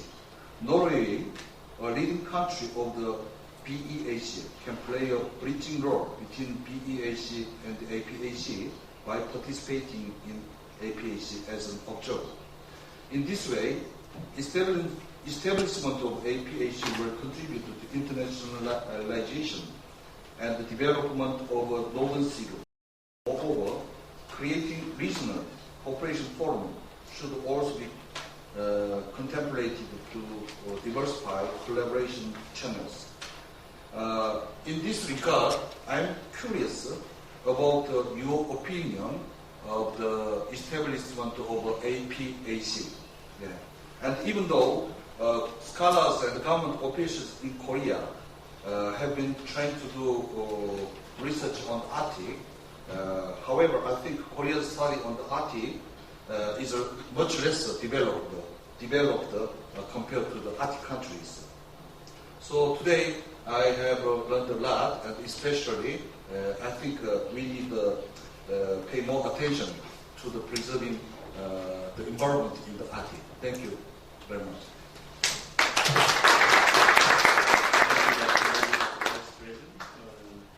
I will give the floor to the next speaker, next panelist, Ms. Han Min-young.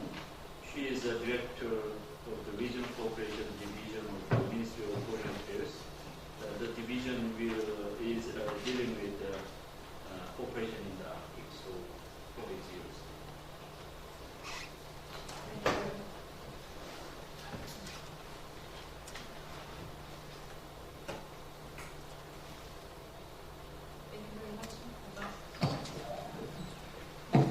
Thank you very much, Ambassador Son. I'm very pleased to be here today, and I'm very honored that our foreign ministry has been a sponsor of this significant symposium. It's contributed to make this great event possible. What I would like to say today is that now we see that the Arctic became the place of active diplomacy. So, and today's symposium was the place that we confirmed this. We've heard each country's Arctic policies, and we've exchanged the views. And as we've discussed for the whole day today, the climate change has and the consequential possibility of using the northern sea route makes the Arctic very important for not only for the Arctic states but for all of the world. And this also stressed that the importance of the technology development. Because of this fact, Korea is also trying hard to participate actively in this efforts. Our diplomat, who is in charge of Arctic affairs here, she is traveling all over the world year long to attend all different kinds of Arctic international meetings. So on top of that, we've appointed ambassador for Arctic affairs last June. Ambassador Kim was here for the last session, and we also tried to establish all bilateral Arctic consultations with all Arctic states. So this year we have had a meeting with Norway, Sweden, Finland, and next year we will have one with the US and Iceland. And also, we are trying to establish China, Korea, Japan trilateral Arctic consultations. So we are trying hard to be an active member of this dialogue. As you mentioned, that Korea has a good level of technology skills. So we'd like to use this as an important diplomatic asset for Korea to become an active member of these efforts. On top of that, we also try to participate in the global governance on the Arctic. As you know, we became an observer of the Arctic Council in 2013. And we also participate actively on the establishment of the Polar Code in IMO. But as we mentioned, that we try to expand our role as an observer in the Arctic Council.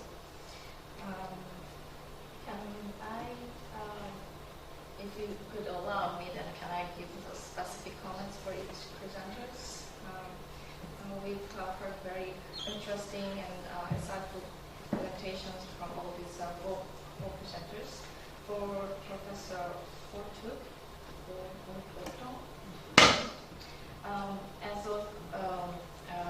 I also studied social science, and I think that your project is very significant in establishing especially for the advancement of the quantitative studies, especially in the social science. And I think you could make this job successful and make the time series index so that the scientists, social scientists can use this and in the time to come. And just minor comments on this is that you put the economic, social, environmental, political aspects, but I'm not so sure about the ability to plan. Might be a little bit redundant with the social or political aspects, and also I just wanted to see more objective criteria, such as, for example, like the number of schools or the reception rates of the public broadcast per population on this activism, which we can measure more completely on this each criteria. And for the Professor Nikolaev presentation, we very much we have a high expectation on the Finnish chairmanship for the Arctic Council from 2017 to 2019, and we very much welcome cooperation with Finland. You mentioned about this, Professor Nikolaev mentioned about this climate change aspects of the Arctic is a little bit ignored on the whole climate change regime for the COP21, and we have our former ambassador for climate change here, Ambassador Son. He's an expert on climate change, and we hope that we, from this year's COP21, we can establish a new climate regime, and from then on, we would like to have more special emphasis on the Arctic climate change, which has a little bit different or significant effect on the climate change on the whole. Such as, and we've included methane in our as a climate greenhouse gas in the climate change regime, but black carbon is still out of this criteria, so which has great more impact on the climate change on the Arctic, so we can improve from this kind of thing in our new climate regime. And for Professor Luxemburger's presentation, I very much appreciate your open-minded attitude for the cooperation with Korea. And I was the only delegate for the ecological ministerial meeting because the Canada chairmanship limited the number of delegates for only one for the ministerial meeting. As you mentioned, that I could communicate with all the other delegates during the coffee break, but I very much missed the opportunity to contribute to the meeting at that place. So we hope that we can have more expanded role for the observers in the future. I would like to take the advantage of this event to let you know that Korea and Canada just agreed on the text of bilateral science and technology agreement. We are in the process of preparing for this official signing. And the Canada side already earmarked $500,000 per year for the cooperative research with Korea. So I hope that we can take advantage of these funds for the research on the Arctic as well. And for Dr. Son's presentation, you've indicated that how important is the legal system in the Arctic, not only for these territorial issues, but also for many other issues, because this, as we mentioned, the climate change and the use of the Northern Sea route will bring up a lot of legal issues in this region, and also the countries in the Arctic are in the process of preparing for the agreement on the regulation of the unregulated fishing in the Arctic high seas.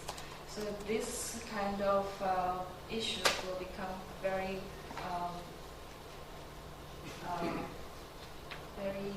good issues for each country to have to tackle.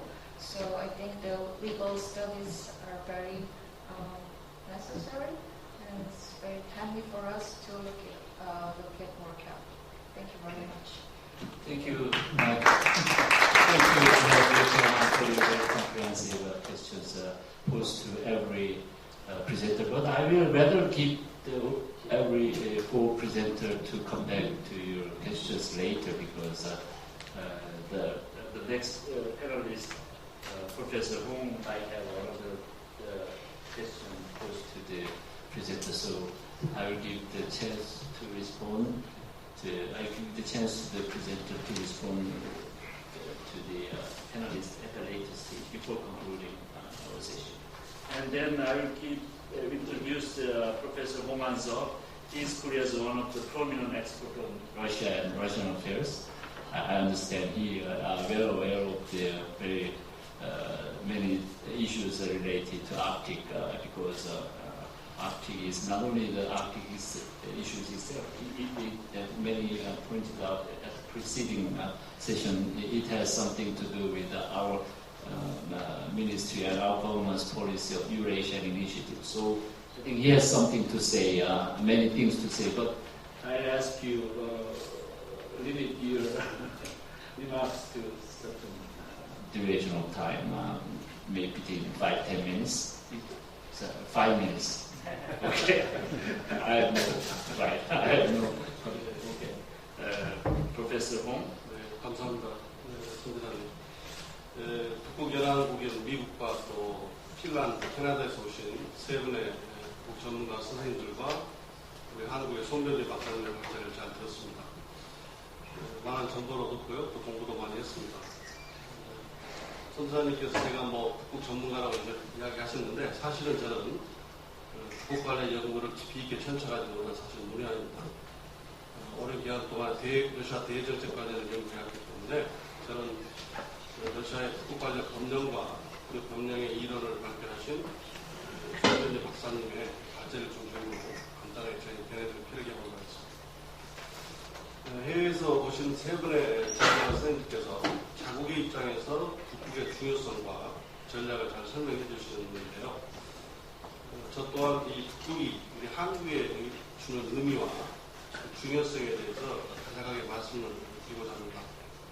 이 부분에 대해서 물론 국내학회에서 잘 정리가 되어 있지만, 이 자리에 참석하신 외국인 학자분들의 이해를 돕고 또 대학원생들의 이해를 돕는 차원에서 제 관점을 간략하게 정리해 보도록 하겠습니다. 21세기 북극이 왜 중요한지는 다 알지만, 우리 한국 입장에서 본다면 첫 번째가 유럽으로 향하는 한국 상품의 물류 비용을 절감하고 물류 경쟁력을 확보하는 것이죠. 새로운 해상 교역로를 국방로는 동아시아에서 유럽으로 향하는 최단 괴리의 바닷길입니다. 그동안 한국은 스웨즈 운하라든가 이 남방항로를 통해서 유럽으로 수출을 해왔죠. 기존의 남방항로와 비교해 볼 때 북극항로는 운항거리가 더 짧고 시간도 단축이 되고 해적이라든가 전쟁으로부터 안전성을 담보할 수 있습니다. 여러 가지 측면에서 유리한 것이죠. 부산은 세계 5위 물동량을 자랑하는 항만인데, 이 북극항로가 열리게 될 경우에는 그 지리적인 입지로 해서 유라시아 물류 수송의 서방으로 우승할 수 있는 그런 이점이 있습니다. 한국은 잘 아시다시피 수출경제 국가입니다. 그렇기 때문에 교역로가 굉장히 중요하죠. 무역로의 변화에 민감하게 반응할 수밖에 없습니다. 세계 역사를 관통해 봤을 때 세계 문명의 중심지는 무역로의 본연과 대체적으로 일치하였습니다. 그리스의 교역로가 그랬고, 지중해 교역로가 그랬고, 육상 실크로드가 그랬고, 해상 실크로드가 그랬습니다. 그런 면에서 교역로의 이동과 번영은 문명의 중심 이동을 의미하기 때문에 한국에게 경제적 이상이 굉장히 중요한 의미를 갖는다고 생각합니다. 북극이 한국에 주는 두 번째 의미는, 이 부분도 다들 오늘 말씀하셨습니다만, 북극연안이 시베리아 극동지역과 함께 지구상에 남아있는 마지막 자원의 보고라는 점이죠. 이미 추정되기로 세계 에너지 매장량이 약 3분의 1이 북극에 매장되어 있다고 하는데요. 자한 빈국의 한국이 눈독을 들이기에 충분합니다.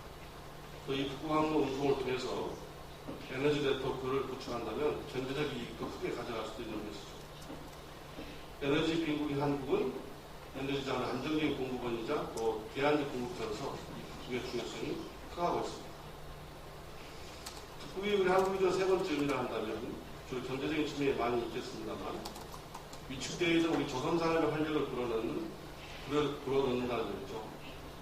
북극에서 시추하는 석유라든가 가스의 채굴과 수출을 위해서는 많은 신기술을 필요로 합니다. 한국은 이 분야에서 최고의 지질 강국이죠. 쉐빙선이라든가 드릴식 시추선이라든가 LNG선 등 이런 첨단 조선 공급의 전국인 한국에게 북극은 많은 기회를 제공하는 분야이죠. 네 번째 우리 한국의 주는 의미를 한다면 중동을 대신하는 새로운 건설과 플랜트 시장이 될 수 있다는 점입니다. 북극 개발에는 항만 개발이라든가 배후 지역의 대규모 SOC 사업 개발이 필요합니다. 이 또한 건설과 사회간접 자본 시설 시공에 있어서 세계적인 건설 강국인 한국에게 더 많은 기회를 제공해 줄 것으로 생각합니다. 이뿐만 아니라 한국은 이제 북극 개발을 참여하는 과정에서 극지 개발이라는 신기술을 습득할 수 있는 또 새로운 기회를 가질 수도 있고요. 전체적으로 봤을 때 북극은 한반도의 생산 요소나 산업 구조 측면에서 아주 이상적인 상호 보완적인 관계를 형성하고 있습니다. 따라서 시그널 한국의 성장 동력을 되살리는, 즉 한국의 신성장 동력 창출을 위해서 북극 개발에 적극 참여할 필요가 있는데요. 그 중요성에 대해서는 이전 세션에서 우리 김학기 산업정보 산업팀장님께서 이렇게 역설한 바가 있습니다. 한국 경제가 뜨거운 중동에서 제1의 경제성장의 기회를 잡았듯이 새롭게 열리는 경제 영토인 추운 북극에서 제2의 경제성장을 모모토로 잡아냈다라고 이렇게 언급한 바가 있는데 아주 적절한 표현이라고 생각합니다. 이렇게 봤을 때 북극권 중에서 가장 많은 영토를 차지하고 있죠. 약 20%를 차지하고 있는 러시아, 한국과 경선 인수하고 있는 러시아가 우리 한국에게는 굉장히 중요하다고 생각이 되고요. 현재 러시아는 북극지역 이사회 등 북극 지역 협력에 관한 거버넌스 체제에서 아주 주도적인 역할을 하고 있습니다. 그런 맥락에서 볼 때 러시아가 북극에 관련해서 어떤 법령을 채택하고 있고 또 그 법령이 어떤 이론에 기초하고 있는지를 자세하게 분석하신 우리 송경진 박사님의 그런 매우 시의적이고 또 러시아와 북극 협력을 모색함에 있어서 굉장히 중요하다고 생각이 됩니다. 우리 한민영 박사님께서 이미 세 분의 외국인 학자분들에게 질문을 던지셨기 때문에 저는 시간의 제약 때문에 송경진 박사님께 한 가지 질문만 드리도록 하겠습니다.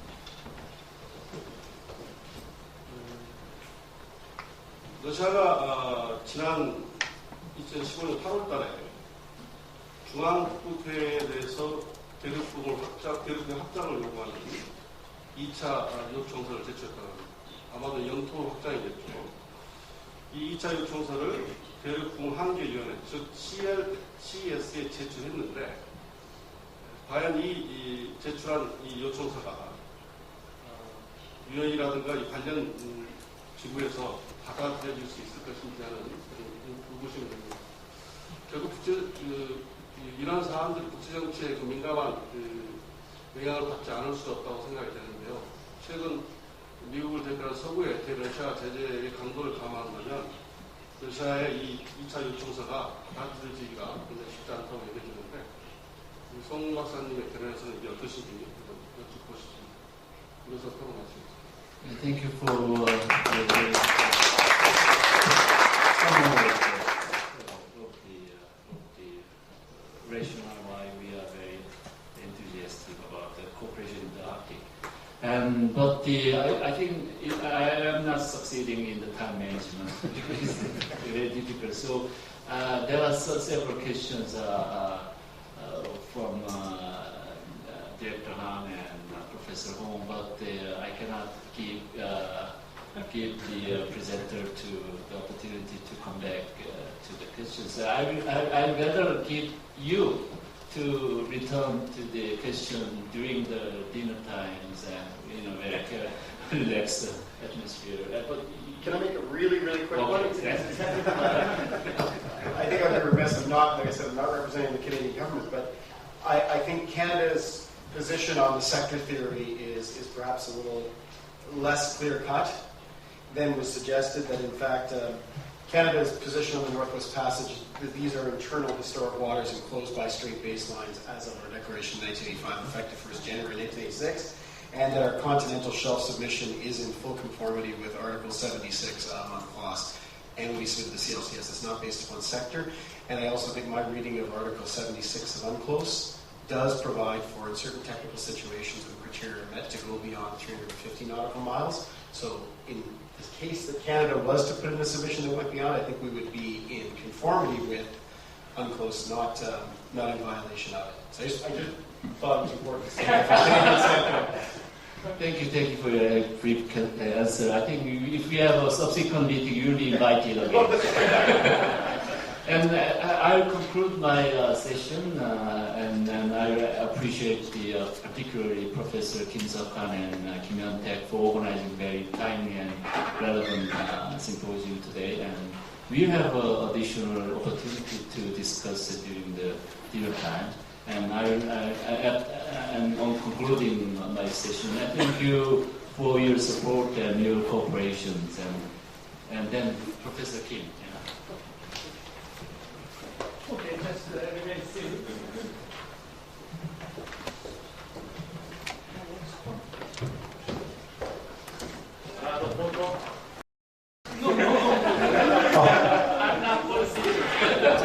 Okay, thank you for everybody, and thank you for discussions, and thank you for the audience. I want to just a very short wrap-up of this whole today's first day symposium, and I want to just a very important announcement also. Okay, here we are some aspirants from my universities, and we have an official interpreter here. So I want to give as a wrap-up and into Korean, and so please use your receivers as well. Okay, thank you. 일단 오늘 그 북극 심포지움 관련해서 첫날 행사가 무사히 마치게 돼서 대단히 기쁘게 생각을 합니다. 오늘 행사에 정치인부터 시작해서 또 외교관, 그리고 이 전문가, 그리고 미래의 주역이라고 할 수 있는 학생 여러분들이 참여를 해 주셨습니다. 그래서 이 북극에 관한 전문가들의 생각이 얼마나 광범위한 대중의 관심과 지지를 끌어내서 이 중요한 이슈에 정치가들이 얼마나 많은 예산을 배정하게 할 수 있는가 하는 것이 북극의 미래와 연관해서도 대단히 중요한 이슈입니다. 그런 점에서 오늘의 심포지움은 대한민국의 경우는 대한민국의 예산을 책임지고 있는 국회 최고 책임자이신 국회의장이 참석을 하셨었고, 또 북극과 관련된 정책에 있어서 중요한 정치적, 행정적 영향력을 행사하는 관료적인 입장에서 본다면 북극과 관련해서 가장 큰 영토를 가지고 있는 러시아에, 또 러시아의 북극권에서 가장 큰 면적을 차지하는 사하공화국의 초대 대통령님이시자 현재 러시아 국가두마 의원이신 니콜라예프 대통령께서 참석을 하셨다는 것도 대단히 의미가 있다고 생각을 합니다. 또 대한민국 정부에 있어서 북극과 관련한 협력 이슈와 경제 이슈를 다루는 우리 외교부의 한민영 과장님께서 참석을 해주신 것도 대단히 의미 있는 일이라고 생각을 합니다. 여기에 각국에서 북극과 관련해서 오랫동안 연구하시고 또 상당한 영향력을 가지고 계시는 전문가들께서 오셔서 저희에게 좋은 레슨을 주신 것도 대단히 감사할 일이고 의미 있는 것이라고 할 수 있겠습니다. 오늘 우리 심포지움에서는 이론적 기반이라고 할 수 있는 러시아와 또 캐나다의 이론적 기반이라고 할 수 있는 섹터 이론에서부터 시작하여 대륙붕에 관련된 다양한 의견들, 그리고 기후변화, 또 폴라코드, IMO, 그리고 사미족의 권리 문제에 이르기까지 다양한 이슈가 다루어졌습니다. 아마도 이 문제에 평소 관심을 갖지 않은 학생들에게는 이것들이 개별적으로 어떤 의미를 갖는 큰 이슈들인지 쉽게 이해할 수 없겠지만 전문가들의 입장에서 본다면 아마도 북극에 관해서 다뤄야 될 모든 문제를 오늘 터치를 한 것이라고 생각을 합니다. 그런 면에서 전문가들의 입장에서 본다면 우리가 공부를 하고 있는 데 있어서 북극에 대해서 관심을 갖는 데 있어서 게을리하지 않아서 서로 다 이해할 수 있는 이슈를 다루는 것에서 만족을 얻을 수도 있고 다른 한편으로는 우리가 혹시 공부를 게을리해서 새로운 이슈를 개발하지 못하고 있는 게 아닌가 하는 자성을 할 수도 있는 그런 시간이었다고 생각을 합니다. 네, 그래서 저는 일단 오늘 첫 번째 심포지움의 첫 번째 날을 마무리 지으면서 여러분에게 우리가 오늘 다뤘던 많은 이슈들이 벌써 매스컴에 관심을 끌어서 대한민국의 가장 큰 통신사이자 아시아에서 두 번째로 큰 통신사인 연합뉴스에서 이미 기사로 오늘 뉴스를 벌써 타전했다. 그래서 연합뉴스에서 상세한 기사가 나갔다라는 것을 말씀을 드리고자 합니다. 그리고 나머지 연결되는 토론은 저희 저녁 디너 타임에 정치인 없이 우리 전문가와 행정가들이 정치인같이 오랫동안 말을 나누도록 하겠습니다. 감사합니다. 네.